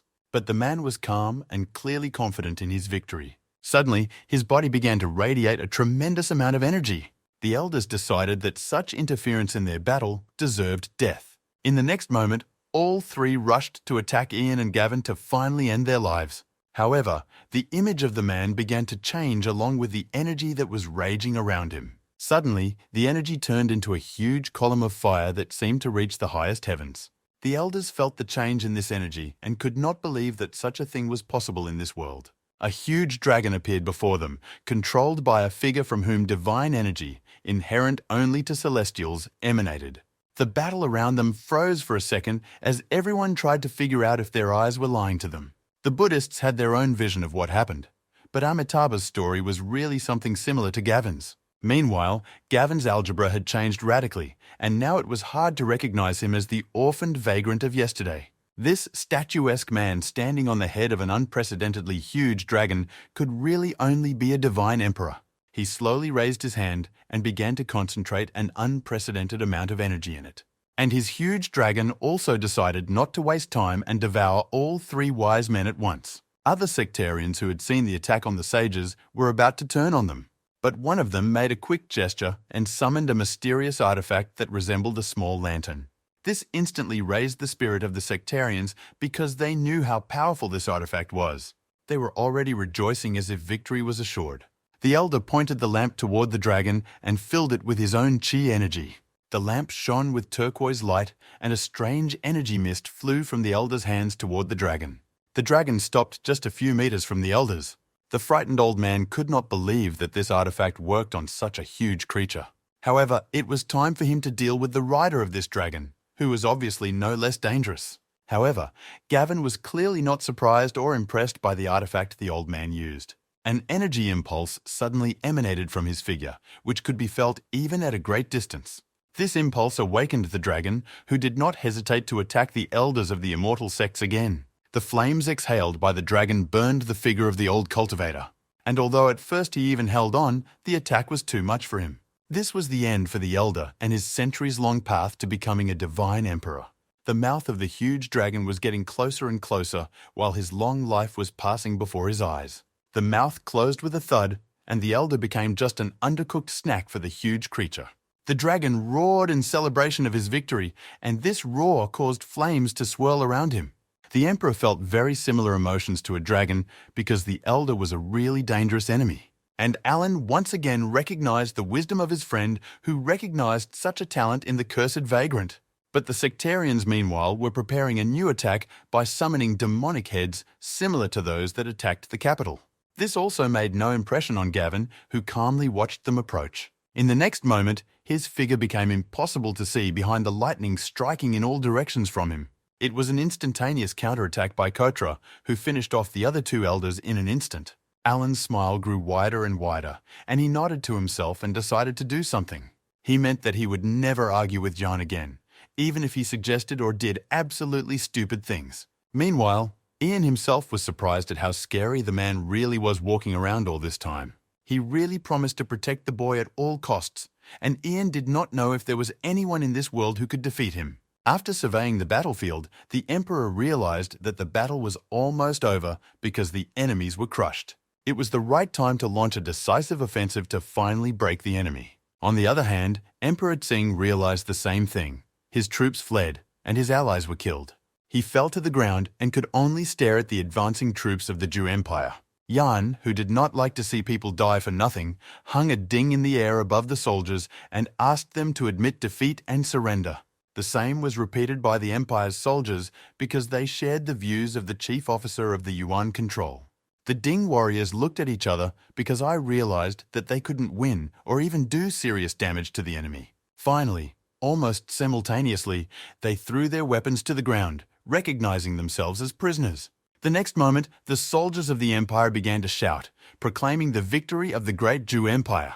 And he was saying things that were obvious to everyone, and indeed, while aristocrats were usually ransomed or exchanged, ordinary people were facing death, and the life of a simple warrior hardly lasted more than 2 or 3 major battles. Jan decided that a little more humanistic values in this world would not hurt and ordered to treat all the wounded prisoners. Ian heard a caustic voice that was too brazen to belong to a commoner. They led the failed emperor away, who was now bound and dressed in ordinary clothes. There was not a drop of kindness in Jan's voice when he had just ordered the doctors to treat the prisoners. He was frightened, although he did not want to show it, but it was obvious that he was very interested in Lord Ian's personality. Without the rich garb of the crown and regalia, he was an ordinary man who seemed too tired to be evil. It was clear that his words were true, and he really understood a lot about the states and the people who live in them. He knew that he would not be able to escape punishment, even if people from both sides of the conflict forgave him. And the next moment, lightning that appeared in the middle of a clear sky struck the man. The energy in the lightning literally tore his body apart, and it was a divine punishment. The divine Emperor Gavin explained to the astonished John what he had just seen. It was indeed the first time he had seen the manifestation of the divine will of heaven in such a material embodiment. The conversation turned to explaining the laws of the world and the universe. Ian did not fully understand all these matters and therefore became interested in this topic. Gavin eagerly began to tell about what he knew as a divine emperor. As he spoke about the world of the immortals, it rose in his memory as if it were alive. The world of demons was closed to him, but he had heard a lot about it. The legendary world of the Yuan had never been seen by anyone the man knew personally. Yana combined this information with what he already knew and what he knew from his past life. The Emperor was also interested in this conversation, especially in the fate of those who were engaged in cultivation. According to Gavin, it turned out that the great ancestor was in the world of the immortals and was unlikely to be able to get back. However, stories about how this universe works did not clarify other important issues. I really wanted to know who this man really was and what he was capable of. However, Gavin did not want to reveal his story, saying only that he was not a part of this world. It was obvious that his home was the world of the immortals. For a minute, John pondered the man's words and the secret of his identity. However, in the end, I decided that it was not so important that I should get into his soul right after the battle. In addition, there were many other things that needed to be done urgently. In Gavin's short response, we could hear his gratitude for the boy's understanding and tactfulness. Young and the Emperor rode in the Imperial chariot to the cheers of the crowd. People were really happy to see both of them alive and were really happy about this remarkable victory for the Zhou Empire. The Emperor realized that this victory belonged entirely to the boy, since he himself was only watching the battle from the back row. The Emperor thought about the boy's motives and his own place in his life and found no answer. However, she still hoped that her relationship with the boyfriend would improve to the point where she could tell her story honestly. Yang caught the Emperor's strange look, which could easily be interpreted as love. The emperor remembered where he was and in what form, and therefore quickly turned away, pretending that the boy had imagined everything. From Alan's report, it was clear that there would be no continuation of the rebellion, as there were no survivors in the rebel clan. However, John aptly noted that the main threat came from the immediate insurgency. The door of the room they were in suddenly opened with a bang from a strong jolt, followed by loud laughter. It was a demonic sect almost in its entirety that was in seventh heaven with happiness because of the victory over the immortal sects. Ian looked around at all these bizarre creatures who had suddenly become his allies, but his eyes were caught by one of them. Susan was just as happy as the leader of their sect, and Ian, in addition to being happy to see her, felt very grateful to her personally. The pause was really a bit long, and the chemistry between the two literally flooded the room. Eventually, the leader of the demonic sect was forced to clear his throat tactfully but loudly to interrupt this pause. She instantly reacted and put on her usual mask of ironic indifference. She suggested that all personal issues be resolved in person and in private. John began to express his heartfelt gratitude to the leader of the demonic sect and his friends. Although Ian was happy with today's victory, his main goal, to die heroically, was completely defeated. Suddenly, Jeff ran into the room with a shiny object in his hands and showed it to the boy with a smile. It was the seal of the Zen state, which was a graceful figure of a golden lion. As soon as the boy's hand touched the figurine, a pillar of divine energy struck from the sky. It showed the figures of two golden dragons, one huge and the other fragile. Dragons literally danced in the sky, performing complex pirouettes and illuminating everything with golden light. It seemed that they were communicating in this way, telling each other something very important. The great dragon suddenly opened its mouth wide, and a stream of energy began to flow out of it with a loud roar. Ian turned his gaze to the seal he was still holding in his hand, the golden figure on it seemingly a living flame. Meanwhile, the smaller of the dragons began to grow literally before our eyes, getting bigger and stronger. He also opened his mouth and began to concentrate his energy. The seal in Jan's hand almost dissolved, and Alan, who could not take his eyes off the dragons, finally realized what it all meant. The seal was completely gone, and Alan took the guy's hand to make sure. All these symbolic games of dragons, to be honest, were of little interest to Jan, although it was nice to participate in the recreation of the former greatness of the Empire. However, it was too early to rejoice anyway, so he returned to the representatives of the demonic sect.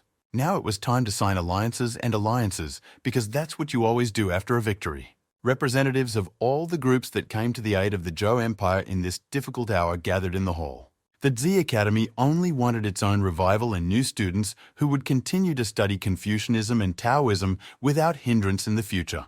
This was actually what Yang and the Emperor and the lion's share of the people of the Empire wanted, so the school's request did not raise any objections. A representative of the Buddhist sect wanted to spread Buddhism throughout the empire. John had no objections to freedom of religion, although in fact he disliked Buddhism somewhat.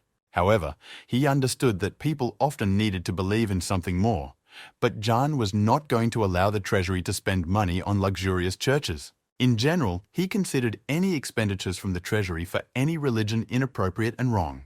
However, there was another reason for this, and it was that Buddhism itself did not require temples, but challenges and examinations for believers. He reminded the representatives of the Buddhist sect that their true goal cannot be such a mundane thing as real estate.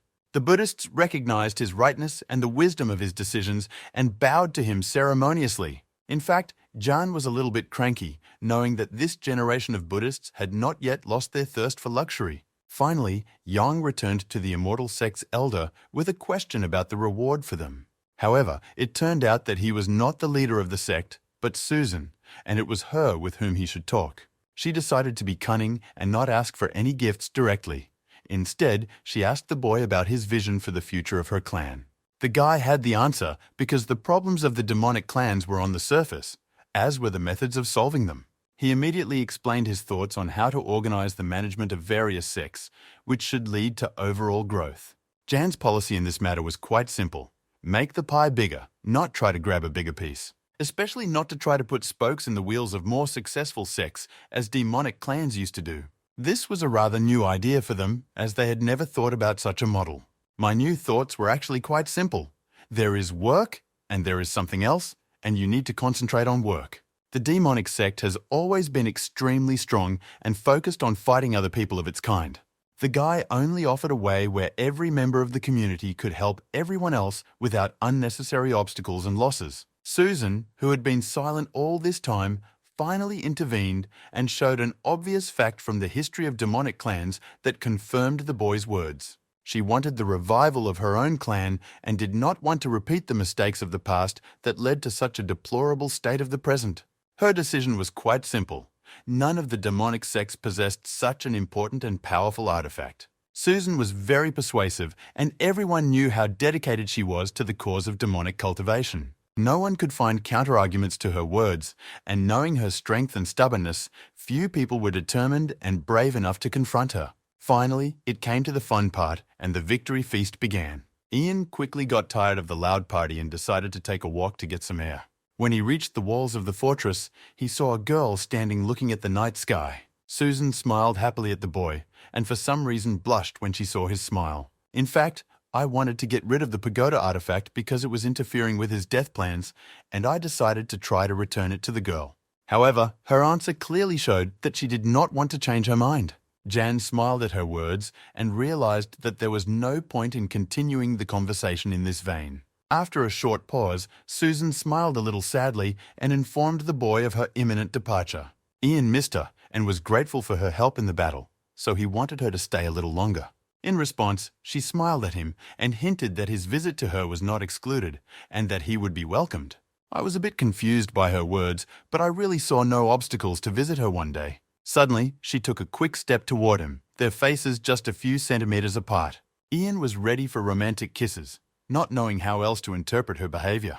However, instead of kisses, he received a slap on the forehead to make you feel somewhat dismissive, albeit in her style. Her silhouette began to disappear into thin air, although her ironic voice still sounded clear, about how, as a true woman, she always left a hint of a chance, but not now and not today. Meanwhile, the sun was rising, which reminded John that romantic adventures were a bit out of time when so many people needed his help.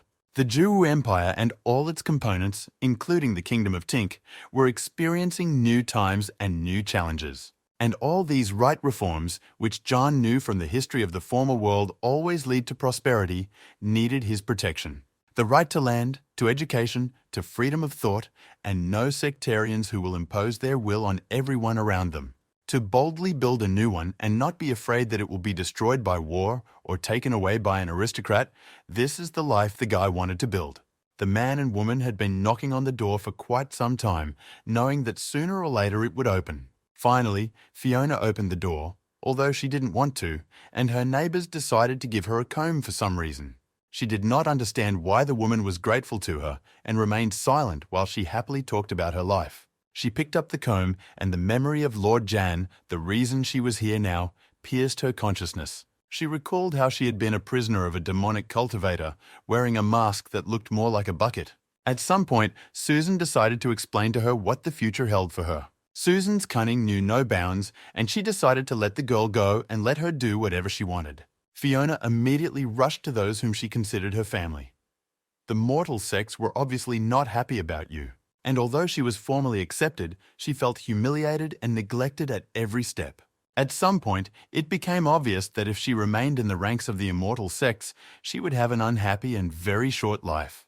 The only thing that stopped its patrons from taking immediate action was their reputation among other sects. The extent of her disappointment in the organization she considered her family, and to which she had devoted her entire life, was difficult to describe in words. We could say that she had escaped, but no one was looking for her, and no one wanted her back. But gradually she began to live a simple life of ordinary people and found a lot of happiness and warmth in it. The lives of ordinary people, where someone can give a comb not to benefit, but just to make someone happy with your gift.